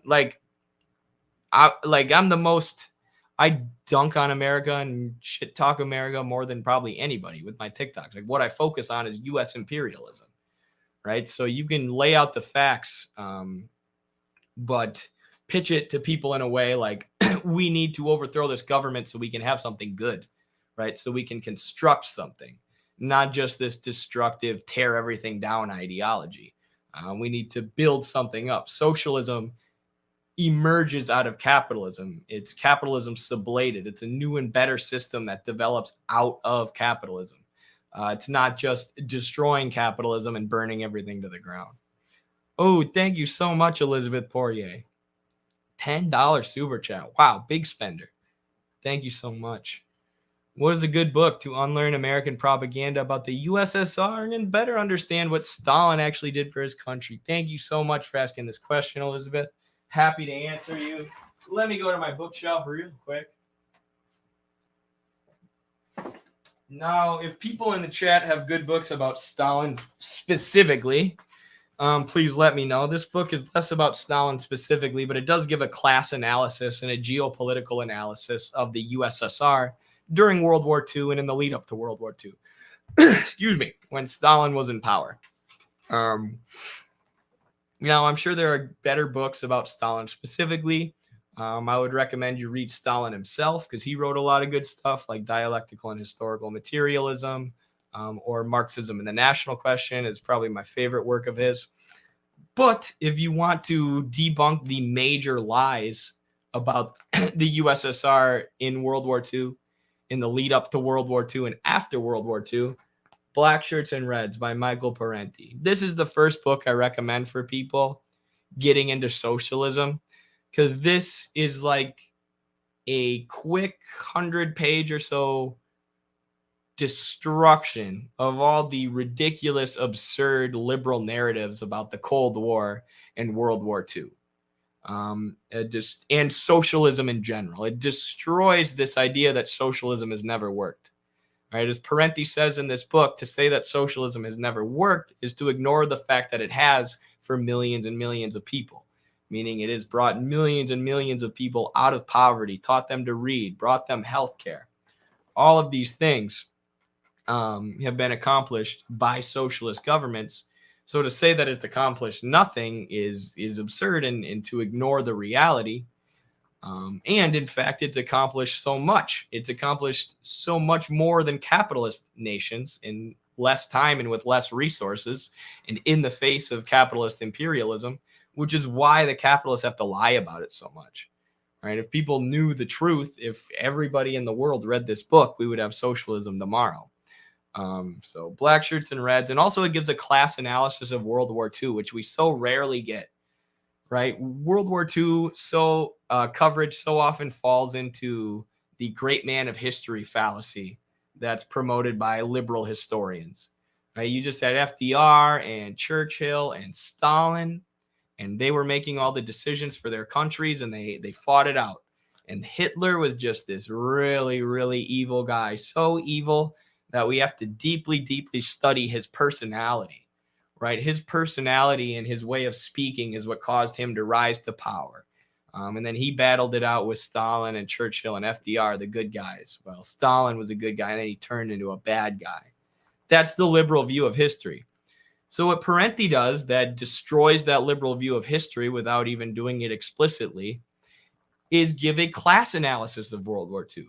What were the different class forces that allowed World War II to come about? And what he shows is that the Soviet Union, far from this narrative that's given in the West that the Soviet Union was allied with Hitler during the Molotov-Ribbentrop Pact and didn't want to fight the Nazis, the Soviet Union knew that this was coming, and they were arming up and preparing their industry and preparing their military for this for years. And they were reaching out to Western countries saying, hey, this Hitler guy, this extremist fascist is gaining a lot of power in Germany. Maybe we should do something about it. Maybe we should act on it. Maybe we should get him out of power before he tries to take over the world. But the Western countries found that Hitler was giving a lot of lenience to multinationals, Western multinationals.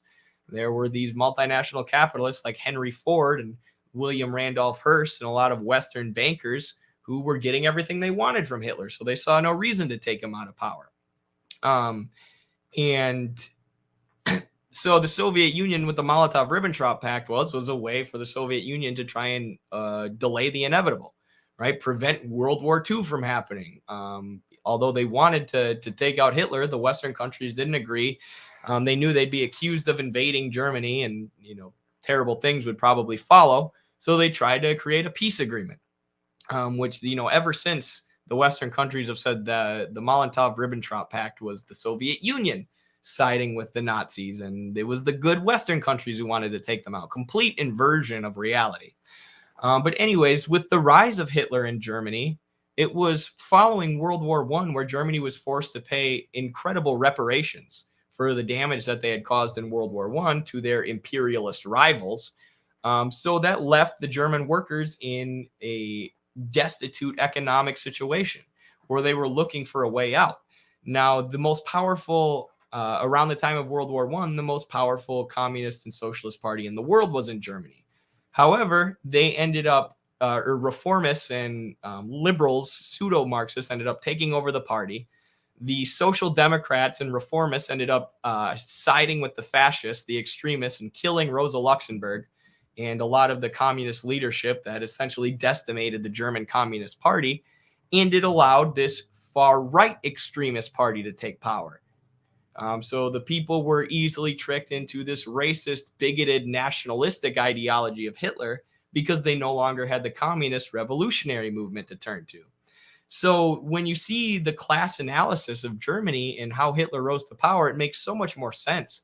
And it has so much more explanatory power than this great man of history fallacy, this idea that, the German people were just so stupid that Hitler tricked them all into doing World War II and doing the Holocaust. How, crazy is Hitler? Anybody could be Hitler. That could happen again today. We could move towards fascism again today, but it would be because of the class forces, the material conditions that allow a fascistic leader like Hitler to come to power, right? The material conditions create the men, the leaders. It's not the leaders who create their material conditions, and Germany is no different. So you see how much more effective the Marxist worldview is, or the Marxist analytical model is in explaining the world and why political and economic events happen than the liberal great man of history fallacy. And you see that the Soviet Union, how they lost, or they took 80% of the casualties in World War II and sacrificed so much to defeat the Nazis, saved the world from, global Nazi domination. But they were just as bad. Stalin was just as bad as Hitler, according to the Western morons. Propagandists. Morons. Henry Ford got a Medal of Honor for his investments in Nazi Germany from Hitler. Yeah. And the Parenti says in here that the General Motors plants, the GM plants, were used as bomb shelters by the troops in World War II because they knew that the German ones, because they knew Americans would never bomb their own capital, right? They would try and win the war once they got sucked into the war, but they weren't gonna bomb their own capital, right? That's number one. So we're gonna take out Germany, but we're gonna leave all the American companies alone. And then we're going to nuke Japan, 2 civilian areas as a warning shot to the Soviet Union not to cross us. Those numbers are literally unthinkable. 27 million Soviets. It is. It is literally unthinkable. It's incredible. And that's why I get frustrated. I get mad too when these, especially on TikTok, people just say shit. They just pull stuff out of their butt so callously. Those like, screw the Soviet Union. They killed 1 million bajillion people, and they were allied with the Nazis. Look at the Molotov-Ribbentrop Pact. That's what people like Seabass, that moron, like to say. Do you realize that 27 million people sacrificed their lives so you wouldn't be speaking German under Nazi rule right now? And you're just dunking on them and saying that they're literally the same as the Nazis who tried to take over the world. You freaking pampered Westerner on TikTok. Well, I got to go to a doctor's appointment in 10 minutes, so I'm going to finish dialectical and historical materials before I go to bed. Solidarity, comrades. Don't let the capitalist bastard grind you down. Solidarity, Jacob. Thanks for being with us today. Thanks for moderating.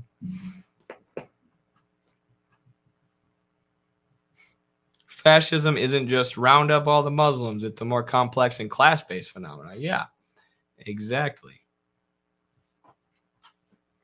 Ugh.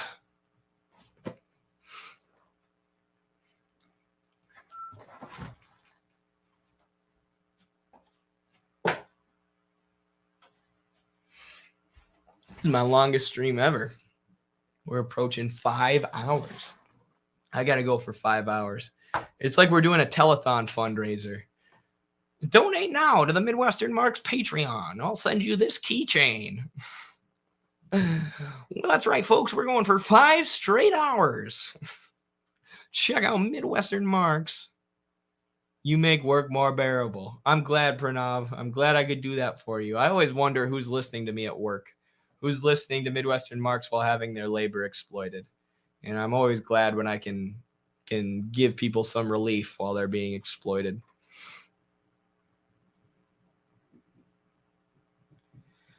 How similar the U.S. and Nazi Germany were and are, everybody could see after 1945 when the GIs and the SS became best buddies in the blink of an eye. Absolutely. And that's something I didn't even mention that Black Shirts and Reds also talks about, is all these Nazi scientists and higher-ups were filtered into the U.S. government and filtered into NASA and positions of power within the U.S. society. And one of the things I always bring up is George Bush's grandfather. I believe it was the grandfather of not George W., but the first George Bush, who was president of the United States. His grandfather, Prescott, owned a corporation that heavily funded Hitler and made a lot of his money, really got his start by allying with Hitler and, riding Hitler's popularity to the top and being a corporation that funded the Nazis. So they got favor from Hitler and they were able to make a ton of money and become profitable. And then years later, Prescott Bush is not only his grandson, but then his great-grandson or great-great-grandson or whatever are both president of the United States, right? So this corporation directly tied to Hitler, who got their wealth with the help of Hitler. His descendants with a very similar ideology are then running the United States, not just one, but 2 of his descendants. And they're doing things like the invasion of Iraq or the Gulf War. They're killing millions of people around the world in countries that previously would have been protected by guess who? We talked about Iraq earlier and how their infrastructure was bombed to a pre-industrial state in the 90s after the Soviet Union collapsed because the Soviet Union could no longer protect them. The same way the Soviet Union protected the global South and the world from fascism in World War II. Right? The Soviet Union was protecting the global South and anti-colonial movements from the likes of George Bush. And once it collapsed, these folks like Bush had free reign. But it really makes you think about the world different, and what fascism really is, and what the U.S. is, when you think that the descendants of Nazis are running the U.S. government and killing people who would have been protected by the Soviet Union, who was also the country that fought the Nazis.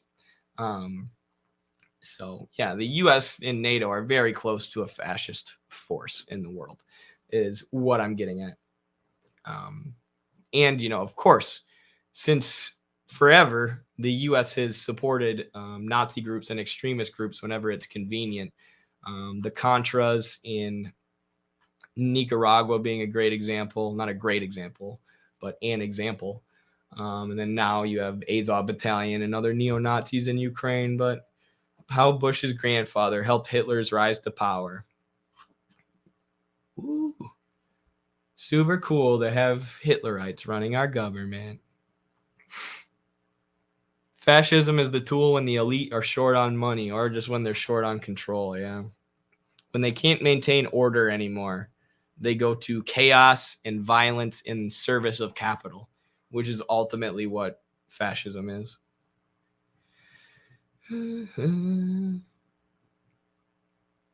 Will you ever go on the Deprogram podcast, Eddie? I would love to. There's nothing I would love more than to go on the Deprogram podcast. They got a lot more followers than us, I think.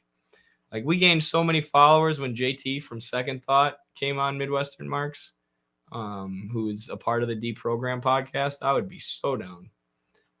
I don't know what exactly, how many followers they have, but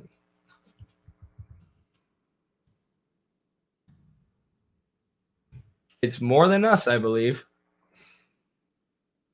I mean, just on YouTube alone, 36,000. Okay, I guess that's not that much more than us. I wasn't even subscribed. What the heck? But yes, I would totally go on their podcast anytime.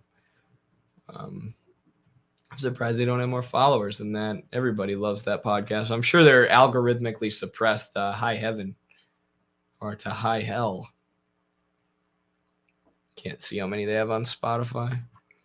Buenas noches, comrade. Great talk. Buenas noches, Fyodor. Thank you for hanging out. Solidarity. Kim Jong-un's grandpa gets his political basis from Lenin. Bush gets his from Hitler. Comment of the day. Comment of the 5-hour stream right here. Thank you, Eli. Straight facts. Kim Il-sung greater than Prescott Bush. Kim Jong-un greater than George H.W. Bush and George W. Bush. Who is that guy in orange that you were fighting? They're fighting someone in orange. Best comment in 5 hours. Facts. Good night, bro. Good night.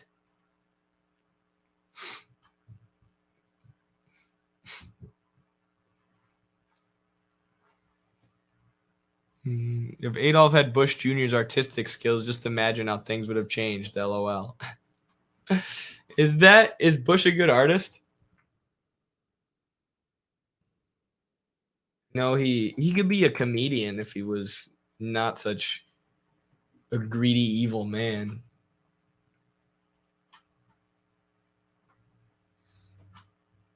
Oh, wow. These are pretty good. Dang. George Bush, not a great guy. Pretty good paintings.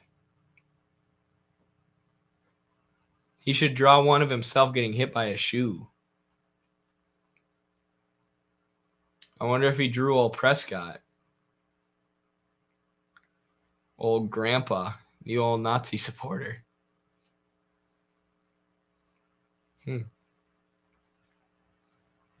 Yeah, they're not bad. I guess that's how he deals with the trauma and the guilt of knowing that he killed millions in Iraq. He's got to deal with it somehow, because we know that he knows. We know that George Bush knows that he killed millions of people in Iraq.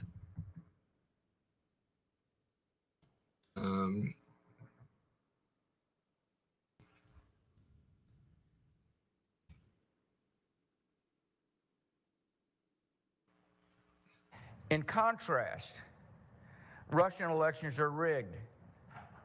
Political opponents are imprisoned or otherwise eliminated from participating in the electoral process. The result is an absence of checks and balances in Russia and the decision of one man to launch a wholly unjustified and brutal invasion of of Ukraine.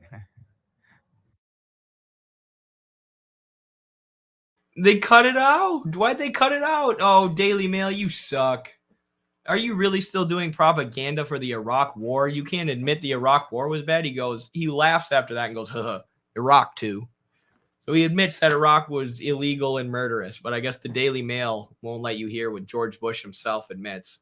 You guys are great government watchdogs. I'm freaking editing out the part where the government officials expose themselves. God, our media is so laughable. But yeah, he admitted that the war in Iraq was murderous and illegal. Let me see here. What's the deal with fascists and bad painters? Who knows? Who knows? I mean, maybe it's because bad artists don't have a lot of empathy because they can't understand what others would be feeling and draw something that evokes emotion. Hi, Eddie. I'm starting a reading circle on campus. Any tips? Go get the wrestlers. The wrestling team is susceptible to Marxism, I promise. And they might watch my videos. George W. Bush George W. Bush just wanted to paint and smoke pot, I'm sure. But dad in dynasty politics, the new feudal lineages. Facts. Literally, you got Prescott Bush rising to power with the Nazis, and then George Bush, and then other George Bush. What a lineage. We might as well have feudal lords. Yeah, I'm sure. I thought at first you said George Bush I thought you said George Bush just wanted to paint, smoke pot, and watch Duck Dynasty, but his dad made him get into politics, which I think is pretty accurate. I think what you're saying here is accurate. Just add in the show Duck Dynasty.